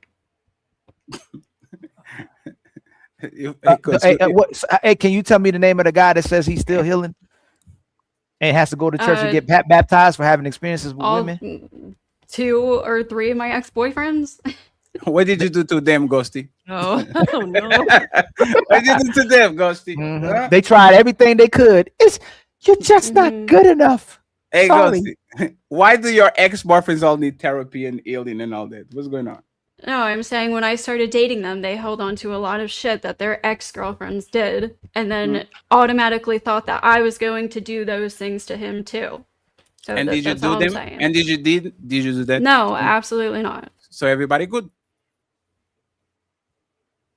You just wrote the But manifesto. I mean, I was still getting accused and all the time, and they were paranoid and all this shit. I'm Does just his wife- saying, it's funny. It's just funny to say that men don't hold on to grudges. Your exes were accusing you of things that their exes did, not something that you They were were doing in yes, the relationship. yes, they were suspicious that I was doing the same things their exes did because they were still hurt. They didn't heal from their past relationships. Hold on. I ain't gonna say. Oh, never mind. I'm gonna leave that alone. I'm gonna leave that alone. In my opinion, that makes sense You know? for. In my opinion, that makes sense if their woman actually put them through hell. See what I'm saying? I just think I wouldn't do an absolute. I would say that men have better reaction to war than women. No, Like Fat, I when could've men and swore- women go through shit and they get the scars and they get the burns and they get old and get limp, I think at the end of it, you can forge a great general, a great warrior, somebody that learned from war. Even though there's some men that have PTSD, I think most women are going to become casualties of war. Either that to things that happen to relationships, or to actually getting so much pain that they become a shell of themselves when they actually Fatty. go through it. Ghosty, maybe Ghosty might not be the person that was saying that one of her exes or some of her exes were the man that didn't care about what she did. They weren't insecure about the things she did. That wasn't her. No, I don't. Was that you? That wasn't you, Ghosty, that said that the guys you did? Because we were talking about how men could be insecure, and you were saying your exes didn't demonstrate that type of behavior. They trusted you with the things that you were doing. That wasn't your exes, or one of your exes that you were dating a guy and he trusted you, like he wasn't insecure about the things you did. Oh, I'm sorry. Are you asking me? Yeah. So I was answering a comment on my Like, stream. So weren't a guy or the exes you did? I thought I could have sworn. I don't know. I thought it was you that were dealing with a guy that didn't have insecurities. Like he trusted you with things. Like he didn't question you. I thought that wasn't you. my current boyfriend. There's the current. Oh, that's the current boyfriend. Okay. Yeah, The current one. my current Okay. boyfriend's amazing. I literally have no problems with him. Okay. Okay. But like we both See, had I got to a heal. good memory. I got a good He- memory. He's had abusive girlfriends in the past. I've had abusive boyfriends in the past. But both of us, when we got together, we both healed from those, and we weren't expecting. We got over our trust issues, right? And yeah. There's actually pretty good friends. I that's appreciate you, dope. AVG, Ghosty, and Little Black Book. Appreciate you, sir. Thank you very much for giving Hey, your thank time. you so much, Black Book. Hey, Black Book, I'm going to start to go to- Apologies for Fatty, man. It's just, hey, man. Yes, sir. You know, We worked it out, man. It's all good. hey, Fatty, don't let it happen again. Yes, I'm 2 hours away. I'm like, hey, when Dre goes to London, I'll pay him. I'll pay him a visit, man. I don't know I don't know how they do it in Portugal, but we don't do it like that. Oh, and then my hand in London. Sorry.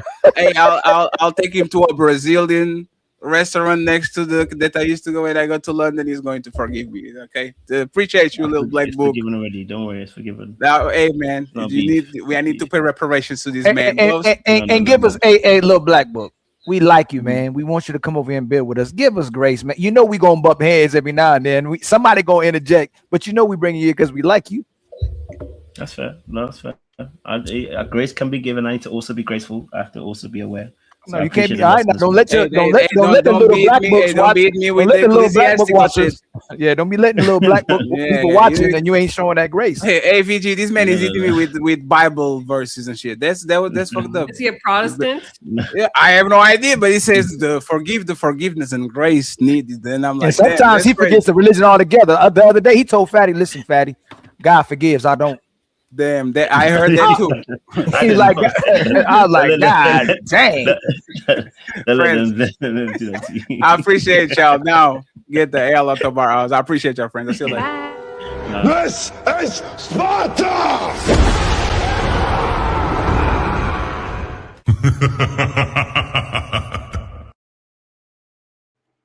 Ali, I really need this AC going immediately, man. I am.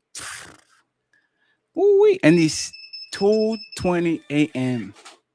I can do nothing while the sun is up because good show, man. Good show. Good Yeah, show. great. Good Hey, show. great show, man. Good show. Great show. Appreciate that. Player one did a couple of things to show to the fellas, but I couldn't show them. I appreciate you, Mr. Brian, and thank you very much. He says showing support for the Untouchable Empire. He sent us 2 of these and friends. We need, if I'm not mistaken, 122. We need $78. Any hero, please. $78 to get to the goals. Fatty tomorrow is going to a concert. He's going to a concert. And some memberships for Ali. You going to concert? What concert you going to? I'm going to watch Ann Chris Brown and Usher? Zimmerman. Ann Zimmerman. The Yo, orchestra. for real? You yeah, know that's the one of my Candle Orchestra. you know that's one of my favorite composers. Yes. Yo, He's you going really to- gonna? He's going to sing the Lion King and Yo, Inception. he's the last one, man. That dude's fire, man. Dang, you lucky. Man, that's crazy. Do you have the sound? Do you have the sound list? I mean, yeah. No, what's I the do, I list? Do they got Superman on there? Man of Yes, Steel. they have. Give me They one got second. Gladiator, Man of Just a Steel, second. Doom. Come on, man. Yeah, I ain't just talking this Doom, man. Lion King. Okay, so They got Lion King, Man of Steel, Doom, Gladiator. What's the other movies? Man on Fire, Yeah, let me see the lineup real quick. Inception. That's my dude. That dude's amazing, man. These are some of the favorites, and He's talking about Hans, not Hans. Hans. I don't know how to pronounce. Now, usually correct me, but it's Hans. I don't know how to pronounce Zimmer. the ages. God damn it, that's crazy. Hey, if y'all want to listen to some soundtracks for movies, is my favorite music in the whole world. I know y'all ain't know that, but my favorite type of music is soundtracks for movies, like Braveheart, Gladiator, The Truman Show. What else is good? A whole bunch of them good, but the good, the bad, and the ugly. Once Upon a Time in the West soundtrack, crazy. Ennio Morricone. What is it? Ennio Morricone. He another good one. I have no idea what that is. Yes, you do. The dude. A lot of the westerns. He's the dude that did the music for a lot of the westerns. He's going to sing Inception, The Time, The Lion King, This Land, Zooster Breakout, Madagascar, Supermarine, Dunkirk, Honor the Pacific, The Dark Knight, Yeah, he did Wonder do The Dark Woman, Knight. Sweet, Superman, Man of Steel, and it's still Cornfield Chase, Interstellar. Oh, and it's Dune. still he did Dune. But I told you, come on, man. I told you. Hey, Dune 2 soundtrack. Gladiator, Sweet. Come on, man. Sherlock Holmes, Pirate of the Caribbean, and Pirate of the Caribbean. I can't. I mean, it's hard to watch Pirate of the Caribbean. I fall asleep on all the Pirate of the Caribbean. Man. It's kind of fun. I fall asleep. It's kind of fun. I appreciate it. Thank you very much, Brian. If there's any hero, we need $78 on the Cash App. Just it's at end of the month, friends. And we're going to be here on Sunday back again with the ladies first. Hey, shout out to Rolo Tomas. We're pretty chill, pretty cool. Hey, I like they were good people. Yes, easy to work with. I just don't send them to them because they're going to start the show in 1 hour, but I'll make sure I'll make sure I send that to you. You Shout gotta out to the pull up, people from Fatty. the regional. You gotta pull up, Fatty. I'll pull up if I can. You know, so we can let do it to Ali. I'm like you don't understand. Like he's 90 degrees in my room right now, and I have a fan. You see, what show are they gonna do it on his on? I think you know, no, they are on Michael Sartain. This is going to do I think at a panel or something like that. So okay, I'll join him soon. I promise that. He was an all right dude too. He was all right. No, he was a cool dude. But before the AC, I'm not doing no morning show. I'm not even the 5 p.m. show. I need to chill with this. I'm trying to survive. Striking the reach. 5 pounds. Jonathan trying to regain those man points after getting roasted in the comments. See Amanda. Shaming does work. Ooh-wee. Striking the reach coming for that man. It's him. Salute to the squad and to the guest and the fire show.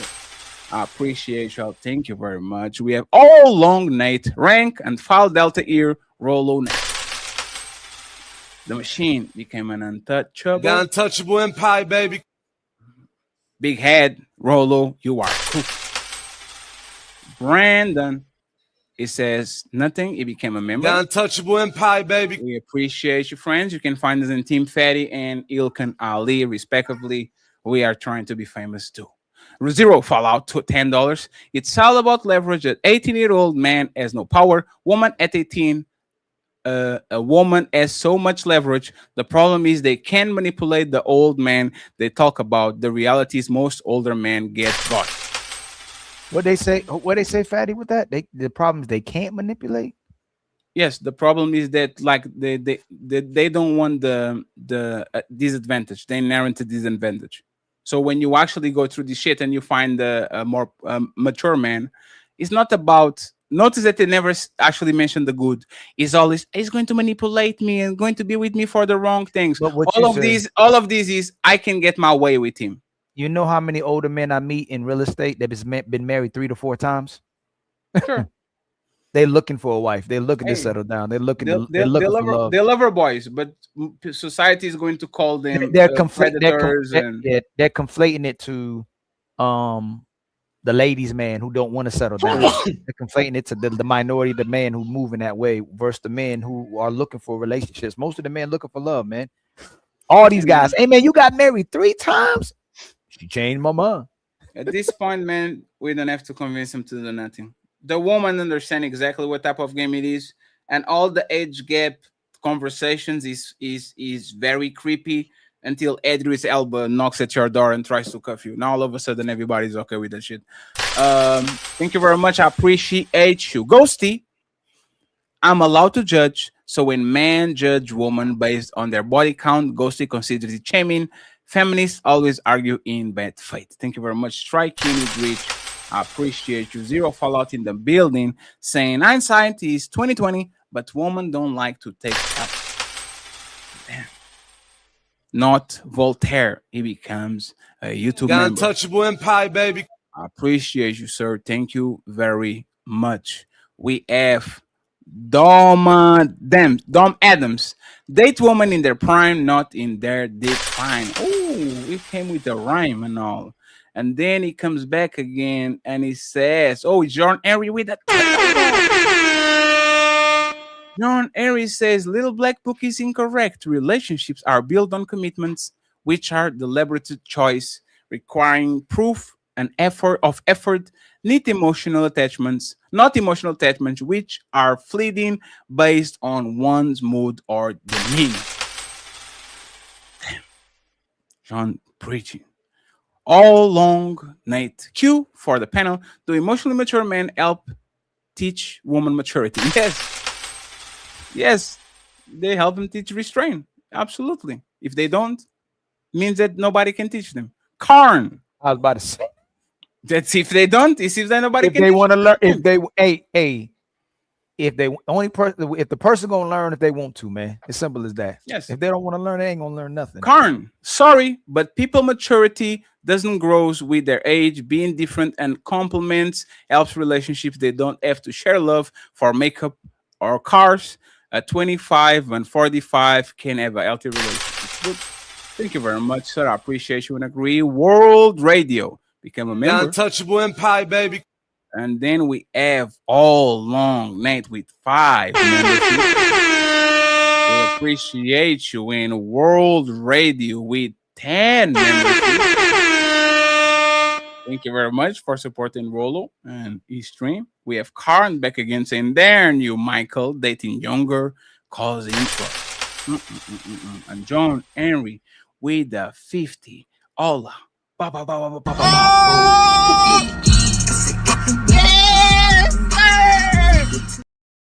Yes, this is why I recommended people look to actual mental health professionals to assist in their lifestyle management and long-term mental health maintenance rather than immediate gratification and goal setting of unregulated life. And then he comes back with the 20. And it says, if a 40-year-old man showed up at my door looking for a 20-year-old daughter, I'd find 10 toes inside one shoe up his entire ass. It is a man looking for an easy conquest or pursues a child. But hey, that's just my perspective. A 20-year-old is not a child. Mr. John is not a child.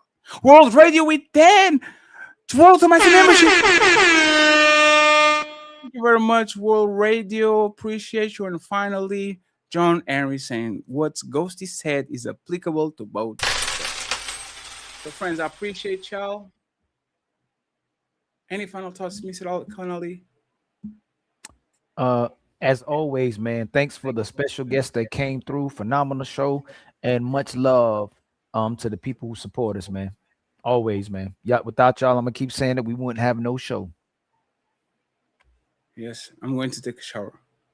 Team Fatty and the Untouchables. And brush your Signing teeth. out. Peace. We're going to Discord, friends. Join on Discord if you're already not there via Patreon. The link is going to be in the chat. And join the Discord. I'll approve you so you can be with us chilling in the lounge. We out.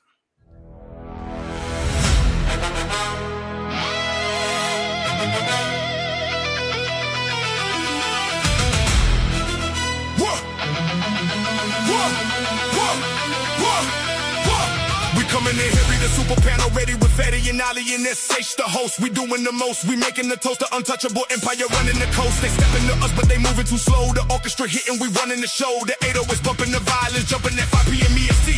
We ready to go. Super panel, ready for the smoke. Yeah. We ain't playing games, no, it ain't a joke. Super panel, ready for the smoke. Untouchable empire, leaving you broke. Ali on the left, Fatty on the right. Station in the middle, igniting the night. Red pill detonation, no simulation. Whole chat on fire when the panel ignite. Untouchable empire, we build different. Blue pill better stay mad and resistant. They talking their nonsense, we dropping their knowledge. Rational mail on the table, acknowledge. Bottle to Messi just walked in the building. Red pill Godfather, the truth he revealing. Hypergamy don't care. Fake control rare, most men simping, but we standing tall here. Super panel, ready for the smoke. We ain't playing games, no, it ain't a joke. Super panel, ready for the smoke. Untouchable empire, leaving you broke.